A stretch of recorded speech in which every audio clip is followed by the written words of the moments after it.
Chapter 961, Evil is Met with Evil. _2. The two people heard there was a thief and immediately scrambled up from their bed. Every level of the Ni family home was brightly lit, along with duoduos shouting, soon old Madame Zheng, old Master Zheng, Shengguan old Madam, and Ni Chingue were also awake. Then, the lights in the neighboring houses were turned on. There's a thief, there's a thief. Husband, quickly get up and take a look. Hearing there was a thief, the man who was fast asleep was instantly alert. Where's the thief? There's a thief. Certainly no small matter. You should know that Jianghu village was very peaceful and the villagers were quite united. Petty thieves and pickpockets hardly dared to target Jianghu village. Yet tonight, a thief had actually come. I don't know, you quickly go out and take a look. All right. The man didn't even have time to put on a coat, just went outside in his boxers and bare-chested. The man went outside to take a look. My goodness. Nearly the entire village, men and women, young and old, had all gotten up. The crowd was noisy. The man went back inside. Seems like Auntie Liu's place has attracted a thief. They'll go over and take a look. You watch the children at home, lock the door, and don't open it for anyone. Zhao Shuyue was a widow and an elder in the village, without sons or daughters, so her affairs were everyone's concern. Her home having drawn a thief, everyone definitely wouldn't stand by idly. The people of Jianghu village were not to be trifled with. Take this with you. The woman casually picked up an axe and handed it to the man. Take it for self-defense. If that thief dares to bully Auntie Lu, use this to chop him. All right. Then I'll go first, you watch the children at home. The man took the axe and ran outside. It was night, but Jianghu village was busier than during the day. Suddenly, the village was ablaze with lights and filled with a noisy tumult, which scared the living daylights out of Jiao Wentong and Lu Qinian. Fortunately, they had already put Zhao Shuyue in the trunk of the car. To prevent Zhao Shuyue from causing trouble during the transport, Jiao Wentong had tied her hands and feet with ropes and gagged her mouth with a towel. Quick! Haoshan, let's get in the car. Jiao Wentong urged Lu Qinian. Because his parents hadn't come over, Lu Ru had fallen asleep in the car and now mumbled groggily, Mom, Dad, why did you only just get here? I was getting so anxious. Lu Qinian didn't have time to explain anything, hurriedly got into the passenger seat, and was about to close the door when a pale, slender hand pressed on the car door, seemingly without much effort, but no matter how hard Lu Qinian tried, he couldn't close the door. Uncle Lu, what are you trying to do this late at night? The owner of this hand was none other than Ni Yang. Suppressing the panic in his heart, Lu Qinian replied with a smile, Oh, it's Yang Yang. I was just visiting your grandma Zhao's house. Ni Yang narrowed her eyes, paying a visit in the middle of the night? Lying through your teeth. Jiao Wentong joined in with a smile, we just came to check on big sister, it's getting late, we should be heading back. Just then, the voice of Ni Tsuhua came from the other side, Yang Yang. Hearing that a thief had visited Jianghu village, Ni Tsuhua was almost frantic with worry, scared that Ni Yang might have encountered danger. No matter how capable Ni Yang was, she was still just a young girl, and there wasn't a mother in the world who wouldn't be concerned about her own daughter. Mom. Ni Yang looked back. In the time it took to speak, taking advantage of Ni Yang looking away, Jiao Wentong immediately shut the car door. Haoshan, let's hurry and go. Lu Qinian slammed on the accelerator, and the car shot out like a rocket. Ni Yang curved her lips slightly, not in a hurry, just looking ahead like that, her composure unshakable. Seconds later, a piercing screech of brakes was heard from the front. SSS, having lived in Jianghu village for so long, Ni Yang naturally knew the character of the villagers. Under such circumstances, the villagers wouldn't sit idly by. In front, the villagers were hand in hand, holding flashlights, and had encircled the black sedan from inside and out so tightly that not a drop could get through. Yang Yang, are you all right? Ni Tsuehua and Shengguan Dehui ran up to Ni Yang. Ni Yang shook her head, I'm fine. Mom, you and Dad go check on Grandma Zhao, they'll go see what's happening with Lu Qinian and the others. Okay. Ni Tsuhua nodded. Ni Yang jogged towards the front. Yang, we've caught the thief. Seeing Ni Yang approach, the crowd spontaneously opened a path for her. Beat this damn dog to death. He even dared to come to Jinghua village. Yeah. Beat him to death. Lu Qinian knew things had gotten serious and hurriedly opened the car door to get out, taking out cigarettes from his pocket and distributing them to the crowd. Misunderstanding. Fellow villagers, this is a misunderstanding. I'm a relative of Shu Yu's family. This is my wife, and my daughter is sitting in the car. We came to see Shu Yu. We're not thieves. Chapter 962, Evil is met with evil. _3. Who is Shu Yu?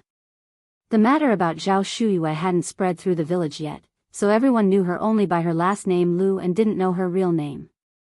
Before the situation was clarified, everyone reacted defensively, and no one dared to accept the cigarettes from Lu Qinian's hand. What if it was a thief? Jiao Wentong followed up and said, Shu Yu is the Aunt Lu you've been talking about, and Aunt Lu is my older sister. Due to some reasons, we had only recently recognized her as our sister. You see, when sisters chat, they lose track of time, and before we knew it, it was midnight. We are all family here. Family? Upon hearing this, the villagers exchanged glances. These past few days, Lu Qinian and Jiao Wentong had indeed frequently visited Jinghua village, so the villagers were somewhat familiar with the couple. Could it be that they had made a mistake? Since we are all family, why are you all acting so guilty? Must be because you are hiding something shady. Ni Yang walked through the crowd, followed by the light from the villagers' flashlights, shining like a vast snowy glow. It really is a misunderstanding. Lu Qinian wiped the sweat from his forehead. Yang, do I look like the kind of person who would sneak around stealing? Besides, how many petty thieves drive a sedan? We just came to check on Shu Yu. A sedan itself costs at least 70 or 80,000 yuan. Who would buy a sedan and still steal? It must be said, Lu Qinian's words did make some sense. After hearing this, the villagers relaxed their guard. I think it's quite possible. Ni Yang crossed her arms and looked down on Lu Qinian. Psychology says that people sweat profusely when they are highly nervous. Uncle Lu, is it very hot tonight? Saying this made Lu Qinian even more nervous.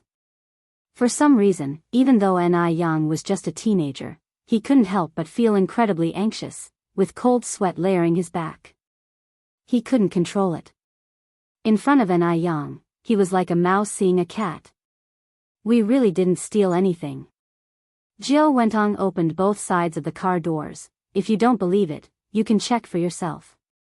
Villagers stepped forward and shone flashlights inside the car. Aside from a young girl sitting in the back seat, there seemed to be nothing else. Lu Ru, who was like a pampered young lady, had never experienced a situation like this and was nearly scared to death. What should she do now? If she had known it would be like this, she wouldn't have come along. Who knew Jinghua village was so unified? And the trunk? Ni Yang spoke indifferently. Just because there's nothing inside the car doesn't mean there's nothing in the trunk.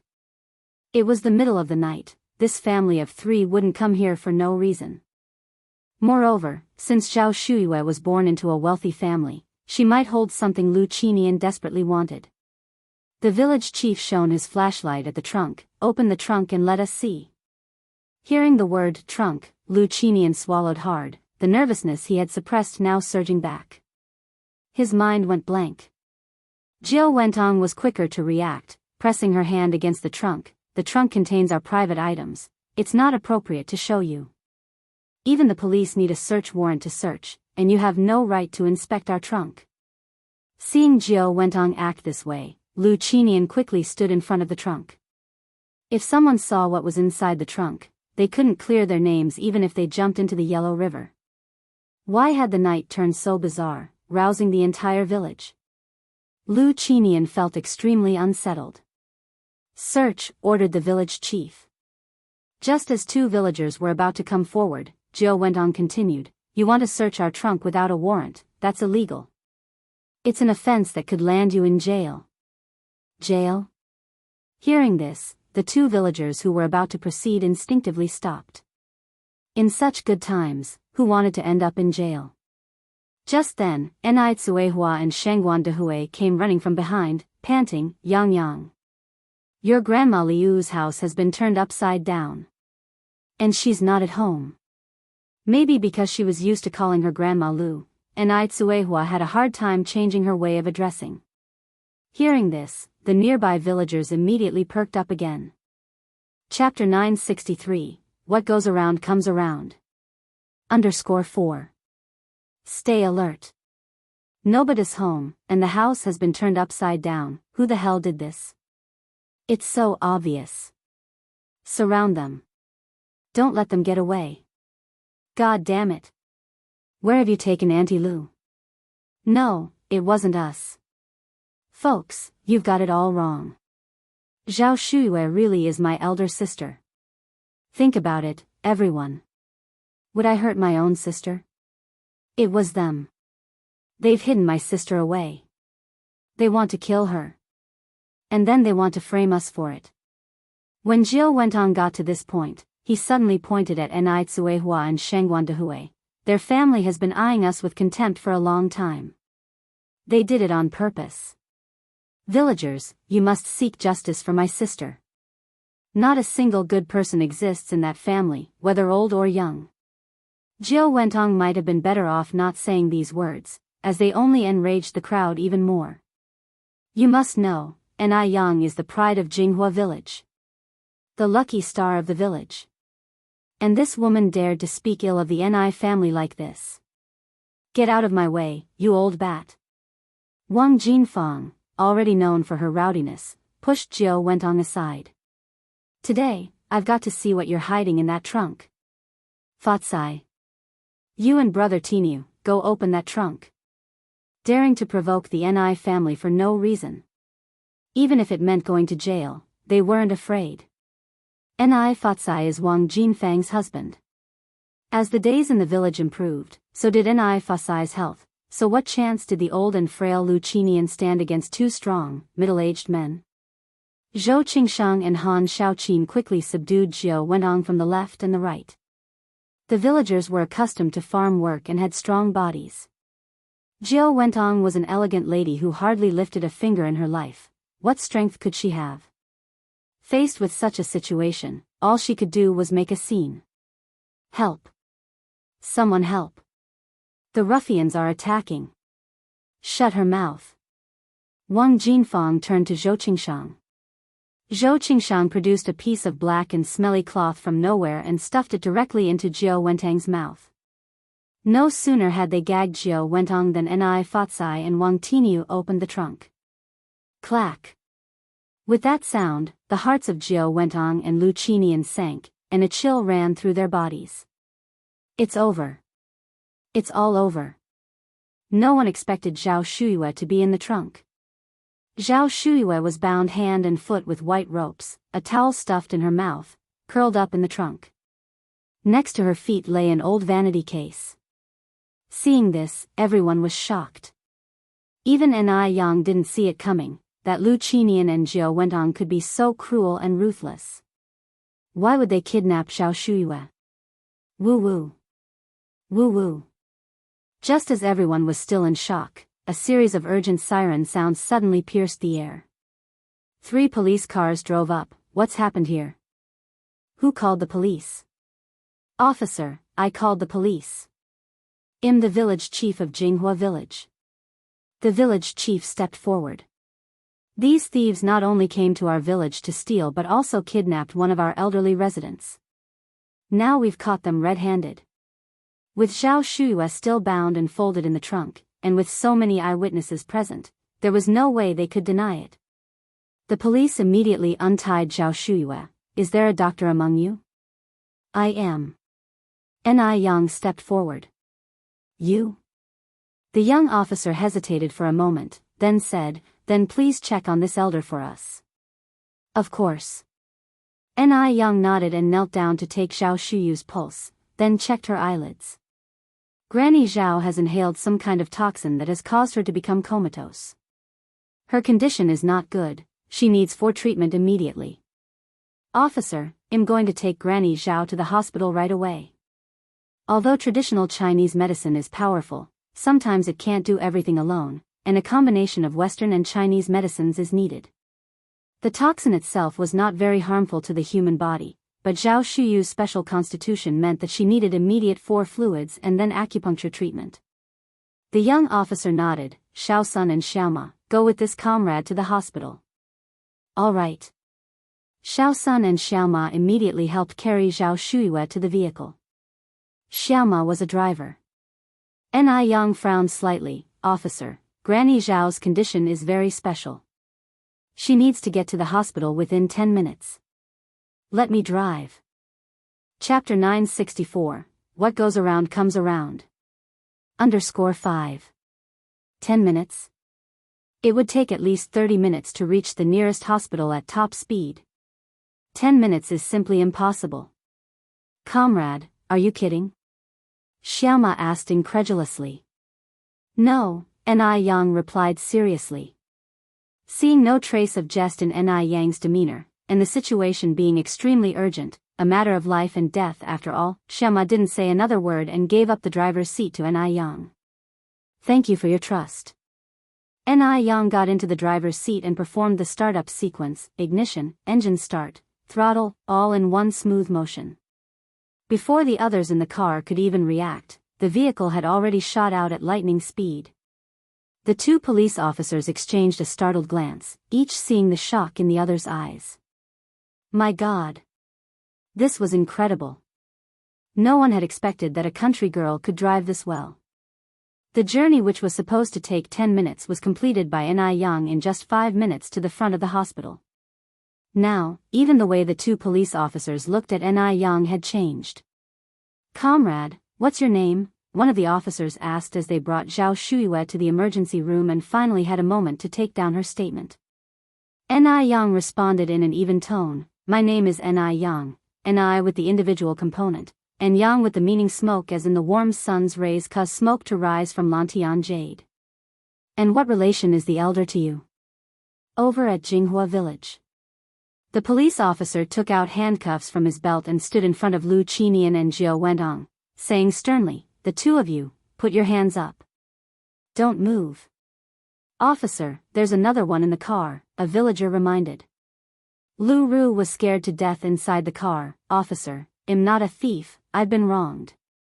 The officers always carried out fair investigations. They would never mistakenly accuse an innocent person, nor would they let a guilty party go free. Cold handcuffs were promptly clasped onto Lu Ru's wrists. Save your words for the police station. Xiao Lu, Xiao Zhang, you all follow the village chief to the victim's home to gather evidence. Got it. The village chief led the way. Come with me this way, comrades. The officers didn't finish taking statements and bringing Lu Qinian and Jiao Wentang's family of 3 back to the police station until past 3 a.m. At this time, under the doctor's life-saving efforts, Zhao Shuyue had also awakened. Grandma Zhao, are you okay? Ni Yang brightened up upon seeing Zhao Shuyue finally awake. Yang. Zhao Shuyue grasped Ni Yang's hand. Ni Yang asked again, Grandma Zhao, are you all right? Zhao Shuyue shook her head, tears streaming down the corners of her eyes. I'm fine, but I just never expected Lu Qinian to be so heartless. He could actually do such a thing. Although Zhao Shuyue had been in a coma, her consciousness had always been clear. She could never have imagined that Lu Qinian would treat her this way. Ni Yang reassured her, it's good you're okay. Lu Qinian and Jiao Wentong have already been arrested by the officers. You just need to clarify the details to them later. Right, Zhao Shuyue nodded. The next morning, 2 police officers came to take Zhao Shuyue's statement. Zhao Shuyue recounted the whole event to the officers. Officers, please, you must not let them get away with this. This was attempted murder. What they did was illegal. If it hadn't been for Yang noticing in time last night, I, an old woman, probably wouldn't be alive right now. Don't worry, ma'am, we will ensure justice is served.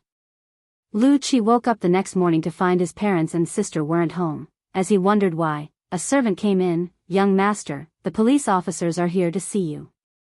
Police officers? Lu Qi was stunned momentarily, puzzled as to why the police were looking for him. He considered himself a good citizen, never having done anything wrong. After learning the whole truth, Lu Qi turned pale. Officer, there must be some mistake, right? My parents are good people, how could they possibly do such a thing? And my sister, although she can be a bit spoiled and arrogant, she's not a bad person at heart. What on earth was going on? He had just gone to sleep, so why had his parents and sister suddenly become suspects of attempted murder and burglary? It must be that he hadn't woken up yet. He was still dreaming. Lu Qi pinched his thigh hard.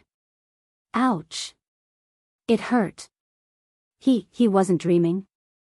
Lu Qi suddenly laughed. Officer, you must be joking with me this early in the morning.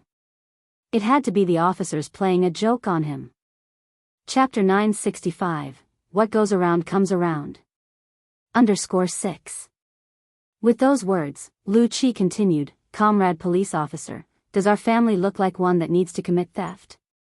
Theft? It's simply non-existent. Their family wasn't struggling to get by.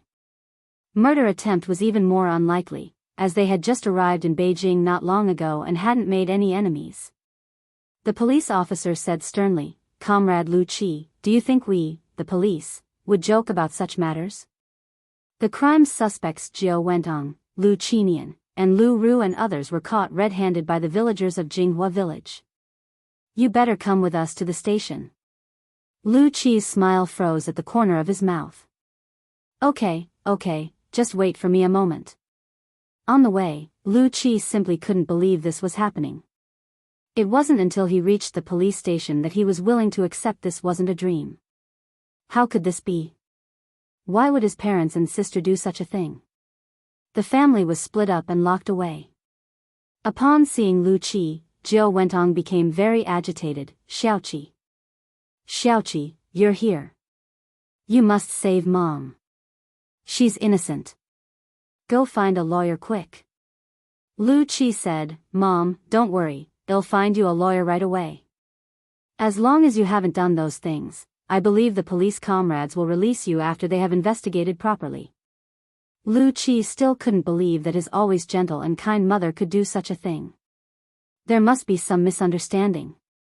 In contrast to Jiao Wentong, Lu Qinian seemed especially calm. Sitting in the interrogation room, he seemed to have aged overnight. These things were all done by me alone. They have nothing to do with my wife and child. They were all kept in the dark by me. Hearing this, Lu Qi was stunned. So, it turned out they really did these unforgivable deeds. Why? Why would they do such a thing? Dad! Lu Qi rushed out. Why? Why did you do this? Faced with his furious son, Lu Qinian chose to remain silent. Lu Qi's eyes turned red. He never imagined that his father, who was always a mountainous figure in his heart, could do such a thing. Suddenly, Lu Qi felt as though the sky was falling. His world turned dark. Lu Qi slid down against the wall and burst into loud sobs. He used to be a crybaby as a child, but since growing up, he had never cried again. This was the first time. Over at Lu Ru's side, Comrade police officer. I'm innocent. I don't know anything, please let me go. Everything was done by my parents, I was asleep in the car at that time, I didn't know anything. Please let me out, okay? Seeing the red-eyed Lu Qi, Lu Ru clung to him like a lifeline. Brother, please save me. All this was done by Mom and Dad. I really didn't know. I didn't know anything. Brother. Please save me. I don't want to be locked up here. I want to get out. Lu Qi was Lu Ru's lifeline, but Lu Ru became the last straw that broke Lu Qi. Why? Was this still his sweet and lovely sister? Or was the harmonious family he remembered just a dream all along? By the time he left the police station, Lu Qi was still unsteady on his feet. How he wished all this was just a dream. After waking from the dream, their family of 4 would still be harmonious. Just then, voices came from ahead. Lu Qi looked up to see Ni Yang and Zhao Shuyue. He quickly stepped aside and hid behind a pillar.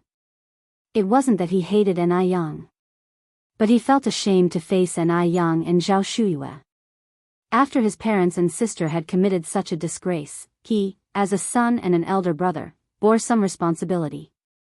If he had been more vigilant the night before, he might have noticed his parents leaving the mansion and could have possibly prevented this. It was all his fault. He was responsible. Lu Qi was filled with self-blame, pounding his own head in frustration. After leaving the police station, Lu Qi contacted a lawyer.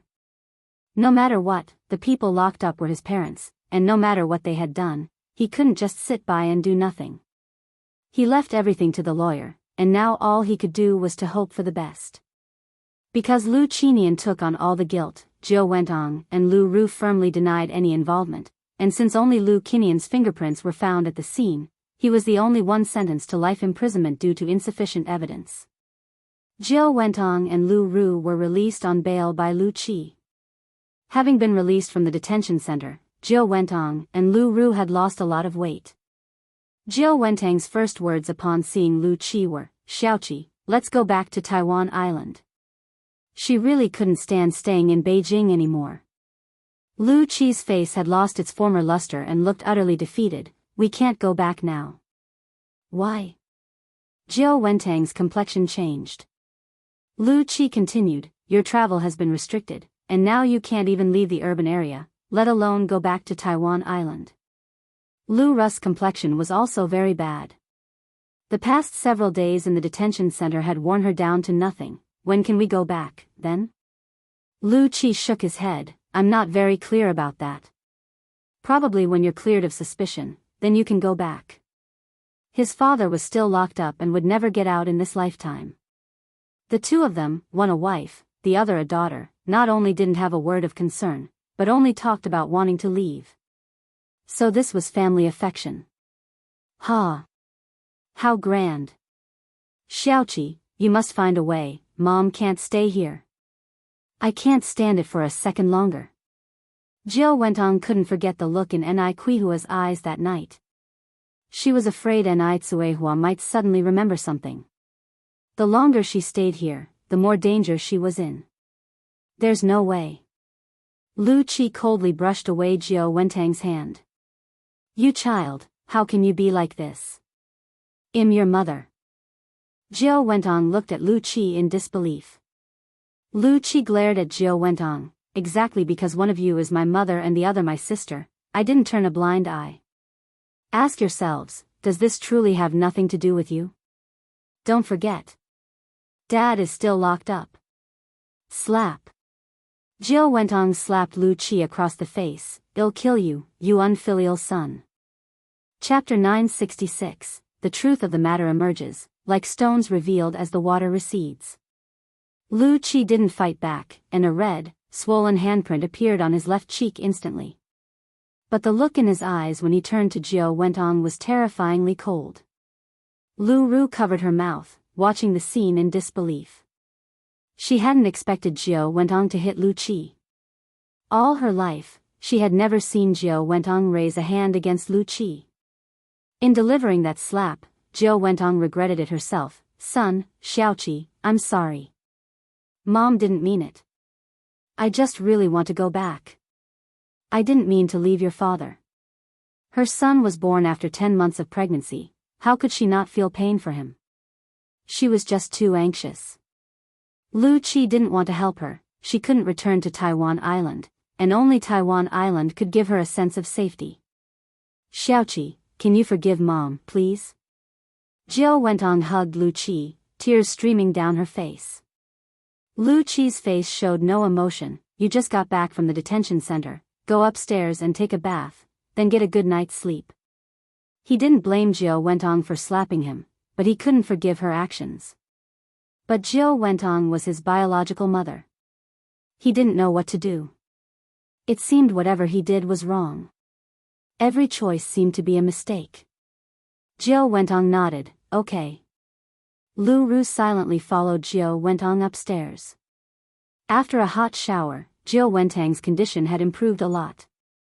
Meanwhile, in Jinghua village, the affairs of Zhao Shuyue had stirred up a storm. After so many years, everyone had just learned that Zhao Shuyue's real name wasn't Lu Zhao, she had her own name.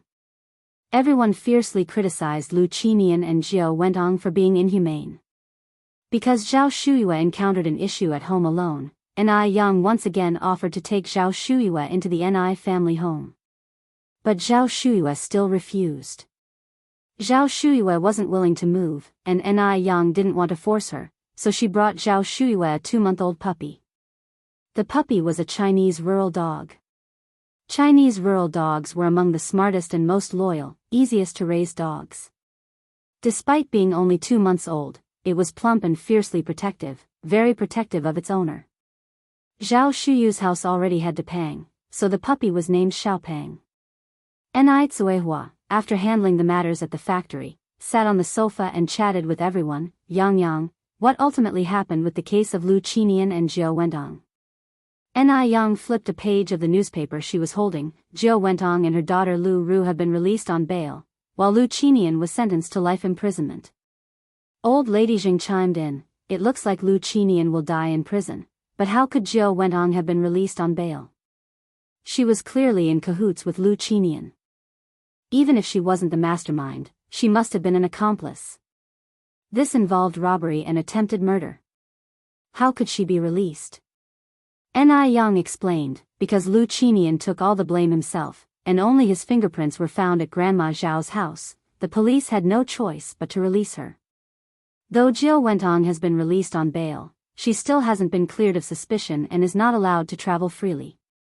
The situation was twofold. While Lu Qinian wasn't a good husband to Zhao Shuyue, he was an invaluable husband and father to Zhao Wentong.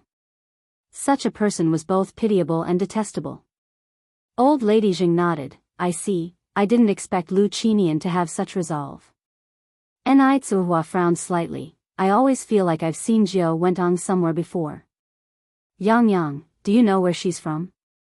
It was the first time Ni Cuehua had mentioned this, so Ni Yang quickly put down the newspaper. About that, I once indirectly asked Lu Qi. He said Zhao Wentong is from Xiaomu village in Haiqing City. Xiaomu village? Ni Cuehua was startled since she had grown up in Xiaomu village. Ni Yang nodded. Ni Cuehua frowned again. Xiaomu village only has around 20 households.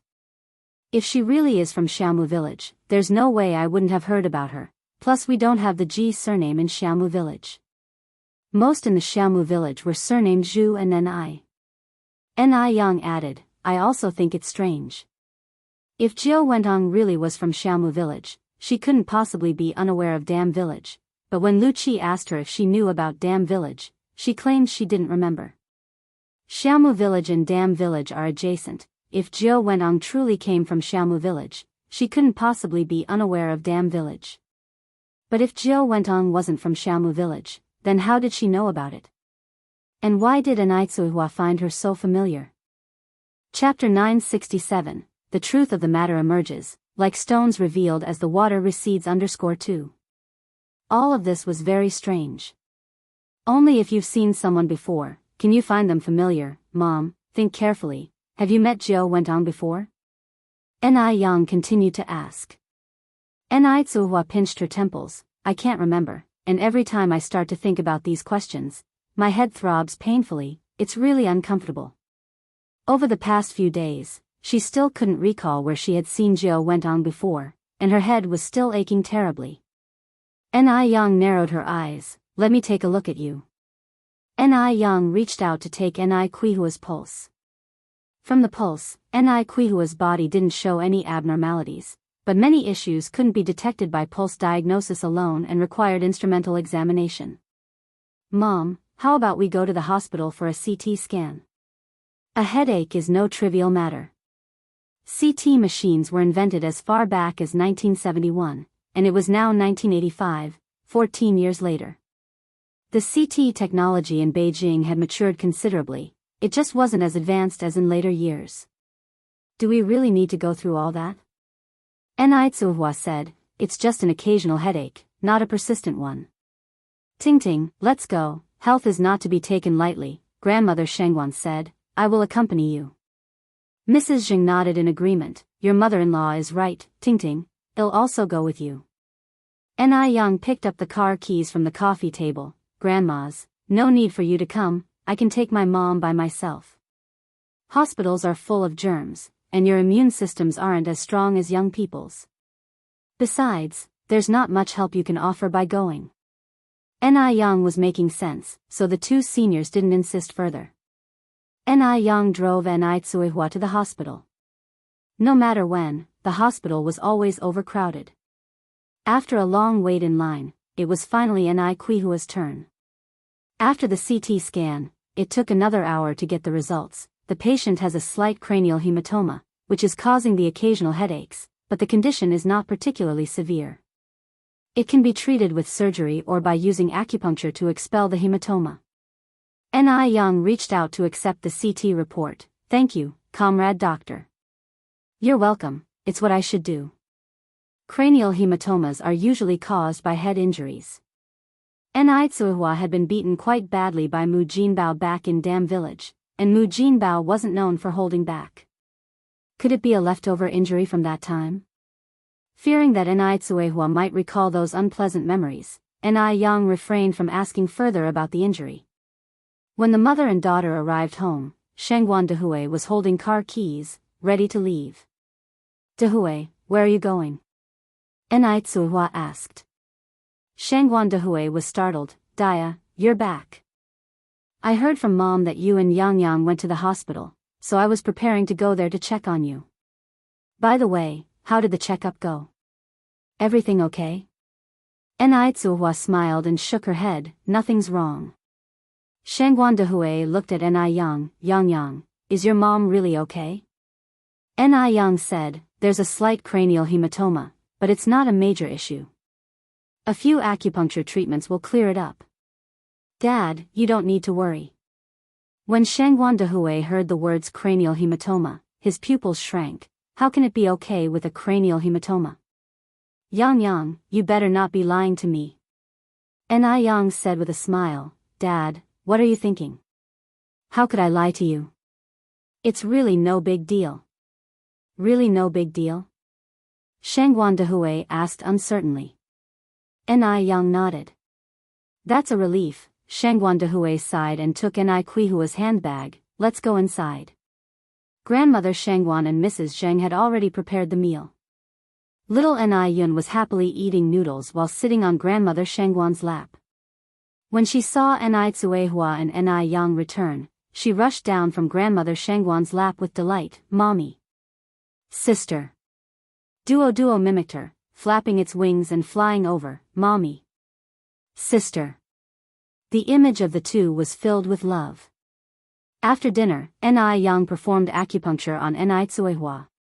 Seeing the gold needles being inserted into Ni Kuihua's head one by one, Shengguan Dehui nervously extended his hand in front of Ni Tsuehua. Dia, does it hurt? If it does, you can bite my hand. Ni Tsuehua said with a smile, it doesn't hurt at all.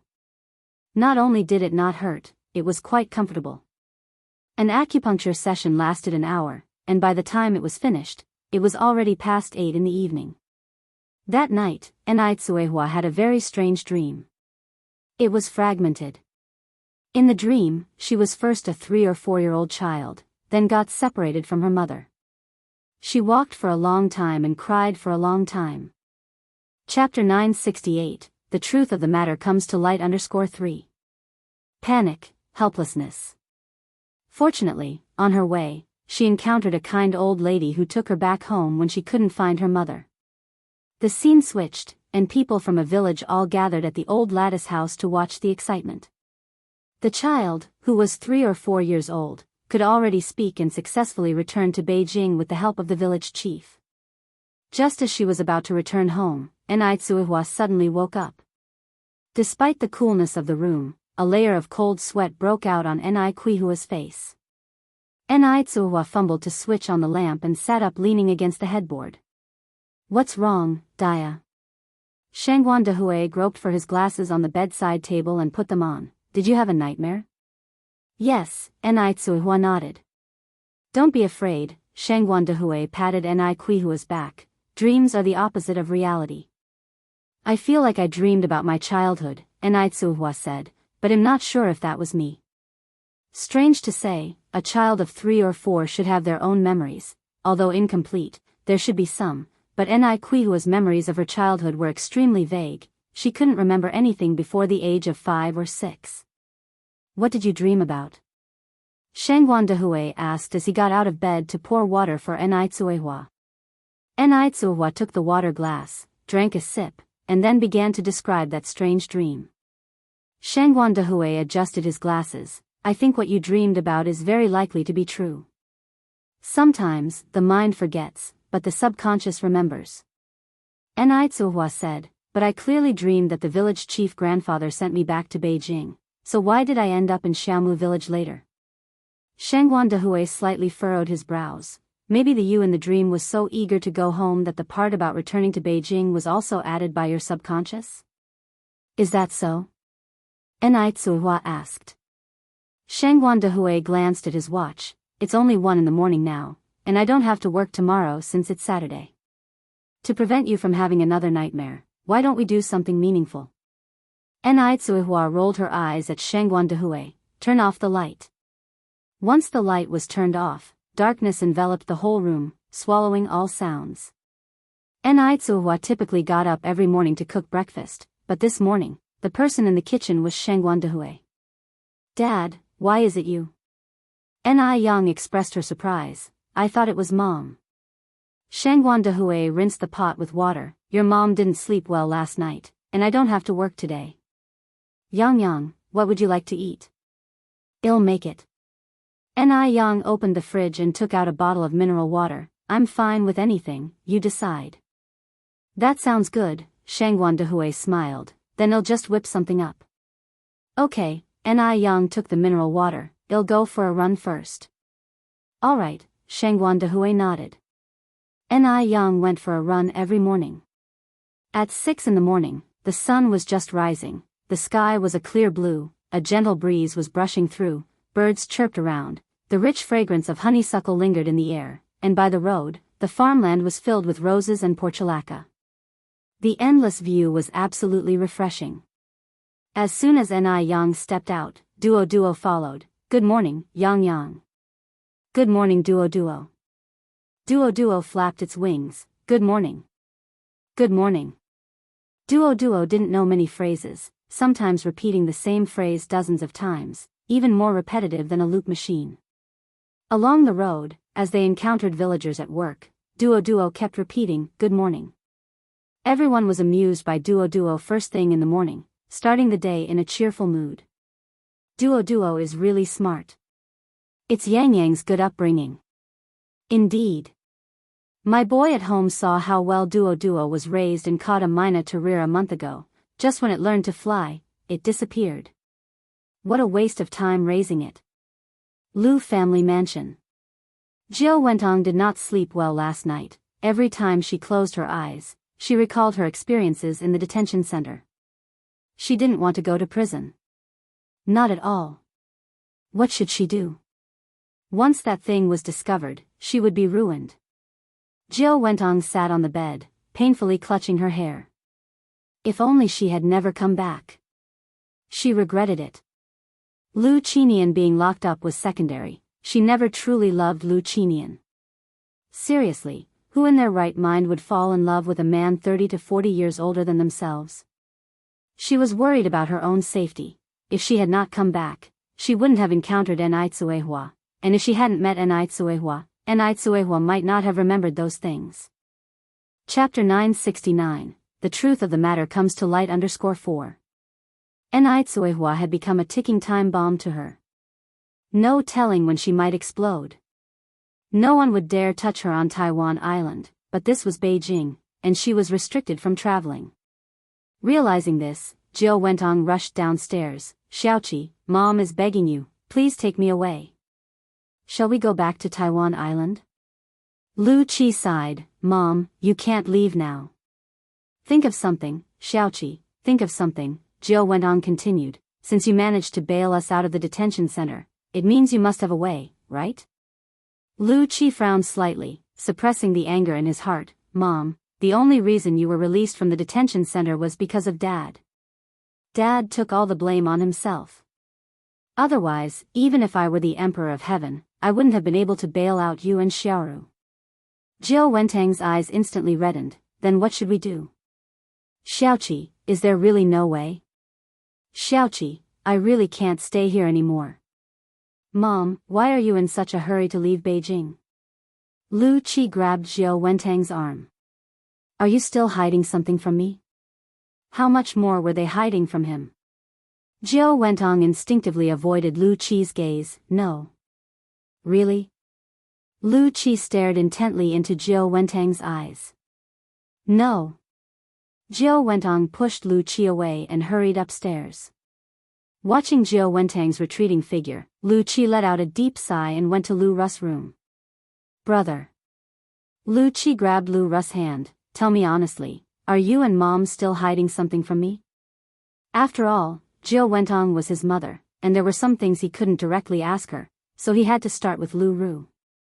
In Lu Qi's eyes, Lu Ru and Jiao Wentang were in this together. Lu Ru looked at Lu Qi blankly. No, stop pretending. Tell me. Lu Qi had lost all trust in Lu Ru. Tell me now, and they'll take you and Mom to the police station to turn ourselves in, maybe we'll get a lighter sentence. Just don't let the police find out first, it would be embarrassing then. Really, there's nothing. Lu Ru, frightened by Lu Qi's demeanor, started crying. Brother, what are you talking about?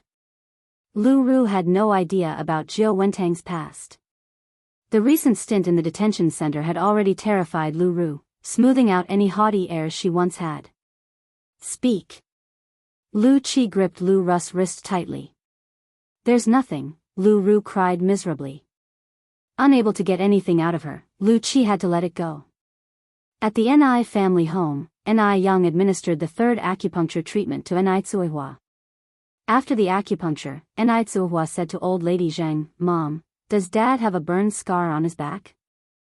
Old lady Zheng was taken aback at first, then said, yes, it was caused by your grandmother accidentally scalding him with boiling water. Ni Quihua's face changed, realizing that everything that happened in her dream was true. Mom. Ni Tsuihua suddenly grabbed old lady Zheng's hand, her eyes becoming red. I remember. I remember everything. Tingting, what do you remember? Old lady Zheng said nervously, don't rush, take it slow. With a choked voice, Ni Tsuihua said, I was sent to Xiamu village, and the person who sent me was Jiao Wentang. Here's how it happened. After getting separated from old lady Zheng years ago, young Ni Tsuihua was picked up by a local old woman who, seeing the child's refined manner, decided to hand her over to the village chief. After several transfers, the village chief took her to Beijing. Upon arriving in Beijing, a beautifully dressed young woman appeared, claiming to know old lady Zheng and Jing Jun, saying they were good friends, and so the village chief handed Ni Tsuihua over to her. As soon as the village chief left, the young woman showed her true colors. Ni Tsuihua bit her while attempting to escape, and, furious, the young woman picked up a nearby vase and knocked Ni Tsuihua unconscious. The cerebral contusion suffered by Ni Tsuihua dated from that time. Because she wasn't sent to the hospital in time, she developed a persisting high fever that night, terrifying the young woman. She took a night train and delivered Ni Tsuihua to a rural family in Xiamu village, miles away, along with some money. When Ni Tsuihua woke up, she had no memory of her past. I remember, she had a sister, who called her Aji. Ni Tsuihua said. Chapter 970, The Truth of the Matter, Everything Comes to Light _5. Aji, Ni Yang narrowed her eyes. The doctor's sister is named Jiangji. Mom, the woman who took you to Xiamu village was Jiangji, and Jiangji is Jiao Wentang. Haiqing City is just near the port, so it's easy for Jiangji to go to Taiwan Island from there. If Jiao Wentang was Jiangji, and Jiangji was Jiao Wentang, that would explain why Ni Tsuihua was thousands of kilometers away from where she was lost. It also explained why Ni Tsuihua felt a strange sense of familiarity when she saw the doctor and Jiao Wentang. Because Jiangji was the doctor's sister, she was helping her sister do evil. Oh my. Old Madame Zheng said distressedly, my Tingting, how much suffering have you endured? Mingming was returned, only to be taken away by Jiao Wentong again. It was all because she trusted Jiang Yan too much at the time. Ni Tsuhua helped old Madame Zheng wipe away her tears. Mom, it's okay now, I'm fine. Ni Yang picked up the car keys. Grandpa, Grandma, Mom, we must hurry to the police station now and tell the police everything clearly. The case of Ni Kuihua's disappearance was still on record at the police station, just in case there was a chance for the truth to emerge. The family had to hurry, there was no time to waste. They raced to the police station. Lu Qi knew the police would knock on the mansion's door again one day, but he didn't expect it to come so soon. Is Comrade Jiang Ji here? We are from the municipal police department, and this is an arrest warrant. Jiang Ji? Lu Qi asked confusedly. Officer, are you mistaken? We don't have anyone named Jiang Ji here. Jiao Wentong was just coming downstairs at this moment, and upon hearing this conversation, her legs went weak. She remembered. She knew that one day Ni Tsuehua would remember. Several officers bypassed Lu Qi and went straight to Jiang Ji, flashing handcuffs. Jiang Ji, you are involved in a case concerning child trafficking, please come with us. Child trafficking? Lu Qi's eyes widened in shock. He never could have imagined Jiao Wentong committing such a crime. Officer, you must be mistaken. My mother's name is Jiao Wentong, not Jiang Ji. Besides, she just arrived in Beijing less than 2 months ago. How could she possibly be involved in child trafficking? Jiao Wentong cried out loudly, Xiaoqi. Xiaoqi. Save me. Mom doesn't want to go to jail. Mom is innocent. Xiaoqi. One of the officers looked up at Lu Qi. Jiao Wentong is just her alias. Her real name is Jiang Ji. Jiang Ji was stunned. He looked at the woman before him, his mother, and felt she was a complete stranger. What else was his mother hiding from him? Mom, I'm only asking you one thing right now. Lu Qi walked over to Jiao Wentong, his eyes red. Am I really your biological child? Am I? Yes. Xiaoqi. You are my biological child. You are my own son. I carried you for 10 months before giving birth to you, Xiaoqi, you can't ignore your mom now. Both Lu Qi and Lu Ru were Jiao Wentong's biological children. Although she didn't have much affection for Lu Qinian, she hadn't done anything to wrong him. Lu Ru was startled by the commotion downstairs and came down to see this scene, shocked. Mom. Brother. What's going on? Lu Qi pressed his temples in agony. Xiaoru, you must save Mom. Jiao Wentong shouted. The officers took Jiao Wentong away, and Lu Ru chased after them, watching helplessly as Jiao Wentong was put into the patrol car. Then, Lu Qi also drove Lu Ru to the police station to find out what was happening. After all, Jiao Wentong was his biological mother, and he couldn't just stand by indifferently. After arriving at the police station, Lu Qi learned the whole story. He hadn't realized that his mother had done such a thing when she was young, fleeing to Bay Island. All these years she had lived an idyllic life on Bay Island, but the family of the child she had taken was plunged into endless pain. Officer, may I see the victim? He asked. The officer was taken aback, probably thinking, your mother is a human trafficker, and you want to take revenge on the victim? Seeing that the officer might have misunderstood, Lu Qi continued, Officer, my mother has done something unforgivable, and my sister and I would like to apologize to the victim and their family. Perhaps an apology could hardly make up for anything, but without an apology, he felt uneasy. Okay, the officer nodded, come with me this way. If you find any errors, ads pop up, ads redirect, broken links, non-standard content, etc., please let us know each report so we can fix it as soon as possible.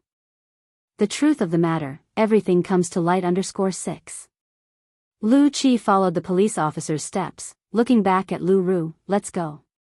Lu Ru looked at Lu Qi incredulously. Had Lu Qi gone mad? At this time, to approach the victim and their family was blatantly asking for trouble. They might even get physically attacked. Brother. Lu Ru tugged at Lu Qi's sleeve. I must go. Lu Qi stated firmly, you're coming with me. With no other choice, Lu Ru had to follow. Upon reaching the lobby, the police officer introduced them, this is the victim, and these are the victim's family members.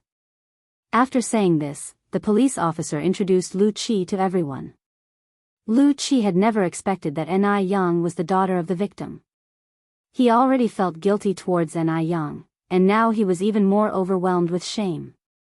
Seeing Ni Yang among the victim's family, Lu Ru was also stunned. She used to look down on Ni Yang the most, and now, unexpectedly, she had to apologize and admit her wrongs. What a twist of fate. If it were all possible, she would spend her entire life peacefully on Taiwan Island and never set foot in Beijing again. Unfortunately, the one thing the world lacks is a remedy for regret. Auntie and I'm sorry. If it weren't for my mother, you wouldn't have been separated from Grandpa Zhang and Grandma Zhang for so many years. After he spoke, Lu Qi and Lu Ru knelt down together. A man's knees are as precious as gold. But at this moment, he could no longer care about that. He did not pray for Ni Kuihua's forgiveness, he only hoped to satisfy his own conscience. Ni Tsuihua deeply resented Jiao Wentong. If not for her, she wouldn't have suffered for so many years, and she could have grown up with a silver spoon in her mouth.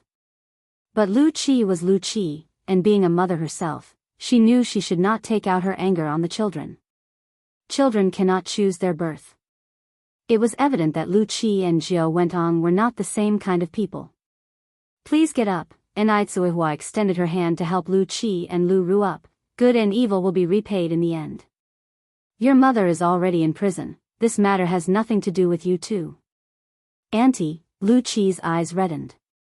He hadn't expected Ni Tsuihua to be so calm. Jiao Wentong had caused Ni Tsuihua so much suffering, and Lu Qi had even prepared himself to be beaten, yet Ni Tsuihua did not blame him at all. He was now starting to understand why Ni Yang was so outstanding, while his own sister Lu Ru was so inadequate. It was because of upbringing. Ni Yang had a mother who was both a role model and a teacher. Ni Tsuihua sighed and looked back at Elder Zhang, Grandma Zhang, Elder Shengguan, and Ni Yang, let's go back. Lu Qi watched the family's departing figures, his heart unable to calm down for a long time. After a while, Lu Qi turned to Lu Ru, let's go back too. To celebrate finally finding the person who kidnapped Ni Tsuihua, Ni Yang had prepared a large table of food upon their return. Today happened to be Saturday, and in the evening, Shengguan Shi and Shengguan Su also came back. The next day was Sunday. Early in the morning, Ni Tsuihua and Shengguan Dehui went to the orphanage. Visiting the orphanage once a week had become a habit. Around 10 in the morning, Shengguan Furong arrived at Jinghua village with Zhao Ziqing.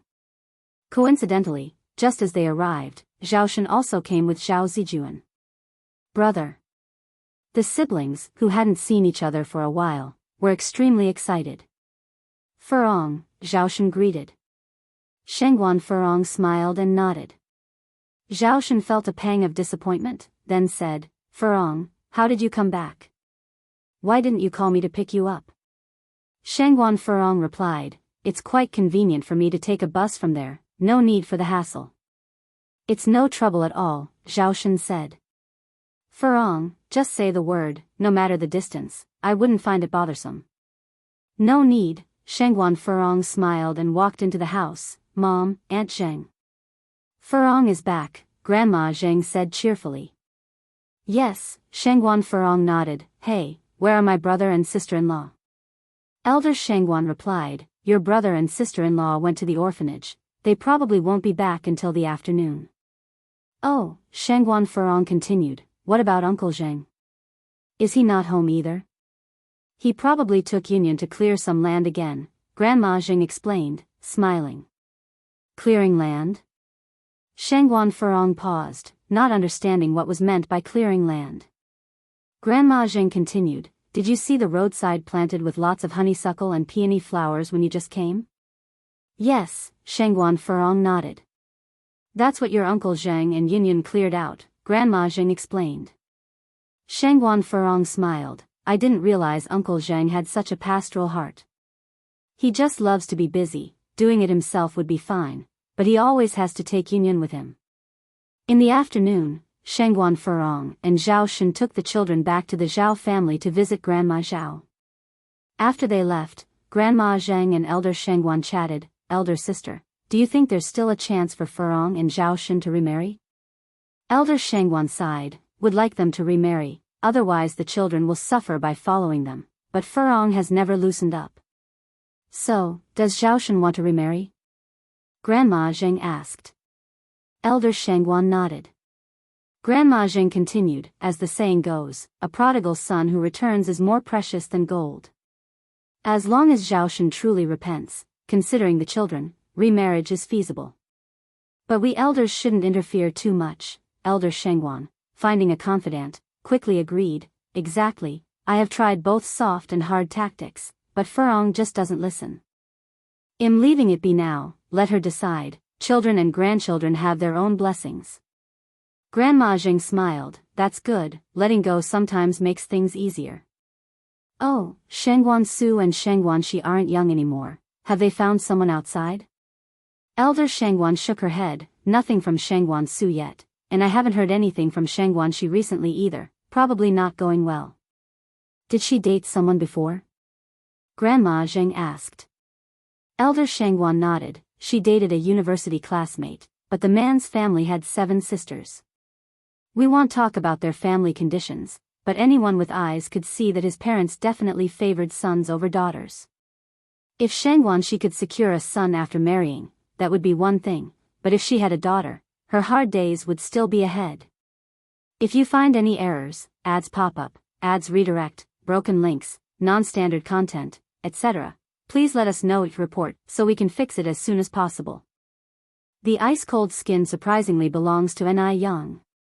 In 1985, the family planning policy was very strict, with many people discarding their daughters hoping to have a son instead. Who could guarantee that they would have a son on their first try? So, when Shengguan Shi and that male classmate were dating, not only did Grandma Shengguan disagree, but both Shengguan Dehui and Ni Tsuehua disagreed as well. Ni Tsuehua, deeply affected by the preference for boys over girls, did not want her daughter to experience the same pain she had. Although Shengguan Shi was not her biological daughter, she loved her no less. Upon hearing this, Mrs. Jing shook her head firmly. It's good that it ended, good that it ended. Xiaoxi is such an honest child, she couldn't have coped in that kind of family. Shengguan Zai's personality resembled that of the deceased Su Fun, gentle and slow-spoken. If she had to deal with a difficult mother-in-law, she wouldn't manage. Mrs. Jing continued, switching the topic. Xiaoxi would be more suited to a scholarly family. I think the Wu family is quite suitable, that young man over there is already 25 or 26, right? The Wu family was also well known in their circle, and Wu Chenjun was their only son. If Shengguan Shi married into their family, she would just need to be a wealthy wife. Grandma Shengguan nodded, seems like it. Mrs. Zheng, ever the matchmaker and considering that Shengguan Shi was her granddaughter, hoped for a good marriage for her. Old sister, if you agree, they'll speak to both children and try to arrange it? Grandma Shengguan brightened up at the suggestion, that would be fine. I'll ask around tonight to see if she has completely broken up with that male classmate. All right, Mrs. Zheng nodded. That night, Grandma Shengguan approached Shengguan Shi, Xiaoxi, how are things with Xiaozhua? Zhuo Ling was the name of Shengguan Zai's boyfriend.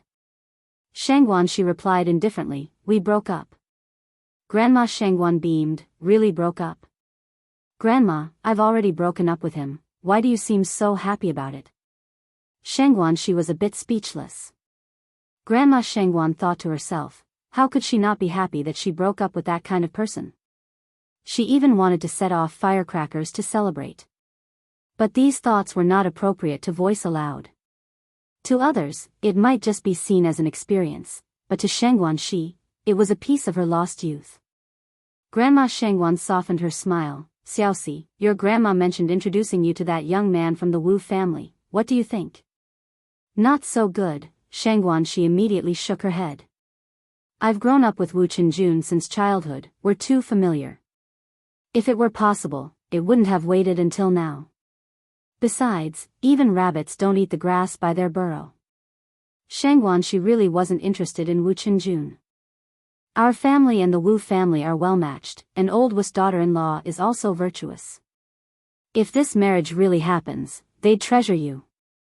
Xianxia slightly frowned. Grandma, people value love these days. All that talk about equal social ranking is such an outdated feudal idea.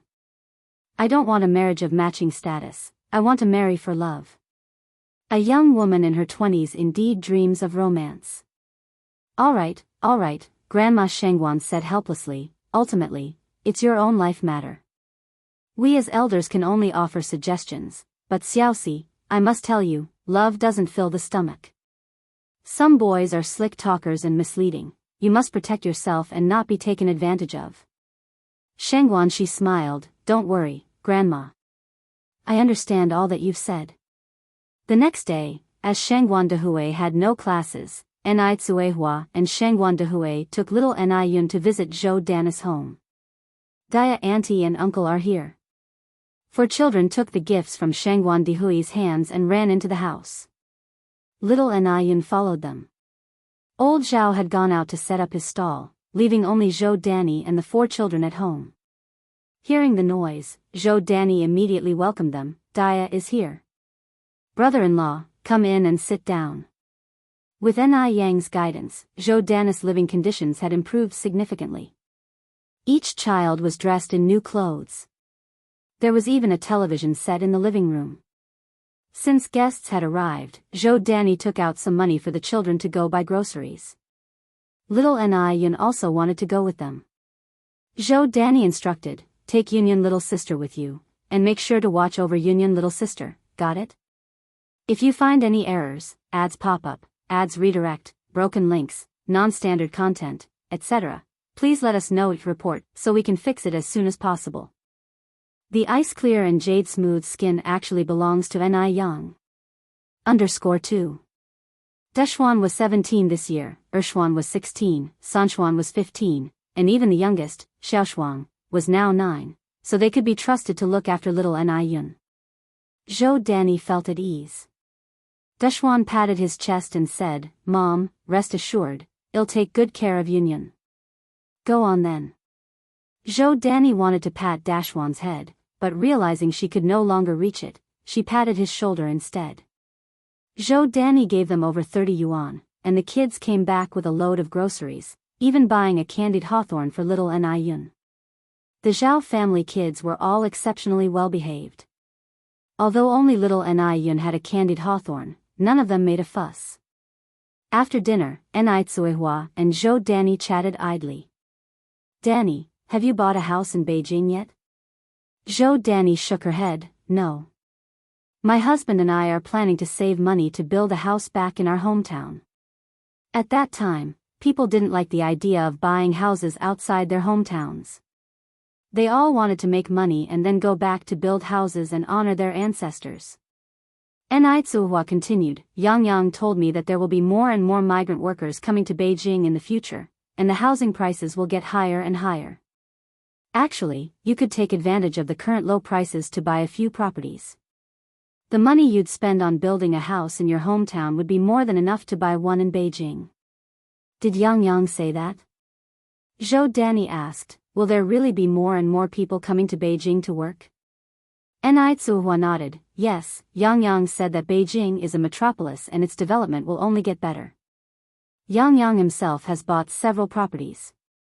In reality, it was not just several. Ni Yang already owned 3 courtyard houses and 6 apartment buildings. Zhou Danny didn't trust many people, but she trusted Ni Yang. If it weren't for Ni Yang's advice, her family would still be living frugally. They had already saved up over 10,000 yuan. Back in the day, they couldn't even save 70 or 80 yuan in a year. Nowadays, they were living a life they could hardly have dreamed of before. So on festive occasions, Zhou Danny always took her family to visit the Ni family. They couldn't be the type to forget favors and betray kindness. Zhou Danny nodded, all right, when my husband comes back, I'll discuss this matter with him. Ni Tsuehua continued, Yang also said that it's best to buy housing in the city center, and if money is tight, it's also good to buy near a subway station. The Beijing subway was planned in 1953, construction began in 1965, and the first routes were completed in 1969. Operations started in 1971. On April 23, 1973, the Beijing Subway Line 1 was extended to Apple Garden Station. On September 15, 1981, the first phase of the Beijing subway was officially accepted, with operational lines running from Apple Garden Station to Beijing Station. Zhou Danny nodded, "Okay, I've got it." That evening when her husband came home, Zhou Danny relayed Ni Kuihua's words. Her husband took a drag of his cigarette. "So we're not going back to our hometown to build a house?" "No, we're not," Zhou Danny replied. "I've already asked Daya. She said that if we buy a house now, we can register our household here. We'll move our household registration here, and from then on, this will be our home." Finishing her thought, Zhou Danny continued, "It might be a risky move, but I think the child Yang Yang has foresight. Listening to her won't lead us astray. Besides, my brother-in-law also said it's a feasible plan, and he's a university professor." Her husband nodded, "All right, I trust you. Shall we go look at houses tomorrow morning?" The next morning, the couple went house hunting with their 4 children. Since they had 4 children, they needed a large place, and Zhou Danny found a 5-bedroom, 2-living-room house appealing. One of the living rooms could be turned into a bedroom to serve as a guest room. A 5-bedroom, 2-living-room house, with a total of 200 square meters, was a bare shell property, costing 35,000 yuan. The couple made a down payment of 15,000 yuan and had 20,000 yuan left in mortgage. Her husband, now a street vendor, was able to earn over 200 yuan a day, so the 20,000 yuan mortgage wasn't a problem for them. After purchasing the house, the couple finally felt a sense of belonging in Beijing. From then on, they would be people of Beijing. Today the weather was nice, and Ni Yang took 7 or 8 boxes of his skin care gift sets and visited Demingxian. Seeing Ni Yang arrive, Du Jiaojiao couldn't contain her excitement. "You're finally here, gorgeous. Li Yao and I have been waiting for you for days." Nearly a month had passed, and Du Jiaojiao's skin had become much better, tender and glowing with a healthy rosy hue.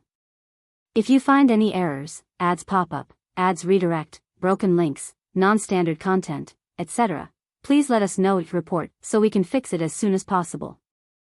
The ice-clear, jade-smooth skin actually belongs to Ni Yang.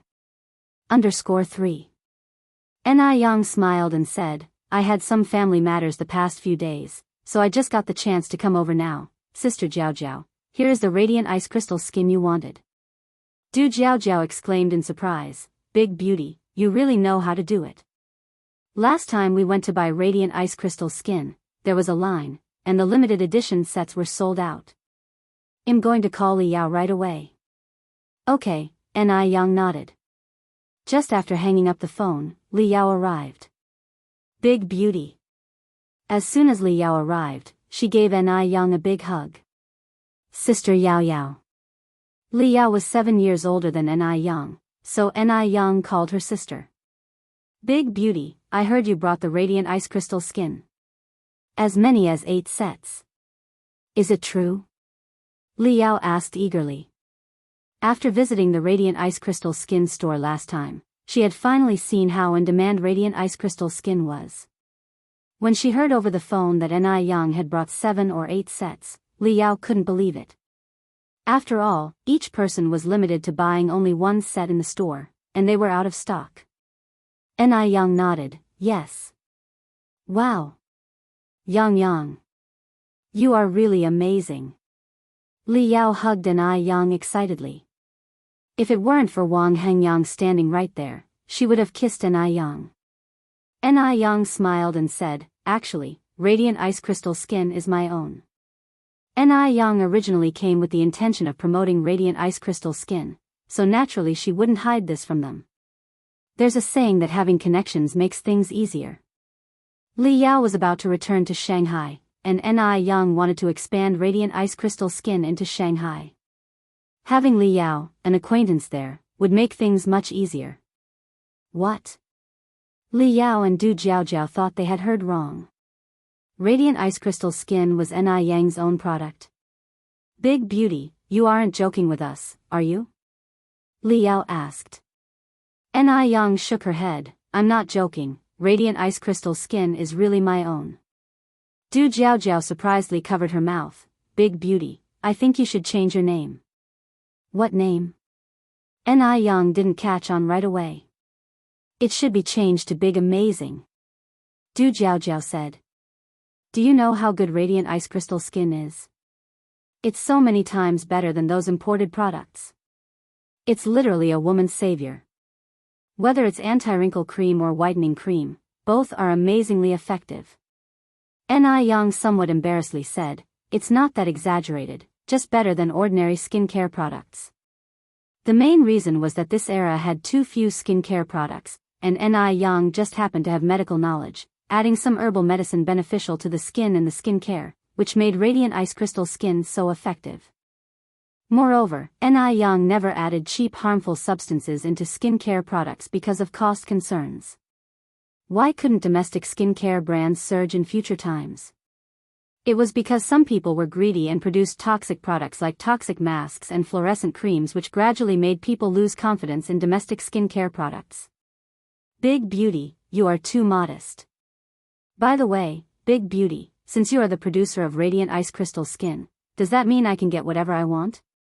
Li Yao continued. Ni Yang nodded, of course. Li Yao then asked, can I buy some rose essential oil? Rose essential oil is especially good for women, but because the production is very low, thousands of pounds of roses can only produce a few grams of essential oil. It's very precious, even harder to get than the limited edition Radiant Ice Crystal Skin sets. You can, Ni Yang continued, but I only have 50 grams right now. She needed to keep some for her own use in baths. Li Yao nodded eagerly, that's plenty. 50 grams is a lot. Thank you so much, Big Beauty. It's great to have connections. No more worrying about not being able to buy what you want. Ni Yang smiled and said, why be so polite with me? By the way, Sister Yao Yao, when are you planning to go back to Shanghai? Probably the day after tomorrow, Li Yao continued. Let's keep in touch after I return. I might need more Radiant Ice Crystal Skin later on. By the way, Big Beauty, your Radiant Ice Crystal Skin works so well, have you thought about expanding to Shanghai? Shanghai is full of wealthy people. I guarantee Radiant Ice Crystal Skin will sell like hotcakes there. Who doesn't love a good product? Moreover, which woman doesn't love beauty? As long as the product works well, women don't hesitate to spend money on their faces.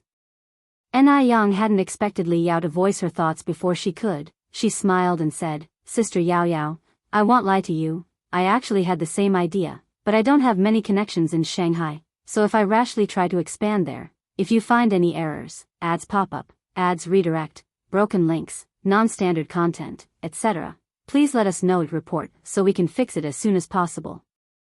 Ice skin and jade-like complexion actually belong to Ni Yang.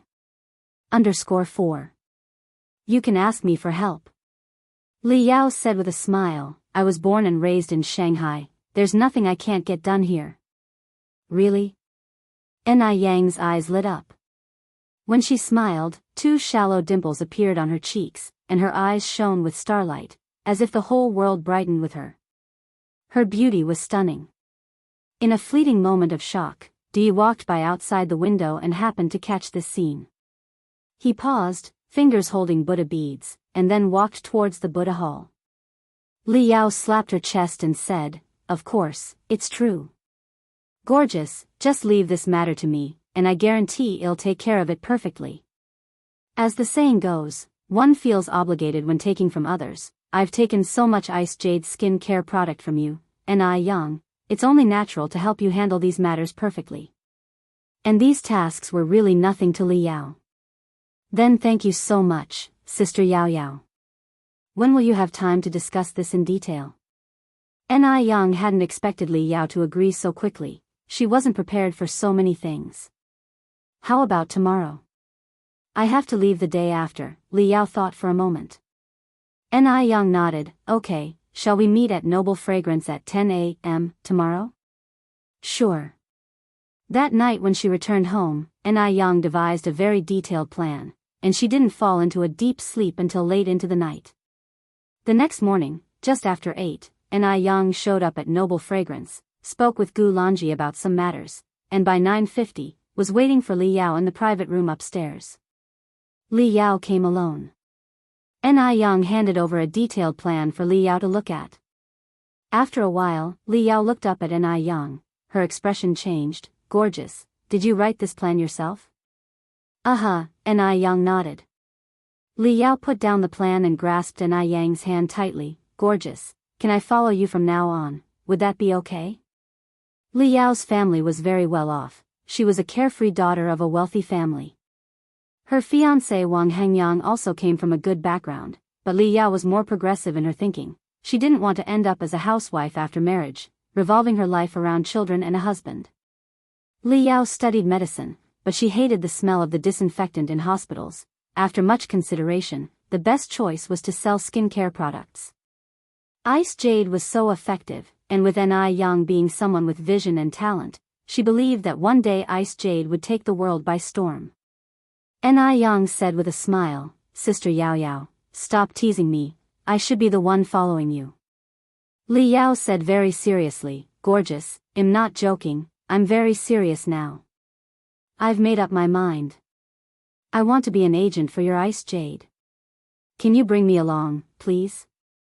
Once she became an agent for Ice Jade, she would be the leader of the skincare industry in Shanghai. Yang had originally intended to use Li Yao to penetrate the market in East China, and she hadn't anticipated Li Yao's desire to be an agent, but this actually saved her a lot of trouble. Sister Yao Yao, are you sure you've thought this through? Li Yao nodded, I have thought it through. Yang smiled and said, well, in that case, Sister Yao Yao, let's go sign a contract. Previously when Emily's mother, Annie, became an agent for Ice Jade, Yang had drafted a contract. Now, all that needed to be done was to update the second party's name on the contract, not needing a new one. Okay. Li Yao stood up with her, then said, but, is it really okay to leave like this without buying anything? It's fine, said Yang. Li Yao followed Yang to Jinghua village. Recently, Mo Qishan had brought back a printer from abroad, so there was no need to go outside for printing the contract. It could be done right at home. While Yang printed the contract, Li Yao admired the small courtyard of the Ni family. The roses on the wall swayed in the wind and greatly appealed to Li Yao's girlish heart. Oh my God! Isn't this too beautiful? Looking at the beautiful scenery in front of her, Li Yao even considered building a house in the countryside. Oh my God! Isn't this too beautiful? A sharp and strange voice echoed through the air. Li Yao looked around, frowning slightly. Who's imitating me? Who's imitating me?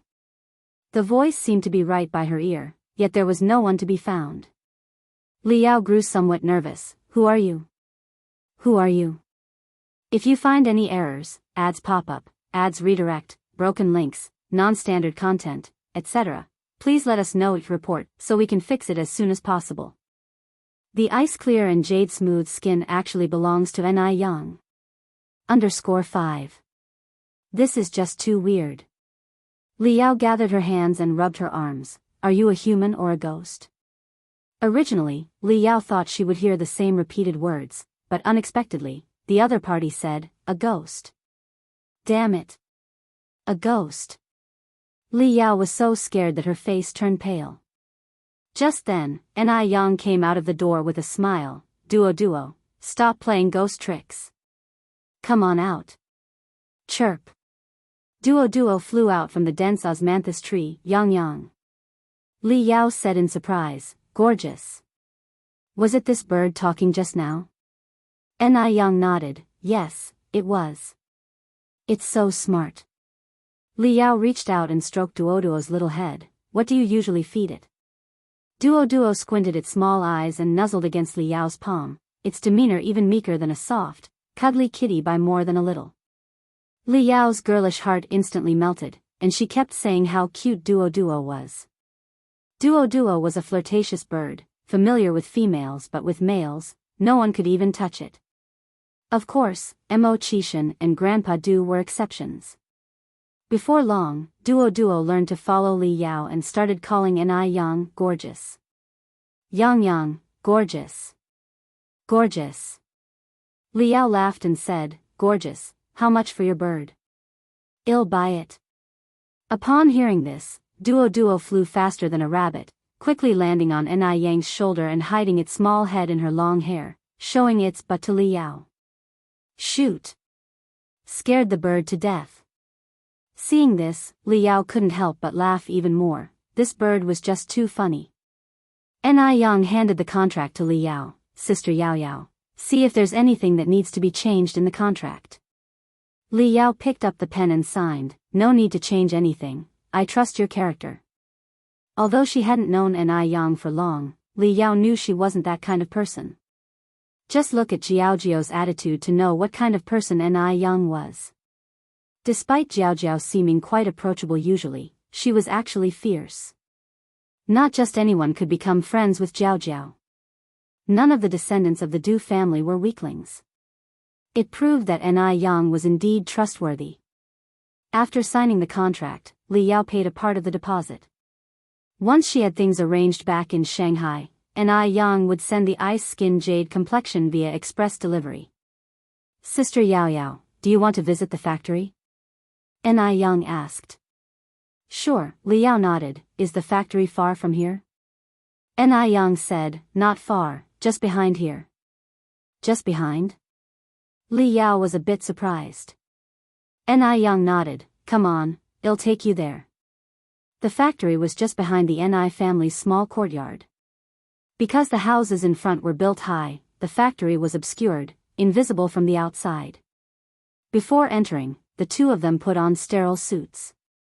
Looking at Yang, Li Yao couldn't help but exclaim, a beauty is a beauty, even wearing such an unattractive sterile suit you still look good. Inside the factory, Li Yao found that all the machinery was very advanced and the workers were very dedicated.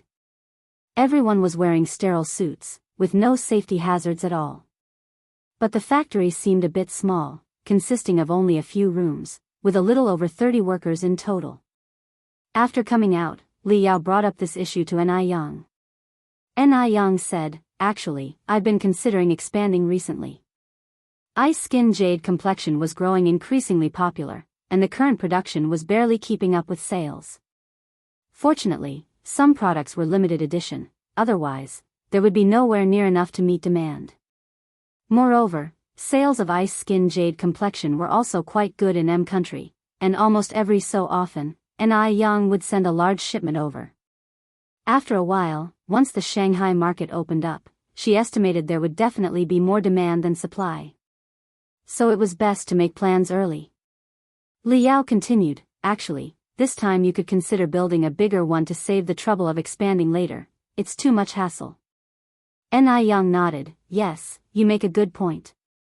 Li Yao took off her sterile suit, if you're short on funds, you can tell me, setting up a factory, buying imported equipment, hiring a factory manager and workers, and procuring skincare ingredients, all of these added up to a significant amount of money. Some imported equipment could cost thousands each. Yang said with a smile, thank you, but I think it should be enough. After Li Yao left, Yang sat in the courtyard, earnestly pondering this issue, and drafted a design plan. Since she wanted to expand the factory, the facilities had to be improved. If you find any errors, ads pop up, ads redirect, broken links, non-standard content, etc., please let us know it report so we can fix it as soon as possible. The ice clear and jade smooth skin actually belongs to Yang. _6. For instance, a worker's canteen, dormitories, restrooms, building such a factory would require a large plot of land, and one would first need to apply for land from the village. After finalizing the design plans, Yang went to find the village chief. Yang did this to drive the development of Jianghu village, and naturally, the village chief was more than willing. However, he could not make this decision alone, as the factory would occupy a large area, and it was necessary to have every person in Jianghu village agree and stamp the application form. Now, Ni Yang was the pride of Jinghua village, so the process went very smoothly. There wasn't a single person who disagreed. After the villagers agreed, approval from higher authorities was still needed. Expanding the factory required many procedures, so, taking advantage of the approval period, Ni Yang went to the Bureau of Industry and Commerce to get all sorts of permits in order. She definitely didn't want to open an unauthorized, black factory. 3 days later, the land was officially approved, located at the eastern end of the village, about a 10-minute walk from the Ni family. The area was originally wasteland, filled with weeds and trees, covering more than 3,000 square meters. Ni Yang planned to construct a 10-story factory here, with offices in the front and employee dormitories in the back. Each floor would have 3 restrooms. To build the factory, of course, one must find Wu Jinshu. After all, Wu Jinshu now owned a construction company. A factory was no small order. As for Wang Tinyu and others, they had long since stopped doing such manual labor. Now they were at home growing roses and portulaca. When Ni Yang approached Wu Jinshu, he expressed with some trepidation, "Yang, I am afraid I might not do a good job." It was the first time Wu Jinshu had received such a large order since opening his business. Ni Yang said with a smile, "Godfather, in the future, you might receive orders 10 or 100 times bigger than this one. What is there to be afraid of? Relax, I won't delay paying the wages."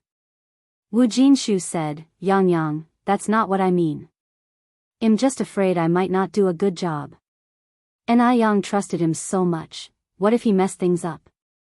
Ni Yang continued, "Godfather, the principle is the same whether it's a small order or a large one. As long as you work attentively, there will be no problem. I believe in you." After hearing this from Ni Yang, Wu Jinshu felt much more relaxed and nodded, "Okay.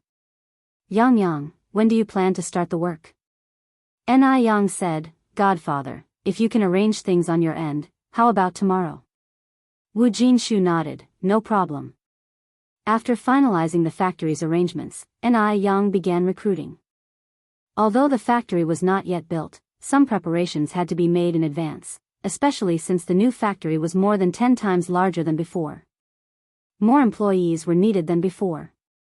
Ni Yang planned to hire 300 general workers, as well as quality inspectors, accountants, a factory manager, clerical staff, and security personnel. All these positions together required over 400 people. It was impossible to recruit all these people in Jinghua village. Almost everyone in the village already had a job. So, Ni Yang decided to recruit in the neighboring village. Ni Yang's main goal was to drive the development of the village, so she didn't want to recruit from outside. Actually, Ni Yang also had the intention of winning people's hearts. After all, the neighboring village and Jinghua village were very close. If the people from their village really wanted to sabotage, it would be quite easy. Instead of going to war, it was better to turn enemies into friends, and earn money together. When Ni Yang released this news, the neighboring village was stirred up immediately. You see, the wages Ni Yang offered were 60 yuan a month. To get a job in a state-owned factory outside, not only did you need educational qualifications, but also connections. And the key point was the salary was only half of what Ni Yang offered. People came in droves to apply. Ni Yang wouldn't reject anyone except the elderly, as general labor didn't require much skill. It took Ni Yang a full 10 days to sort out the worker situation. Only the factory manager and some clerical positions were still unresolved. But there were still more than 3 months left until the factory building was completed, so there was no rush, as the factory manager was a crucial position leading a factory and couldn't be taken lightly. Time flew by fast, and in a blink, another 10 days had passed. Today was Yan Erge's birthday, so Ni Yang and Ni Tsuihua went to the Wu family to celebrate Yan Erge's birthday. Ni Tsuihua couldn't help but increasingly feel that Wu Yenyun was like her own lost daughter. While Ni Yang was helping Yan Erju cook in the kitchen, Shangguan Dehui was playing with little Ni Yun in the first-floor courtyard. Daolong and Erlong took Xiaolong out to find friends to play with, and Wu Jinshu hadn't returned from the construction site, leaving only Wu Yenyun and Ni Tsuihua in the house. Ni Tsuihua licked her dry lips and tentatively asked, Yenyun, have you ever thought about finding your biological parents? This matter was no longer a secret in the Wu family. Wu Yanyan shook her head, no. Since they decided to abandon me, I have no need to look for them, and besides, my adoptive parents treat me so well, I don't want to do anything that would upset them. Nai Tsuhua felt a flicker in her brow, immensely disheartened inside, but still maintained a smile on her face. What if they come looking for you? Nai Tsuhua asked. Wu Yanyan said firmly, even if they come, I won't acknowledge them. From the moment they abandoned me, I ceased to be their child. People who abandon their children have no right to be parents.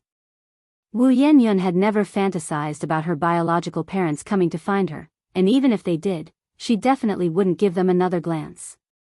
Then, do you hate them? Asked Nai Tsuhua. Wu Yanyan smiled, maybe, I don't know, I've never even seen their faces, so it's hard to feel hatred, but if one day I do meet them, I think I would hate them. What kind of parents were they, to throw away their own flesh and blood? Having been abandoned since she was a baby and never even tasted her mother's milk, how could she not hate them? At the same time, Wu Yanyan also felt fortunate that she was picked up by Yan Erju. Though Yan Erju and Wu Jinshu were not her biological parents, they were more than real parents to her. Sometimes, Wu Yanyan felt she was incredibly lucky. Wu Yanyan had heard from Nai Yang about Nai Qihua's situation and knew that Nai Tsuehua had previously abandoned 3 daughters, so she felt particularly sympathetic towards Nai Tsuehua.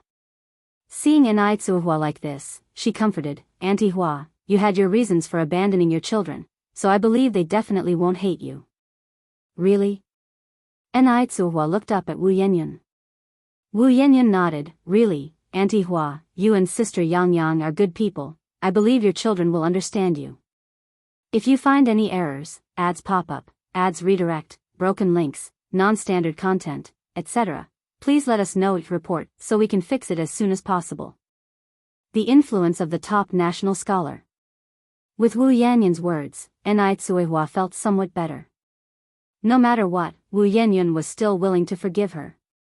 At noon, Wu Jinshu returned. Because he had just come back from the construction site, he was covered in dust, so Wu Yanyan quickly stood up to take the tools from Wu Jinshu's hands. Dad, you're back. Go take a shower, and we can start eating soon. Alright, Wu Jinshu greeted Shengguan Dehue, Nai Tsuehua, and the others, then went to the bathroom to shower. Watching the sensible Wu Yanyan, Nai Qihua's eyes reddened slightly. Fearing that others would notice, she hurriedly took out a handkerchief to wipe her eyes.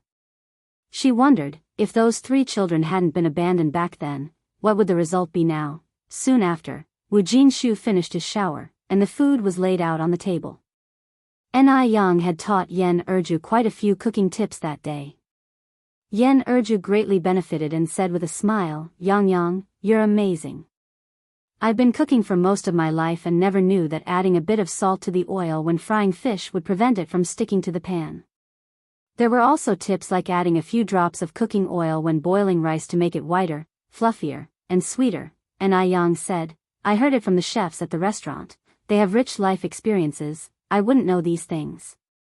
In fact, these were all experiences Nai Yang had accumulated in her past life, but now, after all, she was just a teenage girl, whose life experience couldn't possibly be so rich. Since the Wu family had many children, Nai Yang had brought a 2-tiered big cake that day. Nai Yang was a person who could create a pleasant atmosphere. She led everyone in singing the birthday song, Happy Birthday to You, Happy Birthday to You. The children's voices were especially sweet and lovely. Yan Erju, wearing a birthday hat, stood in front of the birthday cake with a face full of happiness. It all felt like a dream to her.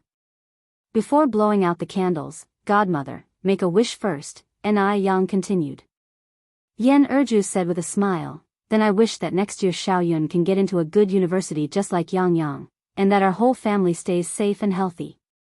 Nai Yang smiled slightly, Godmother, you have to make a wish in your heart, saying it out loud won't work. Yan Erju immediately put her hands together, right, I'll make it in my heart then. This was Yan Erju's first birthday of this kind, and it was also her first time eating a birthday cake, and likewise, it was the first time for Wu Jinshu and the children to have birthday cake. The cream's sweetness, the cake's softness, and the fruit's fresh aroma made the cake simply delicious. On the way back from the Wu family, Nai Tsuihua said, "Dehui, the more I look at Yen Yun, the more she reminds me of Erniu. Do you think she looks like me?" Shangguan Dehui nodded. "I think so too. The child has been well raised by the Wu family, she's very sensible." This was also the most comforting thing for Nai Tsuihua. As she spoke, Nai Tsuihua turned towards Nai Yang. "Yang, when can we expect the results from that paternity test you mentioned last time?" Nai Yang, one hand on the steering wheel, the other brushing a loose strand of hair behind her ear, replied, "It should take about a month or so." "Mom, don't worry, once the results are out, the hospital will notify us." Nai Tsuihua nodded and continued, Yang, if Yenyun really is your second sister, do you think she will forgive me?" Nai Yang thought for a moment. That's hard to say, although she had already prepared Wu Yenyun earlier, but after all, the person who was abandoned was her. Sometimes, a bystander's perspective and an experiencer's feelings are completely different. Nai Tsuihua sighed. "I wronged those 3 children." Shangguan Dehui put an arm around Nai Kuihua's shoulder. "Dia, it's not your fault." It was soon time for the new school term, and Nai Yang had previously promised Han Xiaoyu to treat her to a meal. Nai Yang cycled to the Han family to find Han Xiaoyu. When she arrived, Han Xiaoyu wasn't at home, but Han's mother, seeing Nai Yang, was especially enthusiastic. Yang, you're here to see Xiaoyu, aren't you? Come in and sit down. Xiaoyu isn't home right now, I'll go call her for you." Although Han's mother had only met Nai Yang once, she had seen her again on television. Nai Yang was the national top science scorer. Thinking that her daughter was classmates with the top science scorer made Han's mother feel honored. And Han's mother was very grateful to Nai Yang. Without Nai Yang's tutoring, Han Xiaoyu wouldn't have been able to get into a first-tier university. If you find any errors, ads pop up, ads redirect, broken links, non-standard content, etc., please let us know each report so we can fix it as soon as possible. The influence of the top national scholar. _2. 2 years ago, when Xiaoyu took her college entrance exam, she only got into a junior college. Actually, her usual grades weren't bad, it was just that something would go awry every time it came to taking tests. Nai Yang smiled and said, "Auntie Han, since Xiaoyu isn't at home, I'll come by again tomorrow." Come in, Xiaoyu's mom pulled Nai Yang, not letting her leave. "Xiaoyu is just at the neighbor's house not far ahead, they'll go and come back quickly, you mustn't leave, okay?" Faced with such enthusiasm from Han Xiaoyu's mom, Nai Yang found it hard to decline any further, so she simply said, "Then I'll trouble you, Auntie Han." "No trouble at all, no trouble, it's the least I can do," Xiaoyu's mom said while waving her hand hurriedly. As they stepped out of the courtyard, a neighbor asked Xiaoyu's mom if a relative had come to visit. Xiaoyu's mom smiled and said, "No, not a relative. She's Xiaoyu's desk mate, the national top scorer in science this year, the one who has been on TV before. Do you know of her?" Every parent with a child cared about the college entrance exam results. "Of course, we know. Speaking of that girl, not only are her academic grades excellent, but she's also pretty. Oh, if I were her mother, I'd be laughing even in my dreams." "Auntie Han, is the top scorer really at your house?" someone else expressed skepticism. "Really," Xiaoyu's mom continued, "I'm going to call Xiaoyu back home. In a while, you all could come over to my house, the top scorer is at my place." With that said, Xiaoyu's mom went off to look for Han Xiaoyu. When hearing that Nai Yang had come, Xiaoyu was particularly overjoyed. "Mom, Yang really came?" Xiaoyu's mom said with a smile, "You child, would I joke with you?" Xiaoyu continued, "Then Yang must have come to treat me to a meal." "Treat you to a meal?" Xiaoyu's mom asked, puzzled. "Yes." Xiaoyu nodded, adding, Yang scored the top score, right? She promised me before." Xiaoyu's mom took out 30 yuan from her pocket and handed it to Xiaoyu. "Xiaoyu, when it's time to eat, you should pay the bill. Yang has helped you so much, you can't let her pay." When Xiaoyu saw the 30 yuan, she was delighted. Mom, when did you become so generous? It was known that Xiaoyu's mom's monthly salary was only 50 yuan a month. They usually only bought meat once during the entire winter holiday. It was unexpected that she would be willing to pull out 30 yuan all at once. Hearing this, Xiaoyu's mom said without words, "When has your mom ever been stingy? When you go out to eat with Yang Yang, you certainly can't choose too shabby a place. Take it. You have to spend the money where it matters. Yang Yang is a friend worth making." Xiaoyu nodded, "Okay, I understand." Just as the two of them reached the Han family's house, they saw a crowd of people waiting at the door. Xiaoyu was stunned. "Mom, why are there so many people at our door?" Xiaoyu's mom said with a smile, "They are all here to see the national top scorer." Being able to see someone who had been on TV at that time was not an easy feat, and since Ni Yang was the national top scorer, her popularity naturally rose. Everyone wanted to see what the national top scorer actually looked like. Xiaoyu swallowed hard. She was a bit worried that Ni Yang might be unhappy seeing so many people flock to her house. The result proved that Xiaoyu had worried too much. Not only was Ni Yang not angry, but she was also very enthusiastic, always maintaining a smile on her face, dimples showing shallowly. "Wow, this girl is even more beautiful than on TV. Goodness. I didn't expect to see her in person today. Young lady, how is your brain wired? How did you manage to score top in the nation?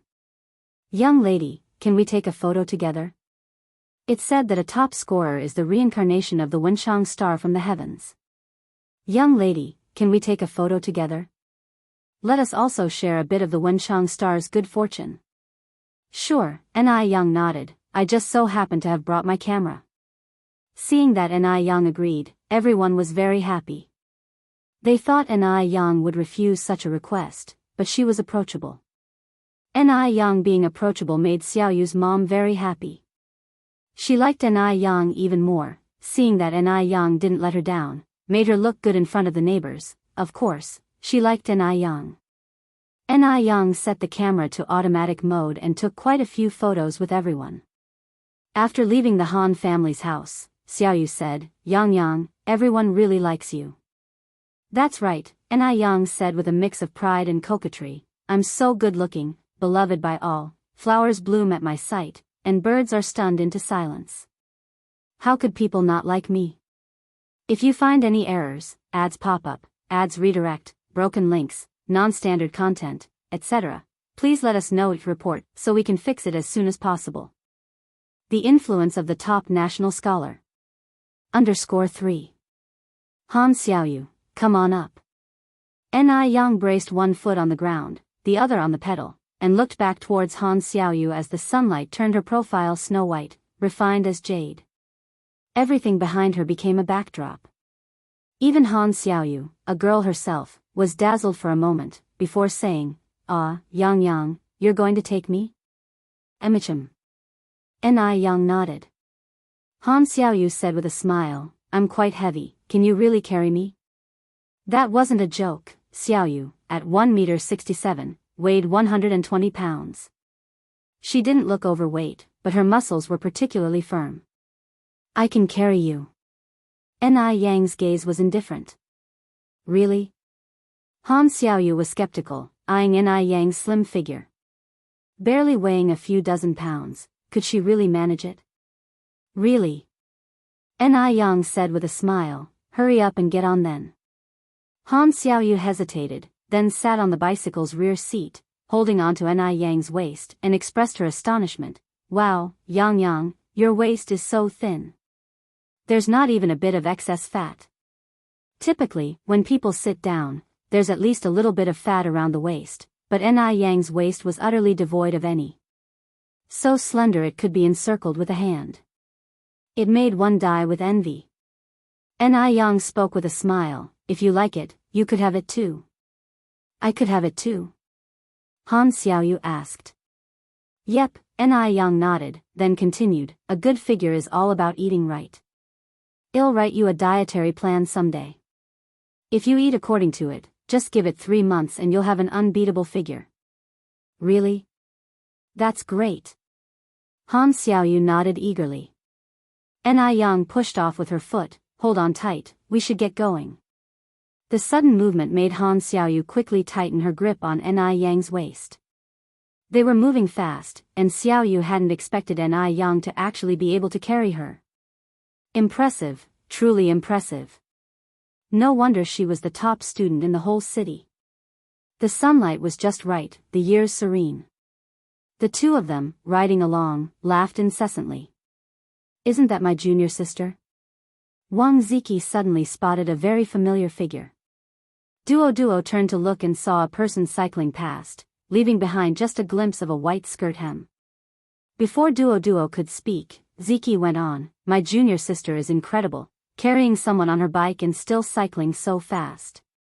Let's go, Duo said, withdrawing his gaze with a cool tone in his voice. Ziki realized he had said too much and promptly shut his mouth, following Duo's lead. Ni Yang parked the bike in front of the Wuxia Xianxia, and Han Xiaoyu asked in surprise, Yang, why did you stop here? I'm taking you out to eat, Ni Yang answered with a smile. Out to eat? Here? Han Xiaoyu swallowed hard, Yang, this is Wuxia Xianxia.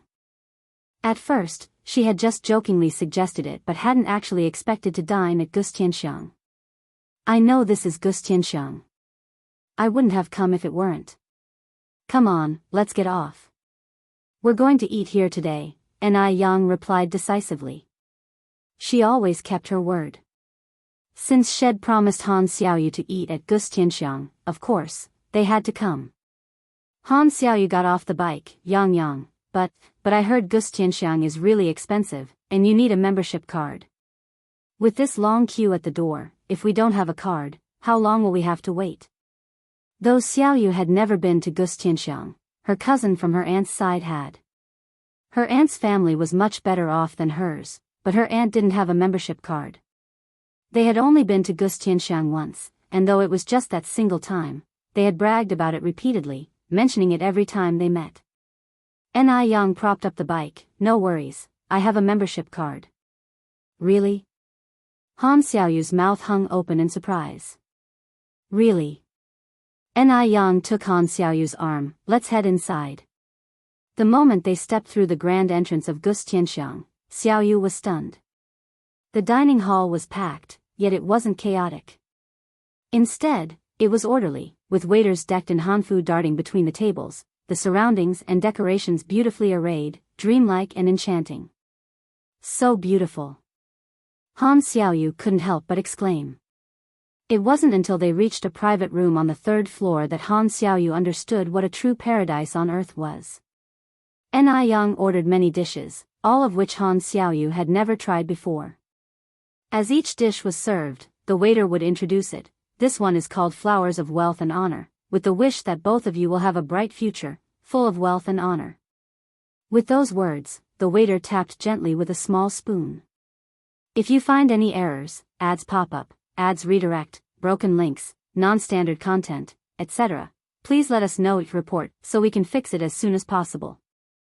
The influence of the national top scholar. _4. Snap.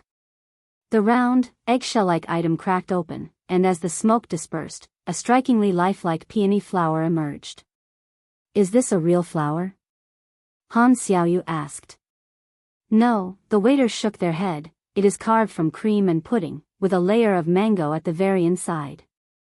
You should try it. Han Xiaoyu scooped a small piece and tasted it, squinting her eyes with satisfaction. My God. This is delicious. Yang, you have to try this. Ni Yang also took a bite, indeed, it's good. Han Xiaoyu held a spoon in one hand and the dessert in the other. Yang, take a photo of me, I want to show it off when I get back. It wasn't easy for her to come to peony flower, so of course, she wanted to boast about it. Ni Yang picked up the camera and snapped several photos of Han Xiaoyu, not minding the cost of the film at all. After the meal, Han Xiaoyu intended to pay the bill, but upon touching her pocket, she found only 30 yuan and thought better of it. This amount wasn't even sufficient to cover the loose change. When she graduated and started making money, she resolved to treat Ni Yang to delicious food from all over the world. After their meal, the two left the restaurant, and Ni Yang took Han Xiaoyu to the photo studio. Han Xiaoyu asked in surprise, Yang, you have a camera, right? Why are we going to a photo studio? I'm here to pick up some photos. Ni Yang said, a few days ago, I left some film here for the boss to develop. The photos Ni Yang had developed were from the recent graduation photo session at school. Oh. Han Xiaoyu nodded in understanding. The young lady is here, your photos are ready, said the kind, elderly boss in his 60s. Thank you, Ni Yang took the envelope with the photos. How much do I owe you? The boss said, 300 photos total up to 3 yuan and 50 cents, but 3 yuan will do. Han Xiaoyu quickly pulled out 3 yuan and handed it to the boss. Here you are, boss. The boss accepted the 3 yuan with a cheerful smile. Ni Yang said with a smile, you don't have to pay, I have money. Han Xiaoyu replied, you've already spent quite a bit at Peony Flower, it can't always be just you paying. Just then, the photo studio boss spoke up, young lady, I kept a negative of this photo. May I display it in the studio as a sample? It was a photo of Ni Yang and Han Xiaoyu together. Ni Yang smiled and said, I'm okay with it, Xiaoyu, what about you? Han Xiaoyu said, I'm fine with it too. Thank you. The boss hurriedly expressed his gratitude, and then said, young lady, I see your photos were taken at the City No. 3 Middle School, you look somewhat familiar, are you the national top scorer Ni Yang from this year? This year's national top scorer was famously well known. After the interviews from the TV station, she became a household name. Previous national top scorers had always been boys, but this time a girl had achieved it. It goes without saying that Ni Yang had fiercely won pride for girls. At that time, people didn't value girls' education much. In a class of over 50 students, almost 60, there were only 15 girls. The rest were boys. Ni Yang had shattered the stereotype that girls are innately poor learners. As a result, more families will start sending their girls to school. It was precisely to set a good example with Ni Yang that the TV station came over for several interviews, and she was even featured on the national news broadcast twice. Thus, many who followed the news felt a faint sense of familiarity upon seeing Ni Yang. Before Ni Yang could reply, Han Xiaoyu hastily nodded, yes, yes, yes. Grandpa, your eyesight is excellent. This is this year's national top scorer. From now on, your photo studio can be renamed the Top Scorer Photo Studio. Oh my. The boss was utterly thrilled, I knew this young girl looked familiar. So she really is the top scorer. Here, take your money back. From now on, you both get free photo developing whenever you come here. The boss handed the money back to Han Xiaoyu. Han Xiaoyu smiled and said, you keep the money, boss. Who does business without charging? We can't have you losing money on our account.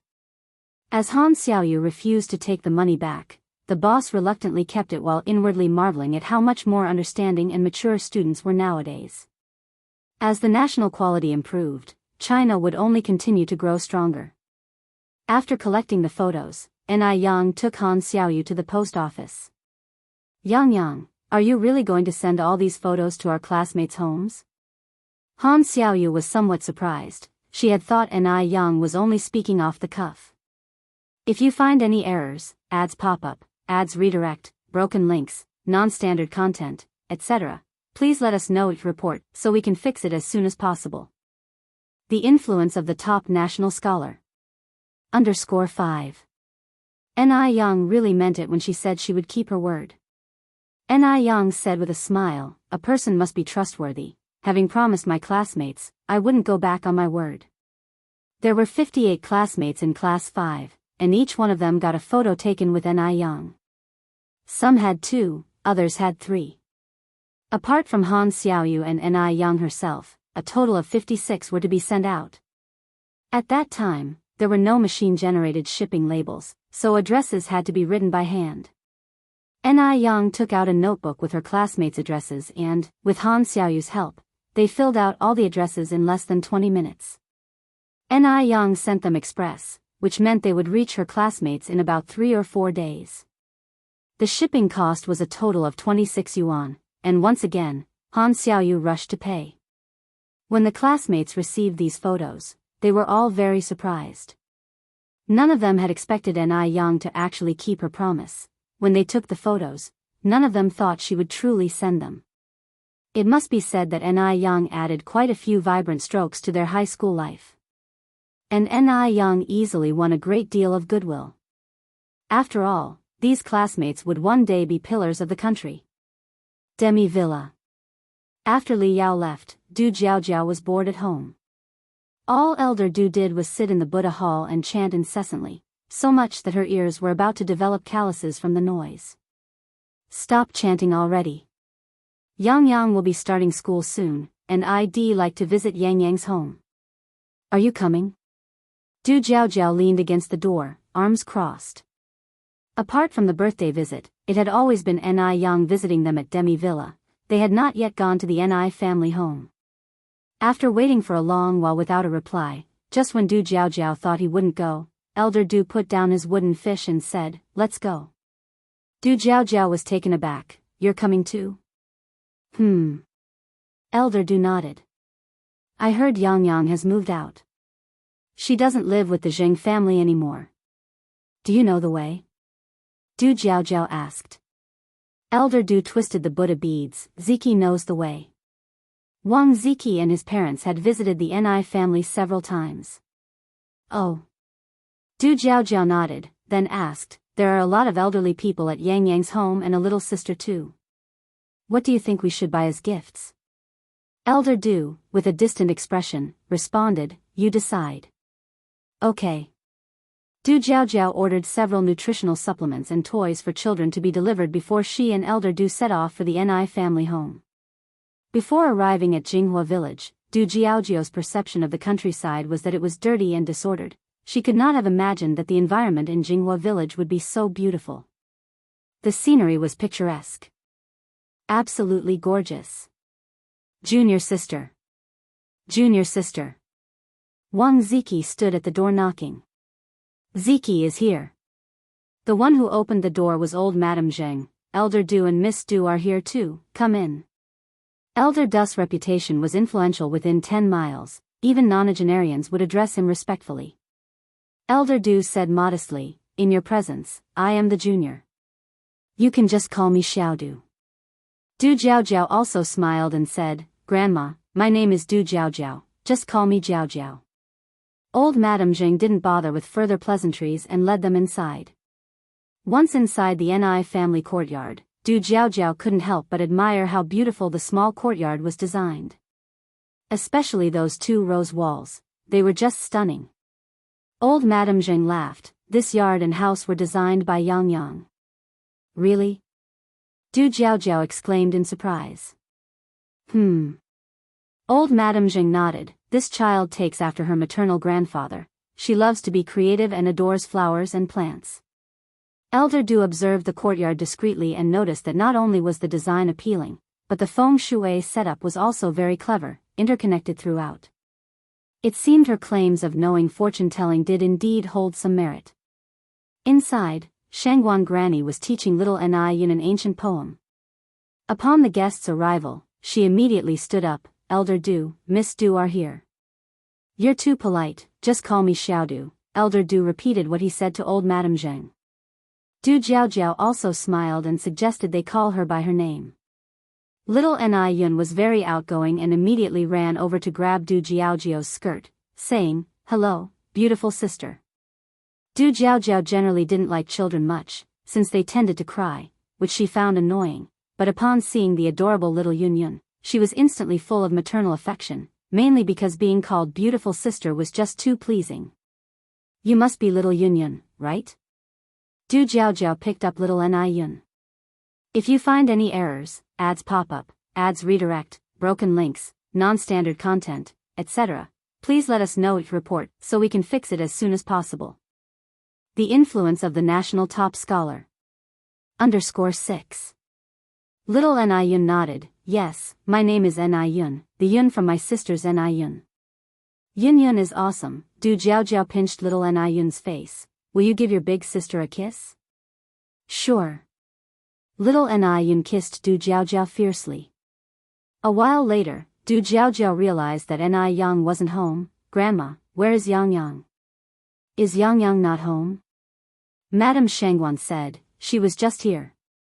She disappeared in the blink of an eye.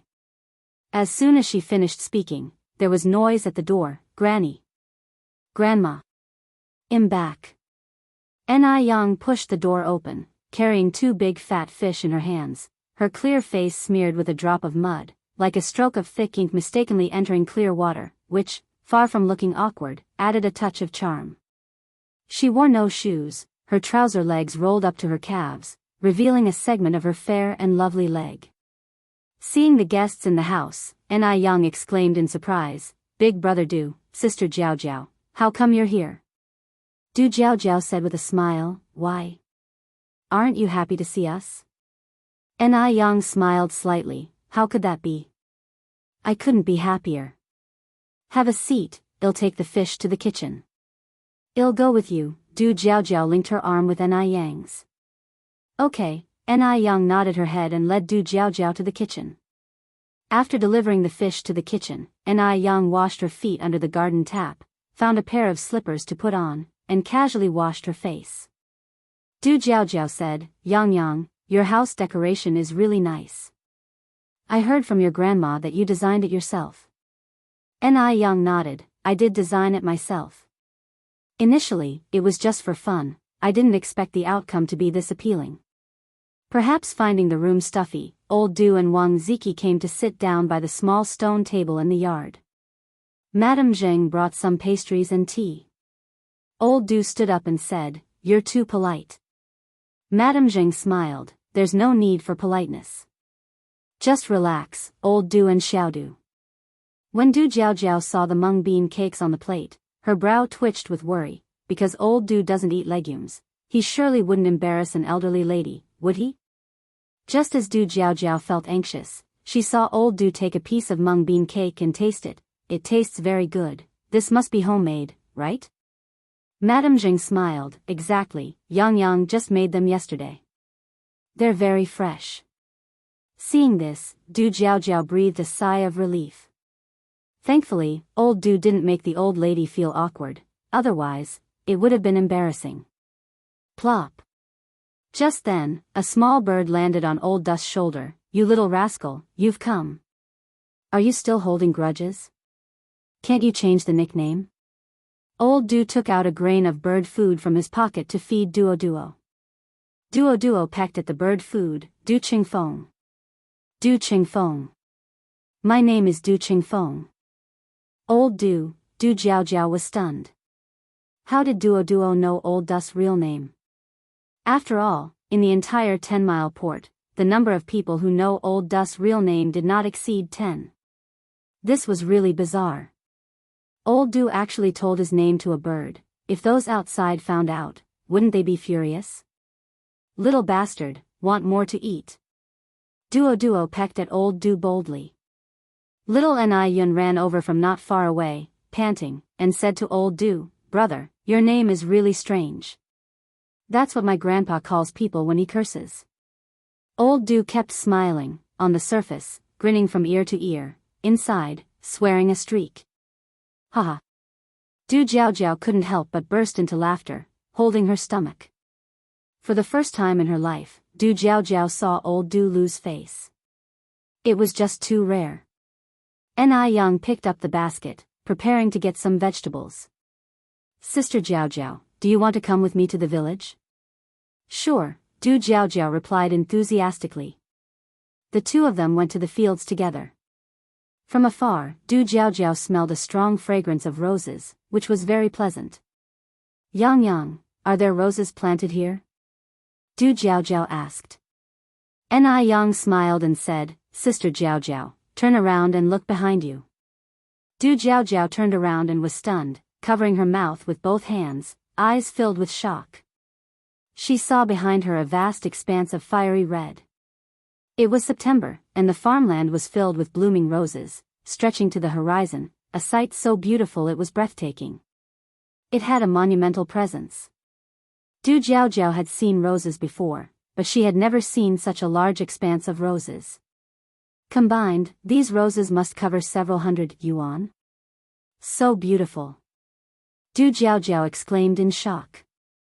Yang, are these all roses? Yang nodded. These roses are the raw materials for essential oils and hydrosols.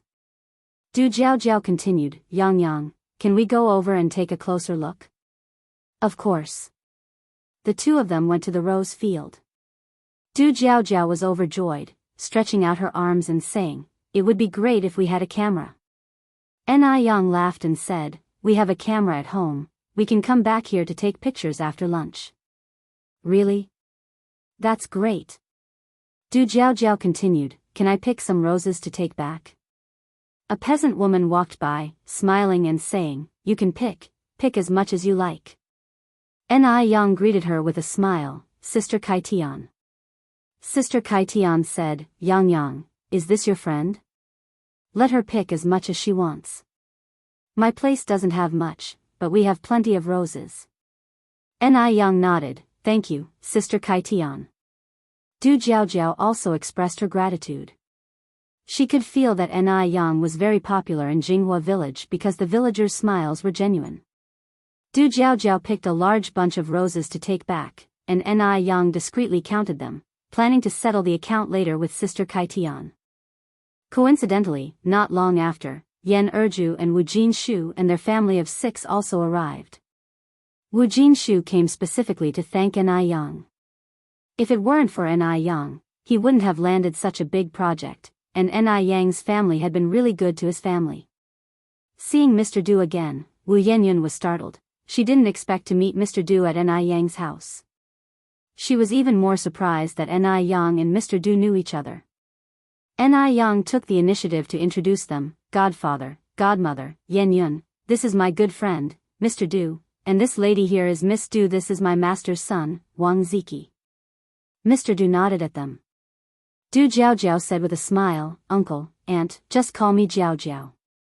Wang Ziki followed up, uncle, aunt, you can just call me Ziki. After speaking, Wang Ziki added, junior sister, I didn't expect this little comrade to be your younger sister. Because Wu Yenyun was somewhat stubborn, Wang Ziki had some impression of her. Wu Yenyun said, it's a small world, I didn't expect that you knew Sister Yang. Yang exclaimed in surprise, you know each other? Wu Yenyun looked at Mr. Du and succinctly said, Mr. Du has been kind to me. That 100 yuan really solved a lot of problems for the Wu family, and Wu Yenyun had already done as Mr. Du suggested, distributing that 100 yuan to those in need.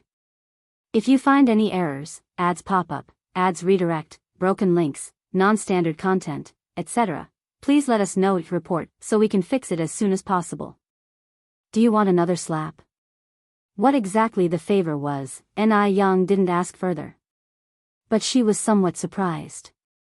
Because in all the time she had known Grandpa Du, she never knew he had a compassionate side. Although Grandpa Du practiced Buddhism, he had a fierce and violent demon living in his heart. Yang said with a smile, so, it's like that, huh? Since everyone knows each other, there's no need to be reserved. Wu Yenyun nodded. Seeing that it was almost time for dinner, Yang went to cook, while Du Jiaojiao, who had never cooked before, found the earthen stove intriguing. Rolling up her sleeves, she offered to help Yang. In fact, the Ni family also had a gas stove, but Yang felt that the food cooked on the gas stove wasn't as aromatic as that cooked on the earthen stove, so the Ni family always used the earthen stove. Yang didn't refuse her offer, smiling and saying, Sister Jiaojiao, then you can help me watch the fire. I've already started it, just add some wood if it looks like it's dying down. Sure thing, Du Jiaojiao declared, patting her chest, leave it to me. Grandma Shangwan and Grandma Zhang were washing vegetables outside, everyone working well together, and soon the kitchen filled with enticing aromas. Yang, are we going to have roasted chicken for lunch? Your grandfather caught a wild chicken outside, it's still alive. Tsuhua walked in, carrying a wild chicken. Yang had just finished stir-frying a dish, yes, definitely. Wild roasted chicken is the most fragrant. Du Jiaojiao asked curiously. Roasted chicken? Pretty lady, do you have an oven in your house? Ni Yang replied with a smile, no oven, but we have a natural oven. A natural oven? What's that? Du Jiaojiao asked. Ni Yang kept it a secret, you'll see in a bit. Ni Tsuhua passed the wild chicken to Ni Yang, then he'll go light the fire in the bread oven. Okay, Ni Yang took the chicken with one hand and the kitchen knife with the other, following Ni Tsuhua towards the yard. Du Jiaojiao followed Ni Yang's footsteps. She had never seen a chicken being killed before. The bird was a male wild chicken with shiny feathers, almost as splendid as a little phoenix, extremely beautiful. Ni Yang's hand moved, and the knife fell, fresh blood dripping from the chicken's neck into a bowl of salt water. Du Jiaojiao gave a thumbs up. Pretty lady, your way of killing chickens is impressive. She had thought Ni Yang wouldn't dare to kill a chicken. After all, it was a bloody scene indeed. Ni Yang said with a smile, it's just a chicken, no big deal. Grandpa Du and Wang Ziki were playing chess at a stone table, multitasking, and when they heard her, Grandpa Du's lips curved slightly. Killing a chicken, for Ni Yang, was indeed a small matter. After all, the person dared to swallow snake gall. Wang Ziki, a bit crude, didn't really know how to play Go, and in less than 2 games, he was utterly defeated. Seeing Wu Yanyan approaching, he was like a man seeing rescue, waving at Wu Yanyan. Yanyan. Yanyan, come here a moment. Are you calling me? Wu Yanyan pointed at herself. Wang Ziki nodded. Wu Yanyan trotted over. Big brother Wang, you needed me. Wang Ziki stood up from the stone bench. Yanyan, why don't you play chess with Grandpa Du? I've lost quite a few games already. After saying this, Wang Ziki added, do you know how to play Go? A little, Wu Yanyan nodded. Then take over. Wu Yanyan nodded again, and leaned in to sit across from Grandpa Du. Wang Ziki truly didn't know how to play the game. He had made a mess of the chessboard, to the point where not even a professional player could turn it around, and Wu Yanyan's brow furrowed slightly. This game, without doubt, Wu Yanyan lost. The second game, Wu Yanyan lost again. Honestly, Wu Yanyan's skill in chess was not bad, but the person sitting across from her was Grandpa Du, who was like a war-hardened Azura, capable of killing without a trace. Before Wu Yanyan could respond, she was already sinking deep into the mire. Wu Yanyan racked her brains, but she couldn't turn the tables even once. Not everyone was Ni Yang. Not everyone had Ni Yang's skills in chess. After several games, a bored look appeared in Grandpa Du's eyes. He picked up the Buddha beads on his right and stood up. Ziki, you take over. Oh, Wang Ziki sat down again, only this time his opponent was Wu Yanyan. Wu Yanyan glanced at Grandpa Du, a flicker of unease in her eyes. Was it because Grandpa Du thought she was too dumb? But her chess skills were quite good among her peers. She had even won a school Go competition before. Distracted by her thoughts, this round she somehow let Wang Ziki, the complete amateur, win. If you find any errors, ads pop up, ads redirect, broken links, non-standard content, etc., please let us know each report so we can fix it as soon as possible. Do you want another slap? _2. Ni Yang and Du Jiaojiao, holding the processed pheasants, came to the front of the bread oven and began to roast the chicken. Du Jiaojiao said, Big beauty, so this is the natural oven you were talking about. Ni Yang nodded. Du Jiaojiao stroked her chin. I seem to have seen this abroad. While taking out the charcoal from the bread oven, Ni Yang stuffed the pheasant inside. This was indeed passed down from abroad. Although it's not as convenient as a modern oven, it's much more useful because it uses applewood for the fire, so the food it roasts is much tastier than what you'd get from an oven. Du Jiaojiao nodded, nonchalantly touched the charcoal with her hand, and pointed to the other side. Big beauty, what is that over there? What?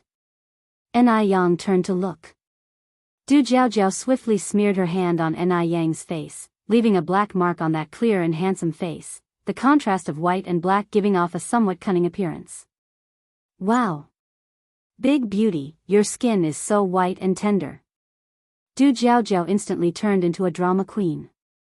Unsuspecting, Ni Yang smiled. touching her face and spreading the black mark wider. Really? Du Jiaojiao held back laughter. Really, really? Your skin is as smooth as cream and so pretty. Yang felt something odd about Du Jiaojiao but couldn't quite put her finger on it. She reached out and pinched Du Jiaojiao's face. Sister Jiaojiao, tell me, did you just play a trick on me? No. I really didn't. Du Jiaojiao earnestly denied. Do I look like the kind who would play tricks on people? From a distance, Di was watching them with a gentle smile on his face. Holding Buddha beads in his hand, he strolled over. Do you have a study room in your house? Study room? Yang was momentarily stunned before replying, yes, we do. Let Duo take you there. No sooner had she finished speaking than Duo flew over from a nearby tree. Di followed Duo forward. Wu Yanyan lost interest in playing chess and ran to Yang's side. Yang sis, I'm starting my senior year of high school. Can I borrow a set of review materials for the senior year? Of course. Yang nodded. I'll look for them this afternoon. Wu Yanyan smiled and said, no need, I can go to the study room and find them myself. Alright, then go find them, Yang continued. Anyway, I won't be using those materials anymore, take whatever you want. Oh, by the way, the senior year materials are all placed in the cabinet under the desk. Just look in the cabinet. Got it, Wu Yanyan nodded. Yang's study room was set up in a well-lit room on the second floor, with a creeper plant and some succulents on the balcony, everything clean and bright. The room was simply furnished with 4 rows of bookshelves, a desk, and a chair, with only a faint scent of ink and paper in the air. A book lay upside down on the desk with a pale red cover reflecting the English letters, Humboldt's Gift. This was Humboldt's Gift, a famous book from country. To the left of the desk, there remained an unfinished cup of coffee. Those with a keen sense of smell could still detect a faint aroma of coffee, as if through these things they could envision the study's owner leisurely sipping coffee and reading books into the quiet of the night, their nearly transparent fingertips brushing over the pages, with nothing but the soft sounds of pages turning in the air. Di picked up Humboldt's Gift and found it was all in English, without a single Chinese character, which made him raise his eyebrows in surprise. It seemed the person was much more than what he understood. Calm and collected, Di strolled through the bookshelves. The books on the shelves were clearly categorized, 1 row for foreign classics, 1 for domestic classics, 1 for historical and biographical works, and another for collections of dramas. The transition from classic literature to drama revealed that the study's owner had a wide range of interests. Just then, footsteps sounded outside the study room. Was this person not trusting him? Di glanced back slightly and, unexpectedly, the person who came wasn't Yang but Wu Yanyan. Mr. Du, Di gave a slight nod, subtly withdrew his gaze, and continued to select books. Wu Yanyan didn't speak further. She went to the desk and squatted down to look for her senior year review materials. After a little while, Di pulled out a copy of Diamond Sutra from the shelf and then walked out. As the footsteps grew distant, Wu Yanyan let out a soft sigh, sat on the floor, and stared out the window lost in thought. If you find any errors, ads pop up, ads redirect, broken links, non-standard content, etc., please let us know each report so we can fix it as soon as possible. Do you want another slap? _3. Actually, she wasn't here for review materials at all. She didn't even know what was wrong with herself. After seeing Du Jiaojiao again, she couldn't help but want to be near him, even if they didn't speak. Just watching him filled her heart with satisfaction. If he spoke to her, or even just nodded, she would get so excited, inexplicably happy, happier than if she'd won first place in her grade. How strange. Wu Yanyan covered her face with her hands, took a deep breath, stood up, and casually picked up a book of ancient poetry from the shelf.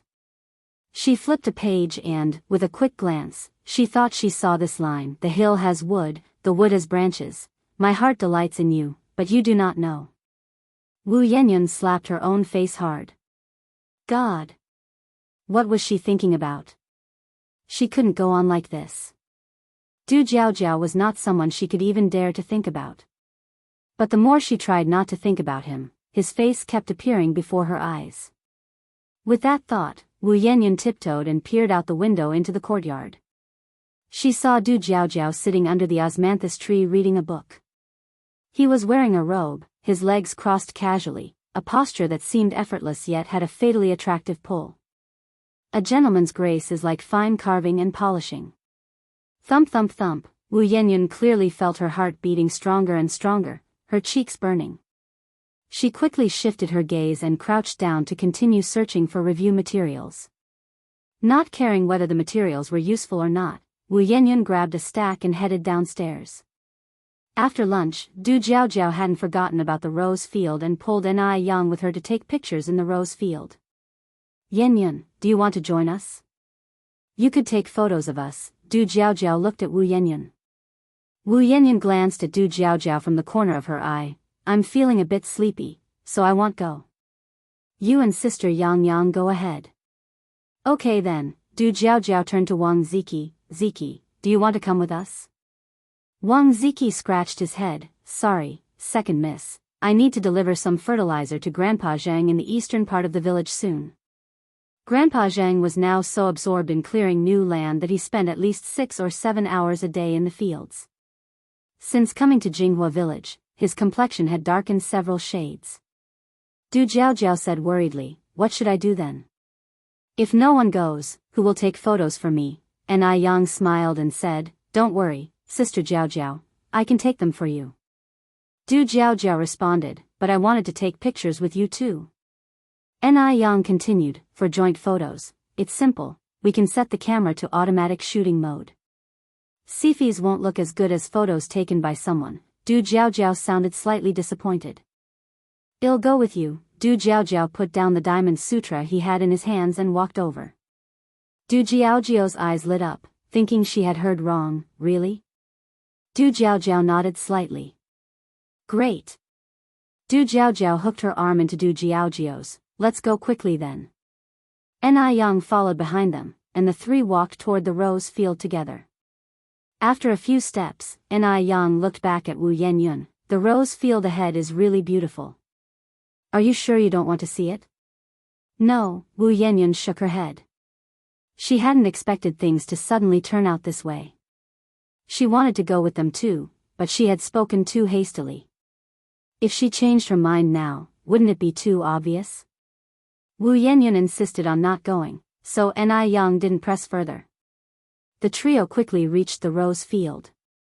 Ni Yang, holding the camera, said, Big brother Du, Sister Jiaojiao, shall I take a picture of both of you together? Sure. Du Jiaojiao exclaimed excitedly, still hooked on Du Jiaojiao's arm and struck a pose. Ni Yang took quite a few shots. Du Jiaojiao, like a tireless character from a story, kept changing poses and even picked a large bunch of roses. After a while, Du Jiaojiao was finally satisfied and passed the camera to Du Jiaojiao. Now it's your turn to take a joint photo of us. Du Jiaojiao nodded slightly. Du Jiaojiao then pulled Ni Yang in for more pictures. After a while, Du Jiaojiao set the camera to automatic shooting mode and said, this sort of opportunity is rare, so let's take a joint photo of the three of us. She didn't wait for Du Jiaojiao to agree. She fixed the camera in place, pulled Ni Yang, and hurried to Du Jiaojiao's side. Hurry, I only set it for 70 seconds. With a click, the camera captured the moment forever. By the time they returned from taking photos, it was already after 1 in the afternoon. If you find any errors, ads pop up, ads redirect, broken links, non-standard content, etc., please let us know each report so we can fix it as soon as possible. Do you want another slap? _4. Du Yi and Jiaojiao didn't stay long, merely greeting the Ni family elders before leaving. After they left, Wu Yanyan found Ni Yang, Yang, sister. What's up? Ni Yang glanced back slightly. Wu Yanyan hesitated. I'm just curious, what's that Mr. Dust's name? How do you know him? Ni Yang didn't give it much thought. His name is Du Qingfeng, and he's a good brother of brother Mo. Oh, I see. Wu Yanyan nodded. Qingfeng. So his name was Du Qingfeng. A name quite poetic and fitting to his demeanor. Time flew by quickly, and soon it was time for Ni Yang to report to Yihua University. Mo Qishan also returned just in time for the start of the term. On the day of school, Elder Zheng indeed intended to buy a truckload of firecrackers to fulfill a promise, but Ni Yang stopped him. Buying a truckload of firecrackers would not only be a waste of money but also pollute the environment. On the first day of school, Mo Qishan drove Ni Yang to the campus. Since Ni Yang was the national top scholar in sciences, Yihua University had even hung a banner over the campus gate. Yihua University's acquisition of the national top scholar in sciences had left other universities green with envy. Just yesterday, officials from other universities visited Jinghua village, hoping to poach Ni Yang. To show their appreciation for Ni Yang, the university leaders personally stood at the gate to welcome her. "Hello, principal, hello, teachers," Ni Yang walked up with Mo Qishan. "Hello, Ni Yang," the principal extended his hand to Ni Yang and looked at Mo Qishan, "And this is?" Ni Yang said, "This is my boyfriend, Mo Qishan." Boyfriend? Ni Yang had a boyfriend? The top scholar in sciences had a boyfriend. Shock was evident in the eyes of the principal and other university leaders. In their eyes, good students should be busy studying, not falling in love. Well. As long as her academic performance is good, nothing else would be surprising. After all, this was university, and having a relationship was hardly a big deal. Mo Qishan was also stunned. Being acknowledged as her boyfriend felt amazing. He had even been prepared to be referred to as Ni Yang's brother. He didn't expect to be publicly acknowledged. By the time they reached the girls' dormitory building, Mo Qishan was still dazed. "Brother Mo, what's wrong? Are you feeling unwell?" Ni Yang tugged at Mo Qishan's sleeve. "It's nothing," Mo Qishan clasped Ni Yang's hand tightly. "I'm just too happy." "Happy? Happy about what?" Ni Yang slightly raised an eyebrow. This man was so strange. Just at the beginning of the term, with students bustling around the entrance of the girls' dormitory, Mo Qishan, already tall and wearing a crisp suit, stood out with his sharp features and an imperial aura, intimidating yet imposing, clearly a high-ranking elite, making him far more appealing than any college boy, as girls passing by couldn't help but stare. "He's so handsome. If he were my boyfriend, I'd probably wake up laughing from my dreams. Get real, look at who's standing next to him. That's our university's national top scorer. Truly a match of equals in looks and talent." Ni Yang's room was on the 3rd floor. Mo Qishan carried the suitcase on one shoulder and held Ni Yang's hand as they went upstairs. The dormitory was a standard room for 6, with beds above and space for desks and other stuff below. At that moment, there wasn't anyone else in the room. The bed by the window on the left was already taken, and there were belongings underneath, likely from a student who had arrived earlier because of the distance. "Yang, which bed do you want?" "This one," Ni Yang pointed at the first bed by the window on the right. "Okay." Mo Qishan nodded and began to make the bed. Despite never doing housework at home, Mo Qishan was adept at making beds. In no time, he had finished making the bed without Ni Yang even getting a chance to help. Truly a boyfriend attentive as one could be. Ni Yang placed a vase she brought from home on the desk, then inserted fresh roses into it. After setting up the dorm, and seeing that the other 5 roommates hadn't shown up yet, Ni Yang and Mo Qishan headed off campus to grab a bite. The 80s also had military training. The training lasted for a month, meaning, after today, Mo Qishan wouldn't see Ni Yang for a month. After dinner, Mo Qishan and Ni Yang went to watch a movie, and it wasn't until after 6 p.m. that Ni Yang returned to the dormitory. "If you find any errors, ads pop up, ads redirect, broken links, non-standard content, etc., please let us know each report so we can fix it as soon as possible. Do you want another slap? _5.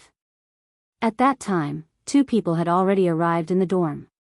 One was called Li Huilan, and the other was called Zhang Qiuying. Ni Yang took out the gifts she had prepared in advance and distributed them to the 2. Because it was their first meeting and she didn't want to burden her roommates psychologically, Ni Yang had not prepared anything too expensive. The gifts were a box of delicate pastries. "Thank you, Ni Yang." Li Huilan and Zhang Qiuying smiled and thanked her. Actually, Li Huilan and Zhang Qiuying had known that a top national scholar would be coming to the dorm, but what they hadn't expected was that this scholar would be so warm-hearted. Which was not at all what they had imagined. No problem. By the way, Ni Yang, I also have something for you. Li Huilan took out a handful of red dates from her bag. These are specialty products from my hometown, and I've already cleaned them. Don't despise them. Li Huilan came from a rural area and was dressed very simply, her Mandarin tinged with a local accent. Ni Yang took the red dates with both hands, smiling. Red dates are great. Not only do they enrich the blood and improve qi, they also beautify the skin. I love eating red dates. Upon finishing speaking, Ni Yang tasted a red date. How does it taste? Li Huilan asked. Very sweet. Ni Yang nodded. Thank you, Huilan. You're welcome. Seeing the new roommate liked her gift, Li Huilan felt relieved. Li Huilan was the only college student from her village. On the day she left for Beijing, all the villagers, old and young, had come out to see her off at the edge of the village. On the way there, she was full of confidence, but after arriving in Beijing, she realized how insignificant she was, especially at Yihua University where everyone had high scores. Her score of 620 was nothing special here. Adding to that, the meeting gifts from Ni Yang and Zhang Qiuying were quite expensive, which made Li Huilan feel somewhat inferior and embarrassed about her red dates. Unexpectedly, neither Ni Yang nor Zhang Qiuying despised her. Zhang Qiuying also took out a gift and handed it to Ni Yang. Zhang Qiuying came from Yanjiao, her family conditions were excellent, often traveling abroad, so the gift she gave was a silk scarf with Chanel letters on it. It was a famous luxury brand in the future. Ni Yang smiled and thanked her. After a while, the remaining 3 roommates also arrived. These 3 roommates were called Wang Lixia, Li Muzi, and Zhou Ling. Ni Yang passed the pastries to the 3 of them. Li Muzi and Zhou Ling happily accepted. Wang Lixia refused. Sorry, I have a toothache and can't eat sweets. You keep it for yourself. Ni Yang was never one to chase after those indifferent, and seeing Wang Lixia was somewhat difficult to get along with, she took back the pastry. Anyway, she wasn't planning to stay long in the dormitory. Regarding this issue, she had already discussed it with the principal before coming to Yihua University. She had attended college in her previous life and now also had a business to look after. Naturally, she wouldn't waste time at school. Attending examinations on time was enough, though she still had to participate in military training to avoid being criticized for seeking special treatment. Wang Lixia, these red dates are a special product from our place. Would you like to try some? Don't worry, I've cleaned them. Li Huilan offered the red dates to Wang Lixia. Wang Lixia glanced at Li Huilan. Could you please straighten your tongue and talk to me properly? After saying this, Wang Lixia also muttered under her breath, country bumpkin. Li Huilan's face turned red, her hands stiff with embarrassment while still holding the red dates. Zhang Qiuying had a hot temper and immediately retorted, Huilan, these are great red dates, money can't even buy them. Why waste them on a dog? Who are you calling a dog? Wang Lixia's face reddened in anger. Zhang Qiuying smiled, whoever bites senselessly is the dog. No manners. Wang Lixia was so angry her chest heaved. Zhang Qiuying, linking arms with Li Huilan, said, Let's go, Huilan. Let's eat our dates and not stoop to a dog's level. You. Say that again. Wang Lixia charged up to them. Zhang Qiuying was not one to shy away from conflicts. Why not say it again? Some people seem decent, but they're worse than dogs. Wang Lixia was furious. Back home, she had always been the precious daughter, pampered by her parents. At school, she was the top student, adored by teachers and students alike. She didn't expect to face such humiliation on her first day in Beijing. If you find any errors, ads pop up, ads redirect, broken links, non-standard content, etc., please let us know each report so we can fix it as soon as possible. Do you want another slap? _6. Wang Lixia's blood pressure shot up to 180, and she raised her hand to slap Zhang Qiuying across the face. At that moment, a fair hand gently gripped her wrist. Looking up, Wuxia saw the face of the national top scorer. She knew Ni Yang all too well. It was Ni Yang who had shattered her myth. Had it not been for Ni Yang, she would have been the highest female scorer in the National University entrance exam. Ni Yang's emergence let her parents and classmates realize that there were even more outstanding female students in the world than her. Let go of me. Ni Yang held Wuxia's wrist firmly, looking down at her with a calm yet resonant voice. Wuxia, this is Wuxia University, not your home. You need to watch your words and actions and consider the consequences. Have you thought about the consequences of slapping her? According to the rules of Wuxia University, assaulting or insulting a fellow student not only leads to a major demerit but also to severe cases, expulsion. During the 80s, unlike future decades, university rules were strict, focusing on unity and friendly relations among students. Hearing this, Wuxia's brow twitched. She indeed had been a bit impulsive. From the perspective of Zhang Qiuying and Li Huilan, Ni Yang looked incredibly cool in that posture. She sounded just like an elder reprimanding a disobedient younger relative. Oh, my. The national top scorer was really something. So imposing. And so, the conflict was resolved by Ni Yang. The next day marked the start of a 1-month military training. Military training in the 80s was different from later years. There weren't any camouflage uniforms back then, so everyone wore their own clothes, though they tried to keep a uniform color. The content of the military training was also different from later times, including necessary military postures, appearance, discipline, and bearing, but also training in digging trenches, bomb shelters, outdoor cooking, live ammunition firing, grenade throwing practice, and battlefield first aid, which weren't part of later military training. After a month, many students had become tanner and thinner, showing signs of exhaustion. But Ni Yang showed no changes, remaining fair as snow, elegant in demeanor, as if the grueling month hadn't left any mark on her. Zhang Qiuying exclaimed enviously, Yang, your skin is just too good. You're still not tanned at all. Ni Yang smiled and replied, maybe it's because I choose good skincare products. She never forgot to promote Ice Skin Jade Beauty wherever she went. What brand of skincare products are you using? Zhang Qiuying was straightforward and hadn't noticed what Ni Yang was using. Hearing this, Wuxia, who had been about to leave, suddenly slowed her steps, listening intently to Ni Yang's response. Even though she didn't like Ni Yang much, what girl doesn't want to be beautiful? After a month of military training, her face had turned as dark as charcoal, and she feared even her parents wouldn't recognize her when she returned.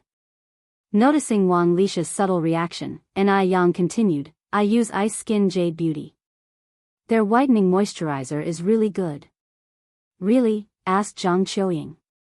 Ni Yang nodded, then added, but Ice Skin Jade Bowtie's whitening moisturizer is a limited product and usually hard to get. If you like it, I can bring some for you. Oh yes, please do, Yang. And how much is it? Zhang Qiuying eagerly nodded. Wuxia's lips curled into a sneer, her smile full of mockery. Hard to get? There was nothing in the world she couldn't buy. What was Ni Yang acting so grandiose about? Did she actually think she was awesome just because she was the national top scorer? Wuxia really despised those who, proud and arrogant from their achievements, thought the world couldn't go on without them. How hilarious. A month of military training ended, and the temperature in Beijing had dropped a lot too. Overnight, the temperature plummeted, and the streets were covered in a layer of frost. Ni Yang had forgotten to prepare her coat, but luckily, she was tough enough to withstand the cold. Just as she walked out of the school gate, she saw Mo Qishan leaning against the car door. Ni Yang walked around from behind and quietly covered Mo Qishan's eyes, deliberately changing her tone, guess who I am? Mo Qishan turned around and pulled her into his arms, wrapping her with his coat. His coat was very large and wide, carrying a burning warmth. It could wrap at least more than 2 Ni Yangs. Why are you wearing so little? Mo Qishan's tone was deep. I forgot to take my coat. Ni Yang stretched her arms around his waist, her icy hands contrasting starkly with the warmth of his body. Mo Qishan reproached himself, it's my fault. I should have checked more carefully. Shortly after, both of them sat inside the car. Brother Mo, how did you know it was me just now? Ni Yang's imitated voice was incredibly accurate, indiscernible to most. Mo Qishan said seriously, because you are my wife. If I couldn't even recognize my own wife, would I still deserve to be your man? TSK. Ni Yang poked his face. Mr. Mo, is your face still there? As long as my wife is still here, that's enough. Then Mo Qishan added, right, Sister Xiaoxi is bringing her boyfriend home tonight, we should head back early. Though Mo Qishan was several years older than Shengguan Shi, calling her sister came so naturally to him. Hearing this, Ni Yang expressed her surprise. Sister Xiaoxi has a boyfriend? When did this happen? How come I didn't know? Shengguan Shi was a person of calm temperament. She would absolutely not bring a boyfriend home until everything was finalized. Mo Qishan slightly parted his lips, smiling, I'm not very clear on the details. Then you should drive faster, maybe Sister Xiaoxi and her boyfriend are already home, Ni Yang urged. Just give me a kiss, and they'll speed up. Mo Qishan, hands on the steering wheel, fixed his gaze ahead, his chiseled features seeming frosted over, truly appearing noble and aloof, yet his words were so playful. Who would believe that the mysterious Mr. Mog had such a side if they hadn't seen it themselves? Ni Yang leaned over and kissed his cheek. Who knew Mo Qishan would push his luck? One kiss isn't enough, give me another. Ni Yang indulged his small wish and kissed him again. With her soft lips pressed against his face, Mo Qishan's vanity swelled to its peak, proud of how well he had trained his wife to be so obedient. Which man could match his skills? He was truly incredible. Mo Qishan with a triumphant look, still not enough. One more. Ni Yang, with a smile, do you want me to slap you instead? Mo Qishan's brow twitched, and he immediately sped up, showing his cowardice. Wife, I was wrong. The car sped swiftly, and in about half an hour, they arrived at the Ni family's courtyard. When Mo Qishan and Ni Yang got home, Shengguan Shi and the others hadn't returned yet, but the living room was already full of people. Shengguan Furong, Shengguan Su, and Su Lian had all come. After all, it was the first time Shengguan Shi was bringing a boyfriend home, and they needed to check him out. After all, this was a significant event in life. Curious, Ni Yang asked Grandma Shengguan, Grandma, who is Sister Xiaoxi's boyfriend? Do you know? Grandma Shengguan shook her head. The child just said she would bring her boyfriend home today, but she wouldn't say who. Don't worry, Yang, I reckon they should arrive soon. If you find any errors, ads pop up, ads redirect, broken links, non-standard content, etc., please let us know it report so we can fix it as soon as possible. Astonishing results. Shengguan Shi talked about having a boyfriend, and it really whet everyone's appetite. After a while, Shengguan Shi finally appeared with her boyfriend in front of everyone. The young man looked spirited and was carrying both big and small packages in his hands. Ni Tsuhua stood up to take the items from him and smiled. You didn't have to bring anything. Shengguan Shi said, I told him not to buy anything, but he insisted. By the way, Zuoling, this is my mom. Zuoling politely said, hello, auntie. Upon hearing this, Ni Qihua's smile froze for a moment, then she quickly returned to normal, hello. Shengguan Shi continued to introduce, this is my grandma, this is my maternal grandfather and grandmother, this is my dad, this is my aunt, this is my elder brother Shengguan Su, this is my younger sister Yang, this is my sister's boyfriend Mo Qishan, and this is my younger sister Yunyun. Zuoling greeted everyone one by one, hello everyone, I'm Zuoling, the Zua from left and Ling from ridge. Zuoling. When this name was clearly heard, not only did Ni Qihua's face change slightly, but also the expressions of elder Madame Shengguan, Shengguan Dehui, and Shengguan Su. Who was Zuoling? Zuoling was the young man with 7 older sisters. But the Shengguan family members were quite dignified and, despite having opinions, did not show it. Elder Madame Shengguan took a sip of water, feeling quite uneasy. She had not expected Shengguan Shi to bring Zuoling back. Hadn't they broken up already? Please, have a seat, Enai called Zuo Ling to sit down. Su Lian, unaware of the situation, was quite satisfied with Zuo Ling's appearance. How old are you this year, Xiaozhua? Zuo Ling politely said, Aunt, I'm 23 this year, and I was classmates with Xiaoxi. Su Lian nodded, I see, so you have started working as well? Zuo Ling replied, Yes, Aunt, I have been working for over a year now. I'm currently the workshop director at Morning Light Group, earning a monthly salary of 130 yuan. Having a decent job and being in a director position was Zuo Ling's greatest pride. Among over 50 classmates, Zuo Ling currently had the highest salary and the most prestigious position. Thus, he had the capital to feel proud, and he could sense that the Shangguan family members had a very favorable impression of him. Su Lian smiled and said, Very good, very good. Being only 23 years old and capable of handling the job of a workshop director was indeed commendable. Su Lian wasn't someone who cared too much about matching social status, she just wanted Shangguan Shi to be happy. Shangguan Furong joined in the conversation with a smile, Xiaozhua, where are you from? I'm from Beijing, Zuo Ling continued, I live right in the city center on Gillet Road. My parents are getting older, and I set aside 30 yuan from my salary every month to hire a nanny for them. Shangguan Furong nodded, you are a good child with filial piety. After chit-chatting for a while, it was time to eat. In the kitchen, Mrs. Jing quietly tugged at elder Madame Shangguan's sleeve and whispered, that young man Zuo Ling seems quite nice. Why do you look a bit unhappy? Zuo Ling had thick eyebrows and large eyes, very energetic, and he was also distinctive looking, which was why he had caught Shangguan's eye. Elder Madame Shangguan sighed, glancing towards the door, do you know who this Zuo Ling is? Who? Mrs. Zheng was baffled. Elder Madame Shangguan continued, he's Xiaoxi's ex-boyfriend, the one with 7 older sisters. What? Mrs. Zheng looked surprised, I thought they broke up. Why did she bring him back home? Elder Madame Shangguan frowned slightly, who knows what Xiaoxi is thinking. Seeing Zuo Ling about to come into the kitchen to fetch dishes, Elder Madame Shangguan quickly added, well, talk later, it's not good to let others overhear. All right, Mrs. Zheng nodded.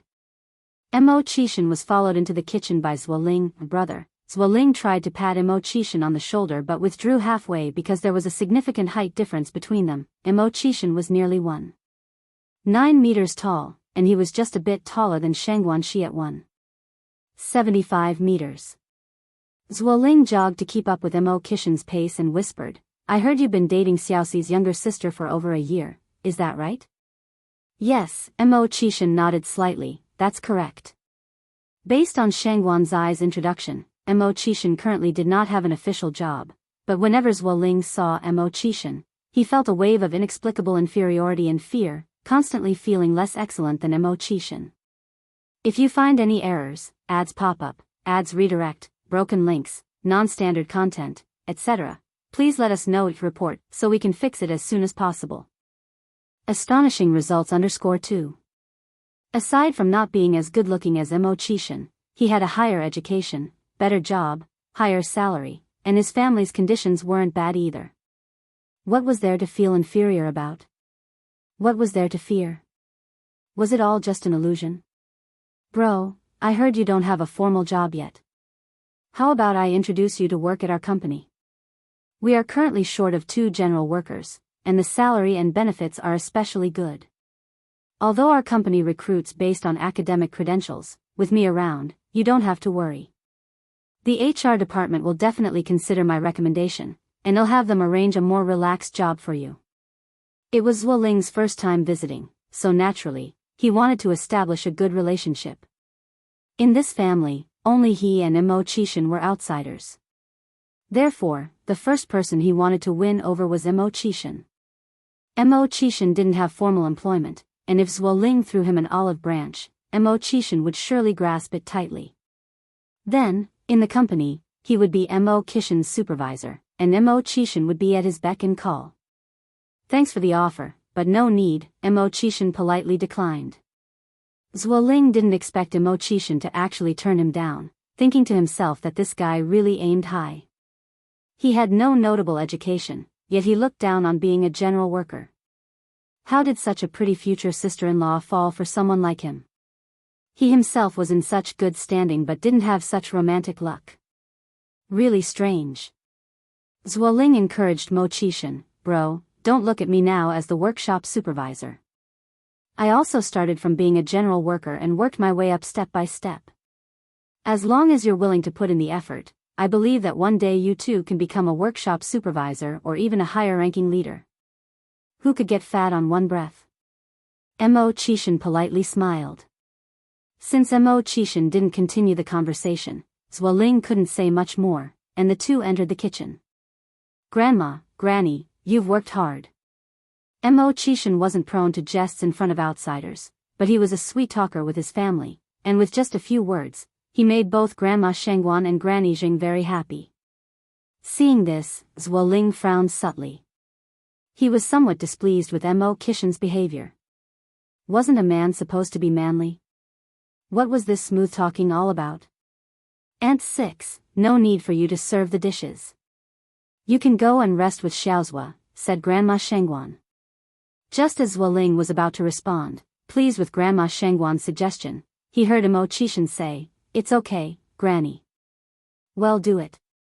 So, Zuoling had no choice but to join Mo Qishan in serving the dishes. Dinner was lavish. Although the Shengguans lived in the countryside, the meal was better than what his family usually had, which surprised Zuoling. It seemed the Shengguan family had prepared this especially to welcome him. During the meal, Zuoling occasionally offered food to Shengguan Shi. The two had been together for over 3 years, and Zuoling was very familiar with Shengguan Zai's tastes. Su Lian and Shengguan Furong noticed this detail and showed satisfaction in their eyes. After dinner and a little more sitting, Shengguan Shi walked Zuoling back. Just stepping out the door, Zuoling noticed a small sedan parked at the doorstep and asked in surprise, "Xiaoxi, whose car is that?" Shengguan Shi nonchalantly said, "I think it's from the television station." Because Shengguan Dehui had previously instructed her, during her school days, Shengguan Shi had deliberately concealed her family background. No one knew she came from a wealthy household, not even Zuoling, the television station. Zuoling was puzzled. Shengguan Shi continued, "Didn't my sister top the high school exams this year? That car belongs to a journalist who came to interview her, but something broke and it can't start, so it's been parked here. In a few days, the station will send someone to tow it away." High school exam top scorer. Zuoling was even more surprised. "Your sister is the top scorer for the high school exams." "Yes," nodded Shengguan Shi. "Then your sister really lacks judgment, having such a boyfriend as a high school exam top scorer," Zuoling said. "Didn't she become foolish from reading too much? What of being a high school exam top scorer? After all, she chose a boyfriend with neither education nor a job. That showed high school exam top scorers were nothing special after all." Shengguan Shi replied with a serious face, "Don't talk nonsense. Yang is the smartest person in our family. Moreover, if my sister chose Mo Qishan, he must have something exceptional about him. And I also think Mo Qishan is much more than he seems. If you find any errors, ads pop up, ads redirect, broken links, non-standard content, etc., please let us know each report so we can fix it as soon as possible. Astonishing results _3.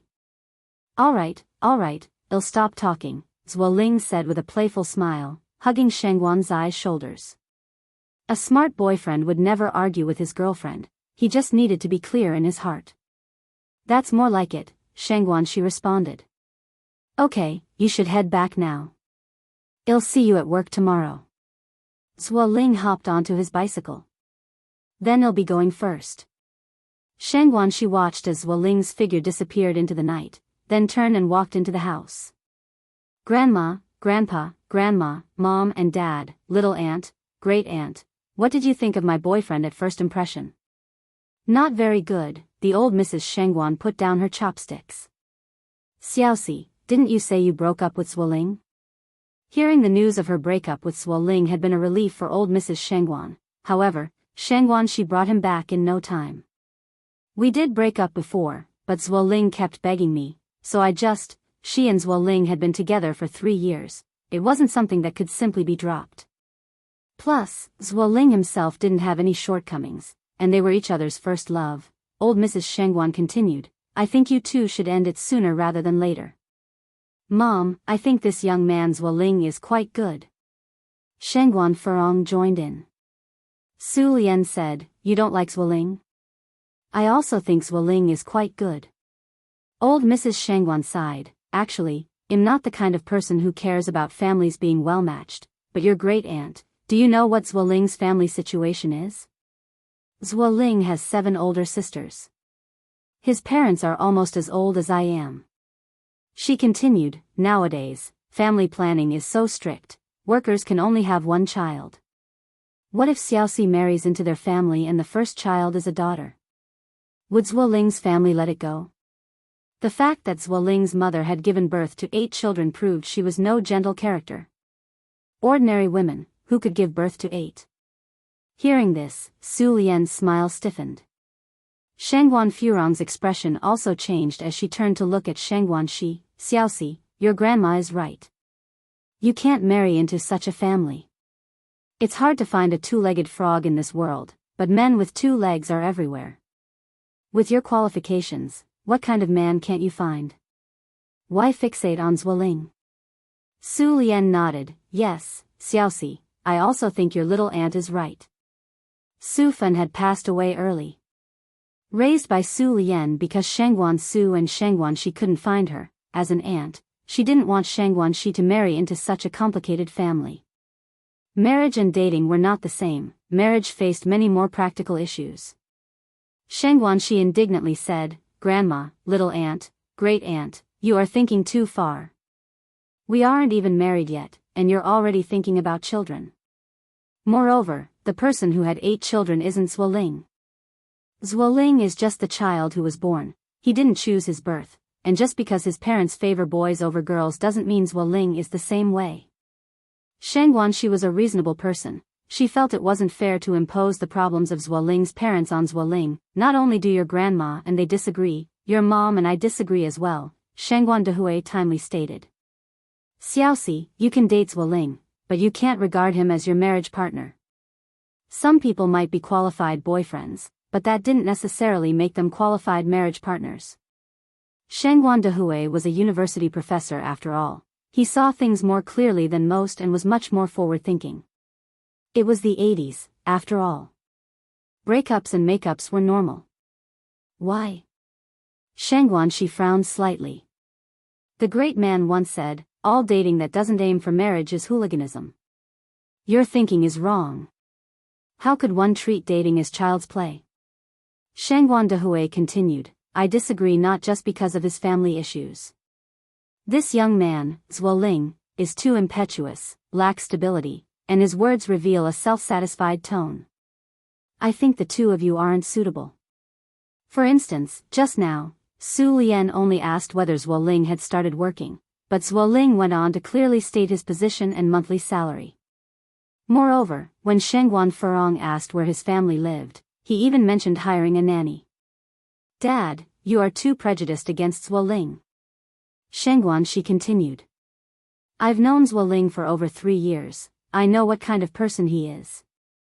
If you find any errors, ads pop up, ads redirect, broken links, non-standard content, etc., please let us know it report so we can fix it as soon as possible. Astonishing results _4. Sister Xiaoxi, don't get agitated. Actually, I think Dad makes a lot of sense, Shengguan Su began. Zuoling really isn't suitable for you. Grandpa, Grandma, what do you think? Shengguan Shi looked towards Elder Zheng and Madame Zheng. Madame Zheng smiled and said, Sister Xiaoxi, your grandmother and I share the same view. When a girl gets married, she has to keep her eyes wide open. Besides, Zuoling's parents are also getting on in years. What if you really ended up with Zuoling? Who would look after your children? His parents even need a nanny to take care of themselves. I can hire another nanny, Shengguan Shi argued. Madame Zheng smiled and said, when the child is too young to speak, would you really be comfortable leaving them in someone else's care? Moreover, what if you have a daughter and your in-laws don't like her and secretly dispose of the child? What will you do then? That won't happen. She would be their own granddaughter. It will. Ni Tsuehua stepped forward and said, you'll find all sorts of people in this world, especially people like Zuoling's parents who favor sons over daughters. It was then that Shang Guanxi realized that Ni Tsuehua had already lost 3 children. Mom is right, Ni Yang chimed in at the right moment. Sister Xiaoxi, medical research has proven that the sex of a baby is actually determined by the male side. Human sex chromosomes determine the gender, with males being XY and females XX. The cells produced by women all contain an X, while those produced by men could be X or Y. If both cells are X, then a girl is born. If the male contributes a Y, then a boy is born. At this point, Ni Yang paused, then continued, Zuoling's family has the genes for having daughters, so there's a 90% chance that your first child would be a girl. This means you should be prepared for the 90% likelihood of your child being discarded. Ni Yang was not one to mince words, so what she said always hit hard. Shang Guanxi hesitated for a moment, then said, Yang, do you believe this too? How can you be so certain that Zuoling's parents will definitely favor boys over girls? Maybe they just like having lots of children. After all, Shang Guanxi's experience was too limited to fully understand these things. You can tell just from her having given birth to 7 girls, Ni Yang continued, Sister Xiaoxi, medically speaking, pain is classified into 12 levels. The first level is the pain from a mosquito bite, and the 12th level is the pain of a mother during childbirth. Plus, giving birth is really harmful to the body. The best state for a woman is to give birth to 1 or 2 children. Who would joke about their own health without some kind of strong belief? Ni Yang's words were so logical that they left no room for rebuttal. Shang Guanxi fell silent for a bit, then said, I feel that Zuoling is not that kind of person. I'm marrying Zuoling, not his parents. Even if his parents truly favor sons over daughters, it has nothing to do with us. Once a son is married off, could the parents still be trying to meddle? Ni Yang did not rush to contradict Shang Guanxi but said, Sister Xiaoxi, don't reveal our family situation to Zuoling for now. Just observe him for a while longer and see if his character is worthy of your lifetime commitment. If he truly is worthy, I believe our family will have no objections to you. With that, Ni Yang turned her eyes to Shang Guanxi, Sister Xiaoxi, Dad, Mom, Grandma, Grandpa, Aunt, and your brothers object to this matter purely because they want you to have a better life. Hearing this, everyone nodded in agreement.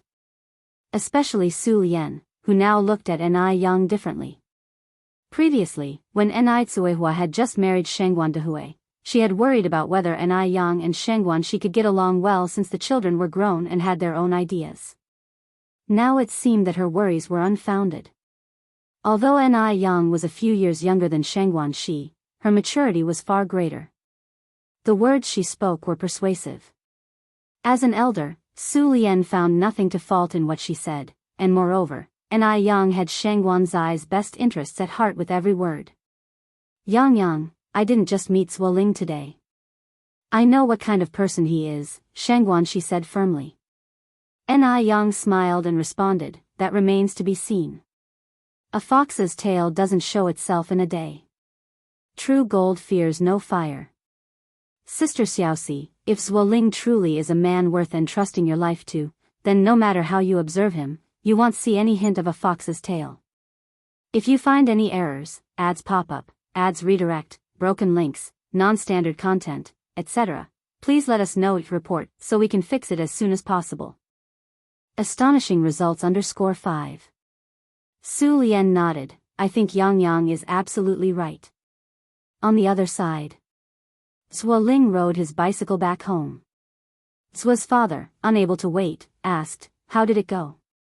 Did Xiaoxi's parents have a good first impression of you? Do you even need to ask? Zuo's mother, sitting on the sofa watching TV, scoffed. Our Lingling's credentials are so outstanding, you couldn't find a better son-in-law with a lantern. Could the Shangguan family possibly look down on us? Zuo's parents were both retired factory workers, and they had been cadres at the factory, so their retirement benefits were extremely generous, with a pension of 300 yuan each month. Plus, owning 2 apartments in Beijing, life was particularly comfortable for them. Hearing this, Zhuo's father nodded in agreement. That's true. The mother continued, how are Xiaoxi's family conditions? Are they as good as your Uncle Chen's? Zhuo shook his head. Uncle Chen is a city dweller, while Xiaoxi's family is from the countryside. There's no comparison. But Xiaoxi's family seems to be quite well off. I saw that they even have big appliances like a refrigerator and a washing machine, and their house is beautifully decorated. Refrigerators and washing machines together wouldn't cost less than a few thousand yuan. Could an ordinary family afford that? Don't even think about it. From the countryside? Zhuo's mother sat up in surprise. Xiaoxi is a rural person? Due to past experiences, Zhuo's mother got goosebumps at the mention of rural people. Their family was living so comfortably, they certainly didn't want to be visited by poor relatives looking for handouts every day. Xiaoxi is from Jinghua village, Zhuo nodded. But you don't have to worry, Mom. Xiaoxi's relatives dress very decently, not like poor people, so you don't have to worry about people coming to our door asking for things. Zhuo's mother sighed. This child, how did you end up choosing a country person of all people? Mom, I love Xiaoxi, I really do. I hope you can agree to our relationship, Zhuo continued. Mom, I promise you, Xiaoxi's family doesn't have that kind of poor relatives, and their conditions are really quite good. You see how long it's been since we've changed the carpet in our living room. The carpet in Xiaoxi's living room is not only brand new but also woolen. Zhuo feelings for Sheng Guanxi were genuine, otherwise, they wouldn't have had an on and off relationship. Zhuo's mother tapped Zhuo on the forehead. You're just too naive. You might get cheated and end up counting someone else's money for them.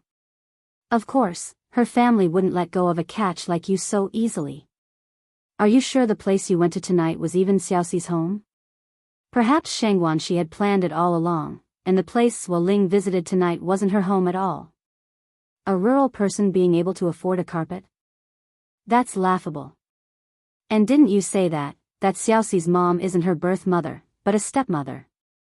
Have you ever seen a stepmother who truly cares for her stepdaughter? If you really marry Xiaoxi, then you'll have troubles. That stepmother will steal a little today, a little tomorrow, and our family won't be able to live properly. Her son was only 23 years old and already earning over 100,000 yuan a month. You probably couldn't find a few like him in the whole of Beijing. If Sheng Guanxi's family was a bit better off, that would be one thing, but now knowing that Sheng Guanxi is just a country girl, she felt scornful, thinking that Sheng Guanxi was after their family's wealth. Of course, a country girl would be happy to marry into the city. Isn't that just like a sparrow turning into a phoenix? Not at all, Zhuo shook his head. I think Xiaoxi's stepmother is quite nice, not like someone who would steal things. You've just visited them today for the first time, of course Shed put on an act. Once you're married, she will show her true colors, his mother continued. Lingling, listen to your mom, Xiaoxi is not worthy of you. I think the daughter of your Uncle Chen is quite good. Chen Liebao is Uncle Chen's only daughter. Eventually, the Chen family's fortune will be yours. Indeed, Chen Leibao's family's conditions were even better than Zhuo's. However, Chen Liebao looked like Zhu Beiji, not only with a big face and fat ears but also exceedingly rude and noisy when eating, just like a pig. Compared to Sheng Guanxi, it was night and day. Zhuo was at least a workshop director and also quite handsome. How could he possibly marry someone like that? It would be an utter joke. Though Sheng Guanxi's family wasn't as well off, she was good-looking and also a university student. Plus, their relationship was a love match. He would have face when bringing her out. If you find any errors, ads pop up, ads redirect, broken links, non-standard content, etc., please let us know it report so we can fix it as soon as possible. Astonishing results _6. No, I just like Xiaoxi, Zhuo asserted stubbornly. Zhuo's mother sighed. You used to be such an obedient child, what has changed now? I know you don't find Liebao attractive, but haven't you heard the saying, beauty is a source of trouble? Being beautiful is not necessarily a good thing. King Zhou of Shang lost his kingdom because of Daji, Tang Xuanzong faced the Ensure rebellion because of Yang Yuhuan, and King Yu of Zhou was overthrown because of Bao Si. The words of the ancients contain profound wisdom. The saying beauty is a source of trouble is not without basis. At this point, Zhuo's mother paused and continued, actually, women are all the same when the lights go out. There's nothing more to them, nothing less. Whether one is beautiful or not is just about looks. And besides, Lingling, you are destined for great things in the future. You can't let your heart be taken by youthful love, and you certainly can't let Xiaoxi hold you back. What you're lacking is a wise and virtuous wife, not a fairy who is above the mundane world. Lai Bao, that child, definitely looks like she's blessed with good fortune, big head, big bottoms, surely someone who can bear sons. After you marry, you'll give me a fair and plump grandson. As she spoke, Zhuo's mother started to dream of a wonderful future. Her grandson, she gave birth to 8 children, all for the day she could hold her grandson in her arms. Zhuoling shook his head, no, Mom, please stop talking. Just the thought of having to sleep next to a pig in the future makes me so nauseous that I won't be able to eat breakfast tomorrow. You child, his mother chided, how can you speak like that? How has Lai Bao disgusted you? I think she's very nice. Your Uncle Chen said that if you're willing to marry Lai Bao, not only will our family not have to pay a penny for the dowry, but we'll also get 5,000 yuan as part of her dowry. Can Xiaoxi's family offer 5,000 yuan for a dowry? I bet they can't even come up with 50 yuan. That's 5,000 yuan. Where could you find such a favorable marriage offer? But Zhuoling sneered at the 5,000 yuan, knowing that one can't have the best of both worlds. Even if Chen Leibao's family offered 50,000 yuan for the dowry, there's absolutely no way I'd marry a pig. Having said this, Zhuoling turned and walked away. Zhuo's mother was so infuriated by Zhuoling that she was more convinced than ever that Shangguanxi was the reincarnation of the millennia-old fox spirit Su Daji. Let it be, Zhuo's father said, just don't meddle with the child's affairs. Nowadays, people value love marriages, and arranged marriages by parents are out of fashion. When Zhuo's father was at work, he held a lower position than Zhuo's mother, so she had always been in charge, which meant that at home, Zhuo's mother had the final say. Moreover, Zhuo's mother didn't have any preference for sons over daughters. The reason she had 8 children was to prove her worth. Because a life without a son was considered incomplete. A daughter married off is like water splashed out. No matter how many daughters you have, they can't compare to having a son. Zhuo's mother continued, our Lingling is too outstanding. Who knows how many girls out there have their eyes on him. I calculated everything but never expected Shangguanxi to be from the countryside. If I had known she was from the countryside, would never have agreed to it when Lingling first brought it up. That girl is too scheming, hiding her rural background and deceiving us for so long. She should have mentioned her rural background early on. What is this, if not deceit? Our Lingling is a dragon roaming the heavens, and she is just a sparrow that aspires to transform into a phoenix. It's too unsightly. Zhuo's father turned the page of the newspaper in his hand and replied, following his wife's thoughts, I also think Lai Bao is a decent child. The Chens are still young and can at least provide support for them for over a decade. If our Lingling marries Lai Bao and they have a chubby baby boy, the good days are still ahead. Meanwhile, at the Ni family's home, Ni Cuihua and Shangguan Dehui were sitting on the bed, also talking about Shangguanxi. As a stepmother, there were some things Ni Cuihua felt awkward to speak out directly. She could only convey her thoughts to Shangguan Dehui. Although Xiaoxi seems to have a mild temperament and doesn't usually show much temper, she actually has a rebellious streak deep inside. You have to talk to her about Zhuoling properly, but also don't push her too hard, beware of the extreme rebound effect. Even though Shangguanxi wasn't born to Ni Cuihua, through the days spent together, she had come to understand Shangguanxi's nature very well. Shangguan Dehui nodded, I know, don't worry. Actually, Shangguanxi was very much like the late Su Fun. Su Fun had known that Shangguan Dehui had someone else in his heart, but she had still married him disregarding everything. Shangguanxi was also troubled, tossing and turning in bed, unable to sleep all night long. She couldn't figure it out. Zhuoling's qualifications were so outstanding, why couldn't her family see his worth? As a result, when Shengguanxi got up the next morning, 2 dark circles had formed under her eyes. Sister Xiaoxi, didn't sleep well last night? Ni Yang greeted her at the dining table. Shengguanxi nodded. Here, take this. Ni Yang fished a pink sugar pill from her pocket. What's this? Ni Yang said with a smile, it helps relieve fatigue and lighten dark circles. Hearing about the beneficial effects of the sugar pill, Shengguanxi immediately took it and swallowed. Thank you, Yang, otherwise I wouldn't have been presentable today. After a while, Ni Tsuihua came over with breakfast. At noon, Ni Yang received a phone call from the hospital. After hanging up, Ni Yang found Ni Tsuihua. Mom, I have something to tell you now, you need to be prepared emotionally. Is it about the paternity test? Ni Tsuihua asked. Yes. Ni Yang nodded. Mom, Yenyun is our second sister. Crash. The vase in Ni Kuihua's hand dropped to the floor, shattering, and with tears in her eyes, she said, Really, is it true? It's true. Ni Yang hugged Ni Tsuihua. Mom, we've found our second sister. We've found her. We've found her. Ni Tsuihua cried tears of joy. Although they had found the person, Ni Tsuihua was still faced with a dilemma. Whether to acknowledge her or not.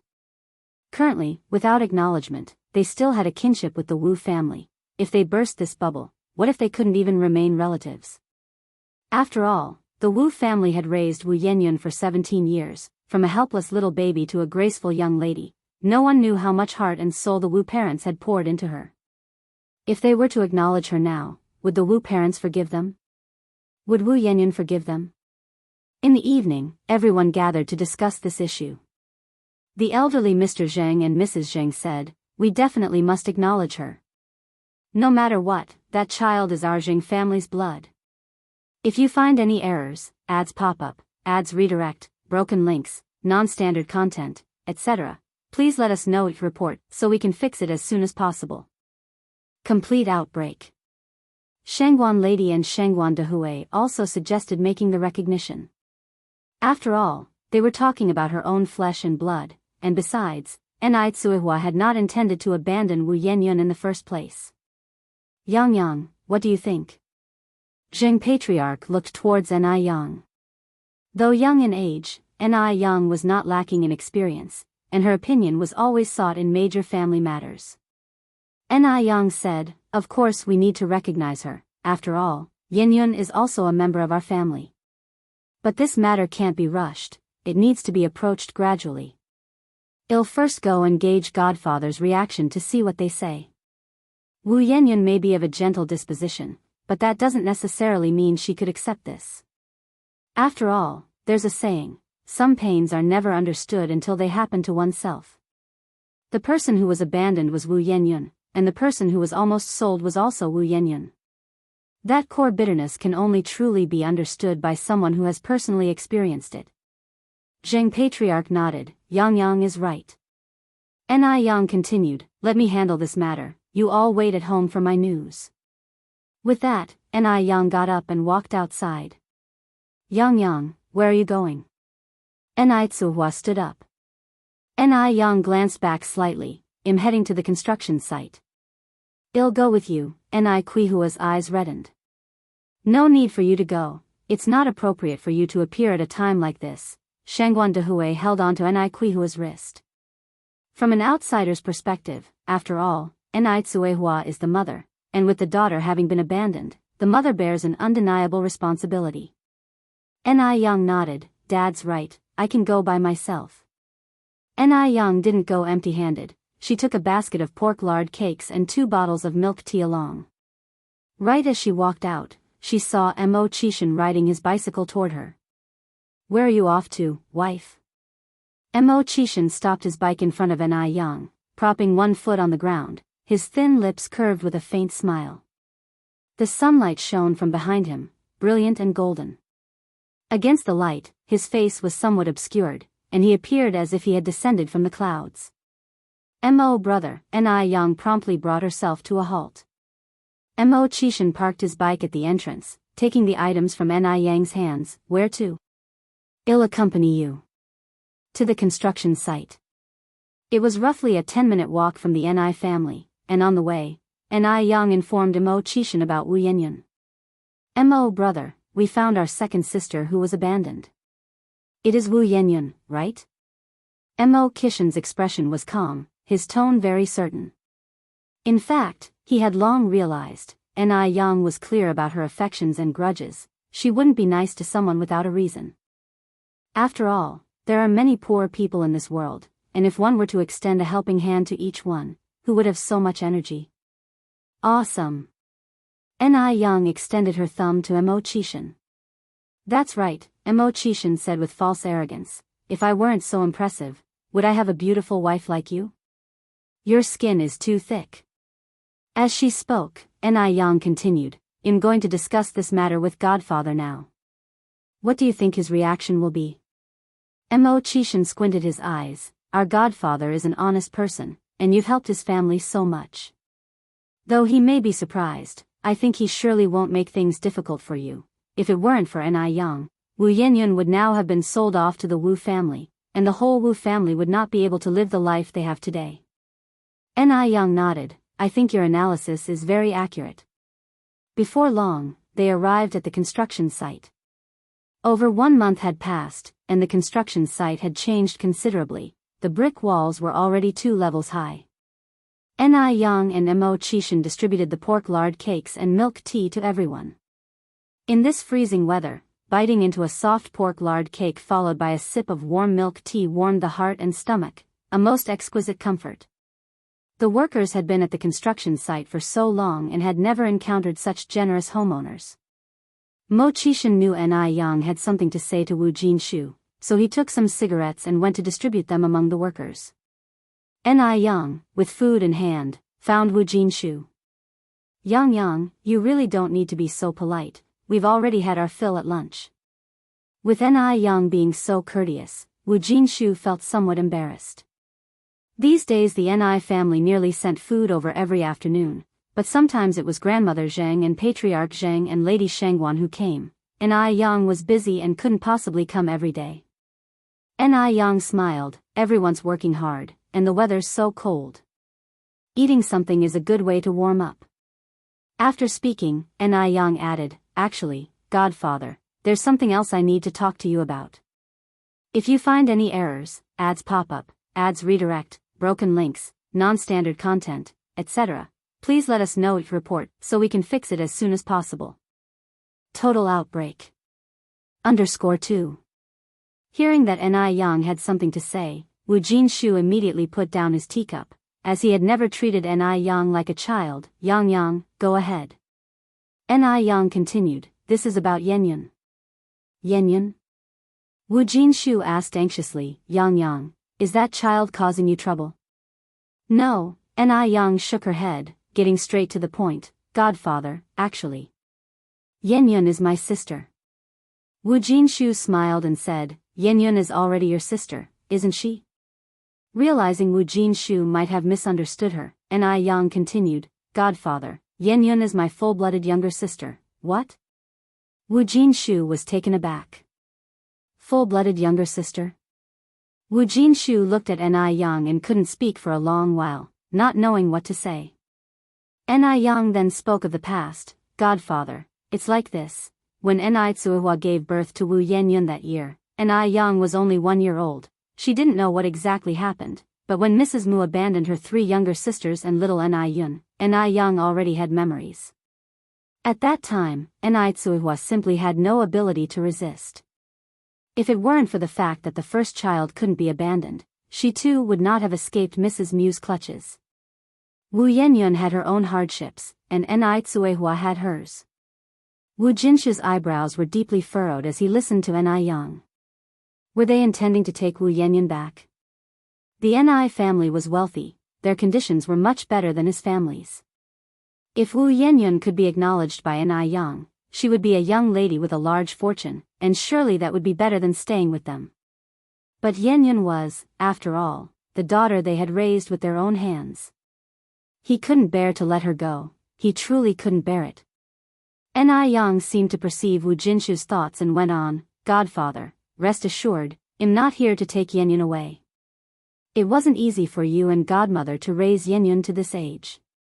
The grace of upbringing is greater than heaven. No matter what, you are Yanyan's parents. Ni Yang wasn't the kind of person without a conscience. The Wu family had raised Wu Yanyan for so long, it would not only be illogical to take her back now, but it would also be unfair to Wu Jinshu and Yan Erju. Including Ni Tsuehua, they had no intention of taking Wu Yanyan back. They just wanted to clarify things to Wu Yanyan and use the rest of their lives to make it up to her, so that neither of them would have regrets in their lives. Then, Wu Jinshu started, his mouth agape. If the Ni family didn't want to take Wu Yanyan back, then why had Ni Yang told him all this? Ni Yang continued, Godfather, if you don't mind, let Yanyan also acknowledge my parents as godparents. From now on, our two families will be even closer relatives. After much thought, this seemed like the most appropriate solution. Upon hearing this, Wu Jinshu breathed a sigh of relief. Yang, I can't decide this alone.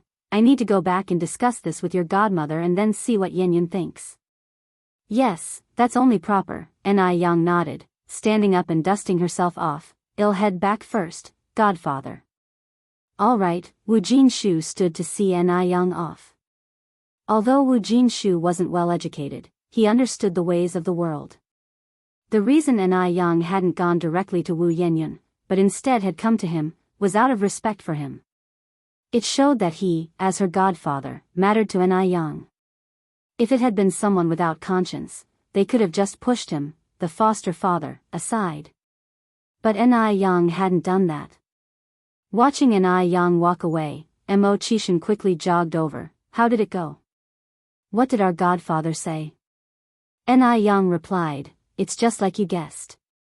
Godfather didn't make it difficult for me, but I don't know what Yanyan will think. Mo Chishan wrapped an arm around Ni Yang's shoulders, his thin lips parting lightly. Do your best and let fate decide. As a sister, you've done well enough, don't put too much pressure on yourself. Ni Yang was only Wu Yanyan's sister. In other families, a sister simply couldn't do so much, especially since she wasn't the one who caused this mess, to begin with. Ni Yang nodded, let's hurry back.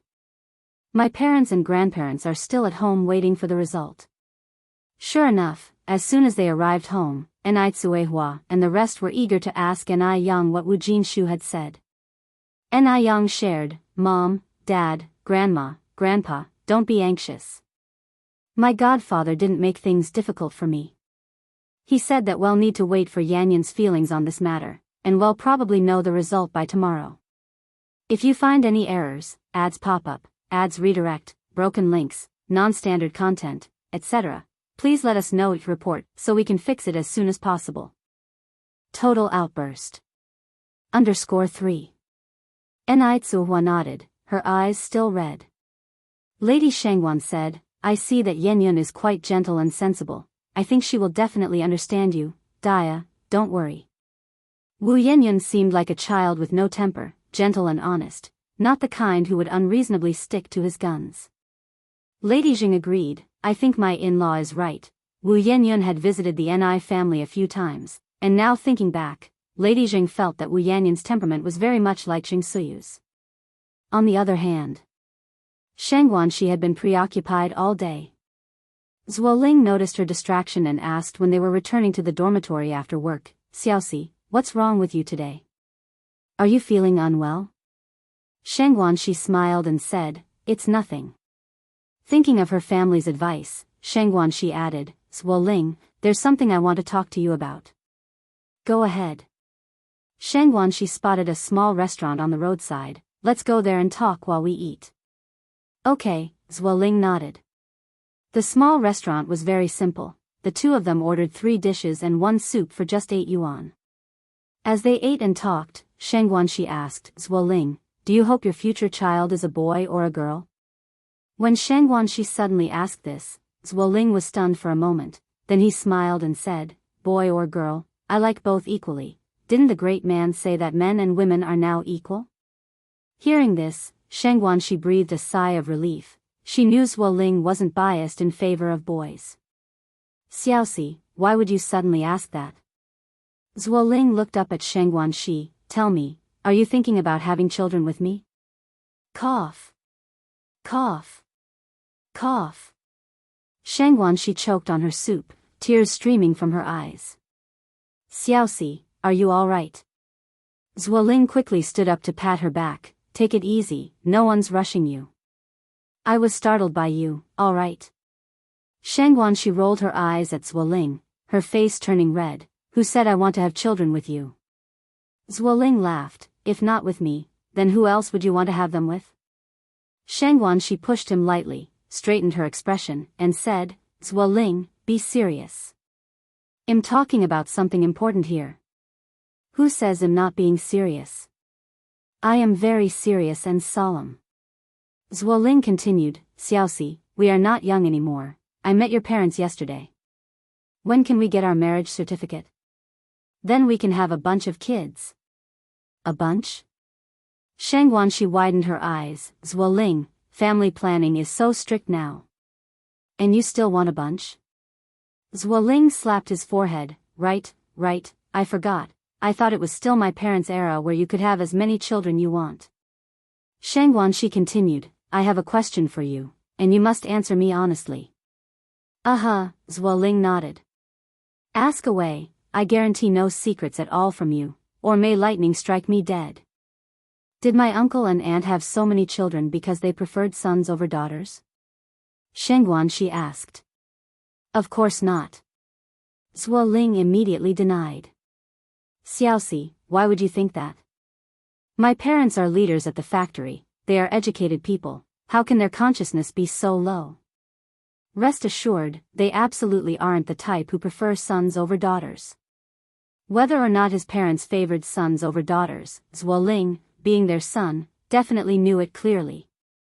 As a child, while his 7 sisters ate bran and swallowed vegetables, he alone ate white rice and fine flour, having a boiled egg every morning, his sisters not even dreaming of getting a piece of the eggshell. Moreover, all 7 of his sisters were illiterate, only he graduated from university. Even now, those 7 sisters had to frequently subsidize the family, but how could he admit such a thing directly? Zuoling wasn't stupid. He and Xianxuan's relationship was at a critical juncture. What if this broke them up? He certainly didn't want to marry Chen Liebao, that pig. Really? Xianxia pressed on, if uncle and aunt didn't prefer sons over daughters, then why did they have so many children? Zuoling laughed and said, my dad was an only child, and my mom had her and my aunt, just 2 people. Seeing other families with many children always seemed very lively, my parents especially envied that. So, my mom gave birth to my 7 sisters and me. Actually, there was another younger sister after me, but when my mom was 8 months pregnant with her, she accidentally fell. Medical skills weren't advanced at that time, so the baby didn't survive, and my mom was very heartbroken. After that, she never conceived again. If you find any errors, ads pop up, ads redirect, broken links, non-standard content, etc., please let us know your report so we can fix it as soon as possible. Total outbreak. _4. Zuoling made up the story about the past pregnancy. His goal was simply to make Xianxia believe him. After all, the Zuo family had only moved to Beijing 20 years ago, and many old neighbors weren't clear about their old affairs, so even if Xianxia had the intention to inquire, she wouldn't find out anything. Xianxia nodded, oh, I see. Zuoling continued, my mother still remembers my unborn sister to this day. Every year on Tomb Sweeping Day and the Cold Clothes Festival, she burns paper money for her. Xiaoxi, you must remember never to bring this up in front of my mother, I don't want to resurrect her grief. He knew Xianxia too well, she was simple and kind-hearted. Considering his mother, she would not ask his mother to verify this. I understand. Don't worry, I won't say anything. That's good then. As the conversation ended, Xianxia added, by the way, Zuoling, there's another thing I want to make clear to you. Go ahead, Zuoling said with a smile, I'm all ears. Xianxia said, nowadays, birth planning is so strict. If we were to get married in the future, regardless of whether our first child is a boy or a girl, I will not have a second child, and even your parents cannot interfere with our decision. If you agree, then we can continue our relationship. If you don't, then let's just end things here. Some things needed to be made clear in advance. Having been advised by her family, Xianxia didn't want to end up in an ugly dispute over such matters. This was absolutely unacceptable. Even though birth planning was strict, if one spouse could resign from work, not both being in employment would allow a second child. Besides, wasn't it a woman's duty to carry on the family line? Would a woman who couldn't bear children be brought home just to be revered like an ancestor? But of course, Zuoling would never speak these thoughts aloud. He was, for now, quite content to revere Xianxia like an honored ancestor. Xianxia was beautiful and well-educated, and they shared deep feelings. Zuoling did not want to part ways over the issue of children. People change. Xianxia, not yet married and still a young woman, was unaware of a woman's duties and mission. Perhaps after getting married, she would understand. By then, she might even be clamoring to have a second, third, or fourth child. Yes. That would definitely happen. Thinking this, Zuoling said with a smile, yes, I'll listen to you.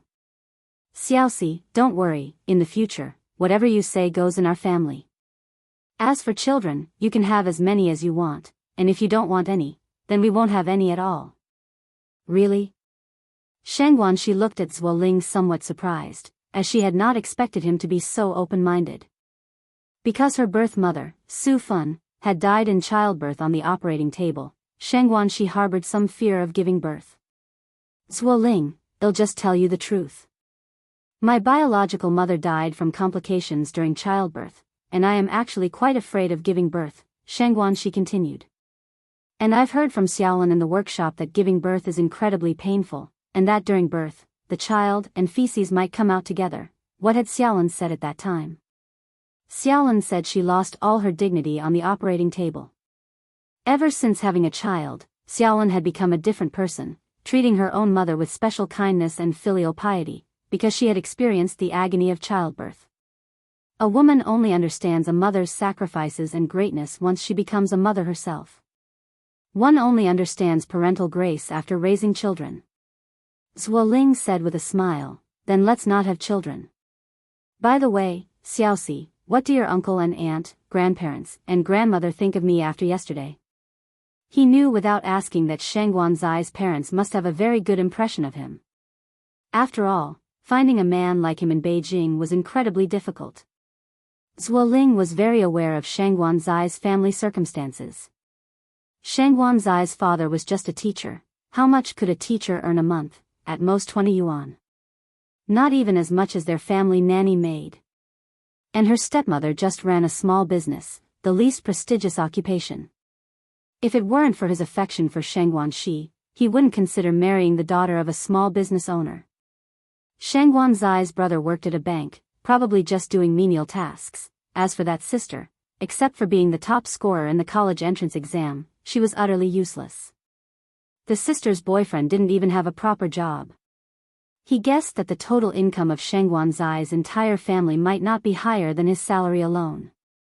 If you find any errors, ads pop up, ads redirect, broken links, non-standard content, etc., please let us know it report so we can fix it as soon as possible. Chapter 1000, Total Outbreak. _5. Not only is the income low, but there's also the need to support 3 elders and a child. What money could such a family have? When encountering a golden son-in-law like him, one must definitely hold on tight. In the entire family, only he has a monthly salary over 100. Zuoling felt a full sense of superiority in his heart. Xianxia didn't have the heart to deflate Zuoling's pride and also wanted to leave a good impression of her family in his heart. She knew some things clearly herself and lightly said, "My parents have a particularly good impression of you, especially my aunt and my younger aunt. After you left, the 2 of them were still praising you." "Really?" Zuoling asked. "Really?" Xianxia nodded. Zuoling then said, "So, should we start discussing our wedding date now?" Xianxuan's face flushed momentarily. This is not urgent, Xiaoxi, I'm already 23 this year. The 80s were not like later times. Back then, people advocated for early marriage and childbirth. Some college students were still studying when they had children. And there were some who attended college while having children. Someone like Shang Guanxi was already considered an older youth. The most crucial issue was that Shang Guanxi was somewhat traditional. Normally, Zhuo Ling couldn't even hold her hand, let alone other things. 23 is an age easily prone to impulsiveness.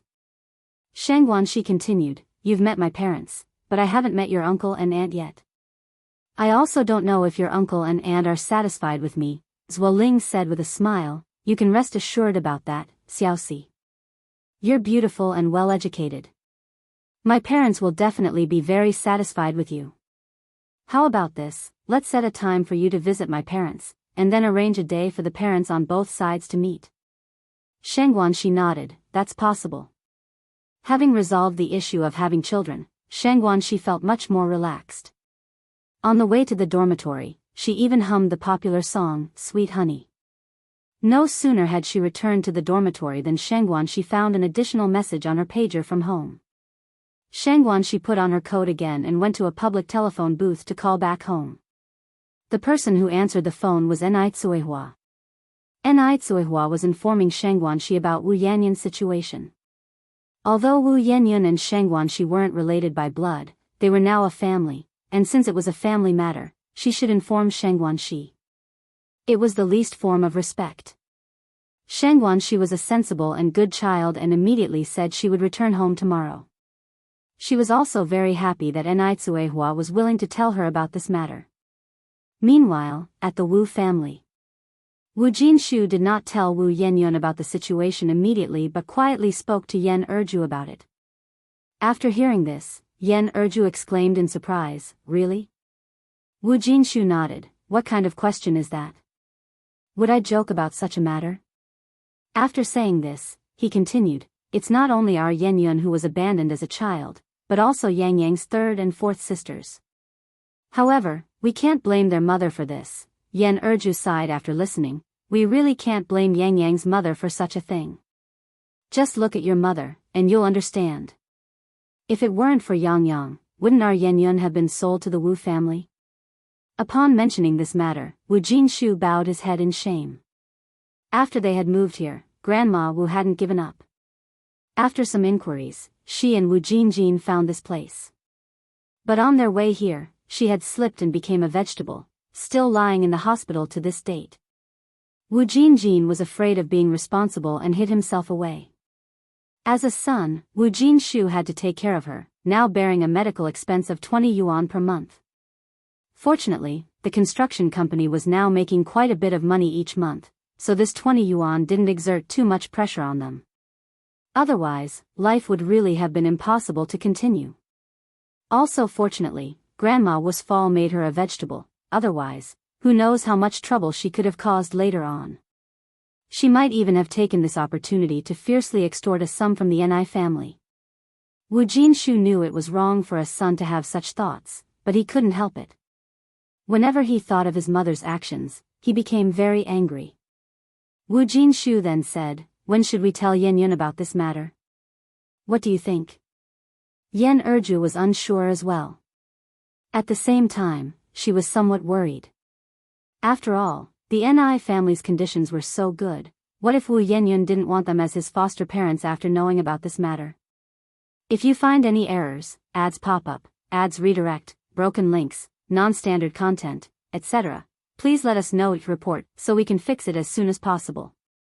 Chapter 1001, Total Outbreak. _6. Wu Jinshu said, "What I mean is, since Yanyan will have to know about this sooner or later, we might as well tell her now. Isn't there a saying, a swift knife cuts through the mess? If Yanyan really chooses the Ni family and doesn't want us anymore, we can't stop her. After all, blood is thicker than water. No matter what choice Wu Yanyan made, Wu Jinshu would respect it." But out of selfishness, Wu Jinshu still hoped that Wu Yanyan wouldn't abandon them. "Okay," Yan Erju nodded and with a sigh said, "I'll go call Xiaoyan." Wu Yanyan now lived in a room by herself. When Yan Erju went to see her, she was revising her schoolwork.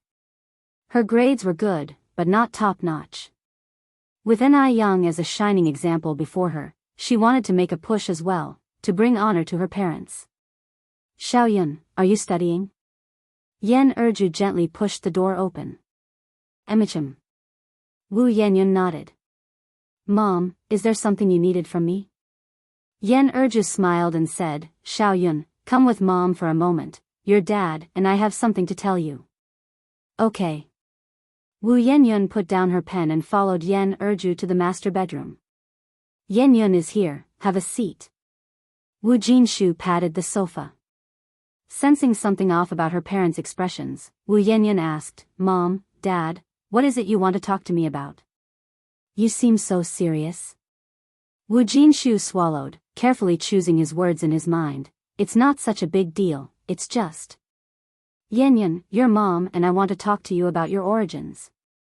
I think you should know that you are not our biological child. Upon hearing this, Wu Yanyan's eyes instantly reddened. Mom, Dad, do you not want me anymore? Ever since she knew about her origins, Wu Yanyan's mind had become sensitive. She feared that one day her parents might suddenly not want her. Hearing this, her heart leaped to her throat. No, not at all. Wu Jinshu quickly shook his head to deny it. Silly child, what are you talking about? Why would your mom and dad not want you? Your parents just want to talk to you about this matter. Yan Erju added, Xiaoyun. You were raised by me, from diapers to potty training, how could I ever not want you? Don't worry, you will always be your father and mother's daughter. Wu Yanyan wiped her tears, then, why are you bringing up this issue all of a sudden? Something felt off about it all. Yan Erju sighed and continued, Xiaoyun, your biological mother had no choice but to abandon you, and I hope you won't hold it against them. Wu Yanyan blinked, then said, have they come looking? Yan Erju nodded. Learning that her blood relatives had found her, Wu Yanyan couldn't describe what she was feeling. Her mind went blank. They didn't want her, did they? So why were they looking for her now? What kind of desperation had led them to give up their own flesh and blood? Mom, you and Dad just ignore them. Wu Jinshu continued, Yanyan, aren't you even a little bit curious who they are? I'm not curious. Besides, there wasn't anything to be curious about. Yan Erju said, Xiaoyun, your biological mother really had her desperate reasons, and I hope you can forgive them. Wu Yanyan stayed silent. Yan Erju continued, Xiaoyun, actually, Yang Yang is your sister, and Yang Yang's mom is your biological mother. At these words, Wu Yanyan felt as if something in her mind exploded with a bang. She never dreamed that Ni Tsuehua was her birth mother. That Ni Yang was her biological sister. She remembered the first time she saw Ni Yang. That day, Ni Yang wore a beautiful and tidy cheongsam, like a young miss from a wealthy family stepping out of a novel, observably untouchable. At the time, she wondered how there could be someone so beautiful in the world. Not only was she beautiful, but she also had such good fortune. Back then, she wore patchwork clothes, looking destitute like a beggar, struggling even for 3 meals a day. The first time she met Ni Tsuehua, the scene was much the same. Ni Tsuehua lived in a glittering, grand villa, surrounded by a cluster of servants, and she was dressed worse than the servants.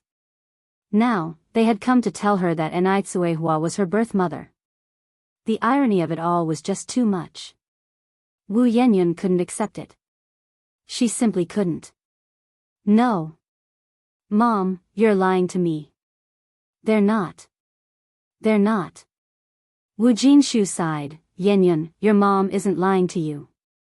Yang Yang really is your sister, and Yang Yang's mom is indeed your birth mother.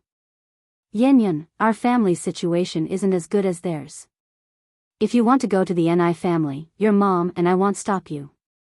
After all, it wasn't Yang Yang's mom's intention to lose you, no. I won't go to their house. Dad, Mom, I am forever your daughter. I don't want to leave you. Wu Yanyan hugged Yan Erju tightly, Mom, don't send me away. Even if the Ni family owned mountains of gold and silver, she wouldn't go. Her home was here forever. Tears welled up in Yan Erju's eyes. How could your dad and I send you away? We won't. Knowing that Wu Yanyan didn't want to leave, Yan Erju also breathed a sigh of relief. Wu Jinshu continued, Xiaoyun, Yang has already discussed with me, why don't you just consider them as your godparents? That way, you'll have an extra set of parents who care about you. Is this what Sister Yang suggested? Wu Yanyan looked at Wu Jinshu. Wu Jinshu nodded. Yes. I disagree. Wu Yanyan flatly rejected. Although she had never thought of going back to the Ni family, she hadn't expected that the Ni family never even considered taking her back. Her refusal was one thing. Whether the Ni family acknowledged it was another. Were they afraid she would come back to claim the Ni family's inheritance? Ridiculous. She had ambition, she was determined to fight for what she wanted. Did she care about the Ni family's wealth? Why not? Wu Jinshu asked. Because I will never forgive them. Not in this lifetime. Wu Yanyan declared. Now Wu Yanyan had finally realized why Ni Yang had said those words to her before. Ni Yang must have known then that she was her sister. If she knew all along, why didn't she tell her sooner? Wu Yanyan suddenly felt a ludicrous sense of being toyed with. So all of this was premeditated. Xiaoyun, don't be like that. Actually, Yang mom was also helpless. It wasn't just you who got thrown away, your third and fourth sisters were discarded too. Then why weren't Ni Yang and Ni Yun thrown away? Wu Yanyan retorted. Why was she the one discarded? As a mother, how could Ni Tsuihua not protect her own children? If she never wanted her to begin with, why give birth to her at all? Such injustice was truly unfair to her. Yan Erju continued, because Yang is the eldest child. There's a saying back in our hometown that the eldest must be well raised. What about Ni Yun then? Wu Yanyan pressed on. Yan Erju choked, then said, Yun was also going to be thrown away, but fortunately, Yang's mom and your biological father got divorced in time. Actually, Yang's mom had it tough too. Then why couldn't they have divorced sooner? If they had divorced earlier, none of this would have happened. Wu Yanyan pressed on, anyway, I can't forgive them. Mom and Dad, let's not have any more dealings with them from now on. I don't want to see anyone from their family ever again. If you find any errors, ads pop up, ads redirect, broken links, non-standard content, etc., please let us know it report so we can fix it as soon as possible. Chapter 1002, Super Protective. Wu Yanyan really couldn't forgive the Ni family. Whenever she thought about how she was the one discarded, she felt extremely uncomfortable, suffocated, a mix of complex emotions would come together, and she felt like she would explode. Yanyan, calm down a bit, Erju continued, back then, women had no say in anything. You know about your grandmother's issue. If it weren't for Yang, you would already be stepmothering someone else's children, you know? You can't be so heartless. Wu Yanyan looked at Erju and said, if they hadn't discarded me, I wouldn't have almost ended up as someone else's stepmother. At the end of the day, this whole thing was still the Ni family's fault. All the suffering she endured was caused by the Ni family.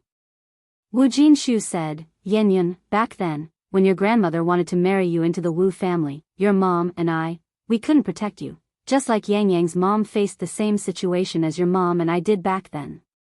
Equally helpless, equally desperate.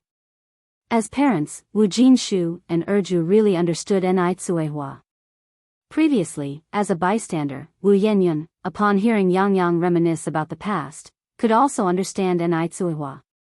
But now, Wu Yanyan wasn't a bystander, she was the one who experienced it. No one knew what she had gone through over the years. She was only 18 this year, yet life's hardships had spared none on her. In the past, just to let her parents and 3 younger brothers have a bit more to eat, she often went hungry. In the winter, because she had no cotton shoes, her toes were nearly frostbitten. In her second year of high school, she was forced to drop out due to lack of money. That same year, she nearly became someone's stepmother. Given a choice, she would rather have never experienced life on Earth. Mom, Dad, stop talking, I don't want to hear it. Wu Yanyan stood up, took a deep breath, that's it, I'm going back to my room. I will never set foot in the Ni family's house again. Wu Jinshu wanted to say more but was held back by Erju, who whispered, "She's furious right now, let her calm down first." Okay, Wu Jinshu nodded. Before talking to Wu Yenyun about this matter, the couple had thought of many possible outcomes, but they had never expected this one. They hadn't anticipated that Wu Yenyun would get so angry, nor that she would start to hate the people of Ni family. What should I tell Yang Yang tomorrow? Wu Jinshu was somewhat troubled. Failing to resolve this matter, Wu Jinshu felt very guilty, especially since Yang Yang had helped their family out so much. There's no other way but to tell the truth, Erju said. We can't just force Yanyun's head down and make her acknowledge these relatives. Yenyun has been obedient all her life, it's just that she's struggling to accept this outcome right now. Maybe she'll come around after a few days. This is the only option left, Wu Jinshu said helplessly. Inside the house, Wu Yenyun sat at her desk, sobbing, nearly out of breath. The air felt oppressive and suffocating. A few days earlier, when she visited the Ni family, she saw little Ni Yun being adored by the whole family, truly treated like a gem held in the palms. Little Ni Yun's food and belongings were things she had never seen in her childhood. Especially the three old folks, who spoiled little Ni Yun to the extreme, giving him whatever he wanted, even sterilizing his eating utensils with hot water. He's already nearly 3 years old and still drinking milk, and her? She didn't even have breast milk as a child, it was Erju who fed her rice water. Because of the lack of nutrition in rice water, her immune system was much weaker than her peers, making her prone to catching colds. Above, Yang Yang outshined her, becoming the national top scholar, basked in endless glory. Below, little Ni Yun lived a better life than hers, even though they were sisters from the same mother. Why did she taste all the bitterness of life while they lived so well? It was better not to think of these things, but when she did, she felt incredibly wronged, incredibly hurt. Why? Why was she the one discarded? What kind of mother doesn't raise her child? She wouldn't forgive them, never would. The next day, early in the morning, Yang Yang was already waiting at the village entrance. In the early winter morning, a thick white fog filled the air, visibility was barely 1 meter, and even Yang Yang, whose senses were extremely sharp, couldn't see through the heavy fog. After a long wait, she finally saw Wu Jinshu leading workers towards her. Godfather. Yang Yang, Wu Jinshu's face looked rather unpleasant. Yenyun Shi, if you find any errors, ads pop up, ads redirect, broken links, non-standard content, etc., please let us know to report so we can fix it as soon as possible. Chapter 1003, Super Protection of Companions _2. Seeing the look on Wu Jinshu's face, Ni Yang had already guessed the outcome of the matter. In fact, Ni Yang had been mentally prepared for this. From the perspective of a child who had been abandoned, Ni Yang could also understand Wu Yenyun. Godfather, does Yenyun not want to forgive us? Wu Jinshu succinctly relayed last night's events to Ni Yang. He didn't go into details, just said that Wu Yenyun couldn't digest the fact for the time being, and was temporarily unwilling to acknowledge the relationship. Yang, I'm sorry. Don't worry, you're godmother and I will try our best to persuade Yenyun.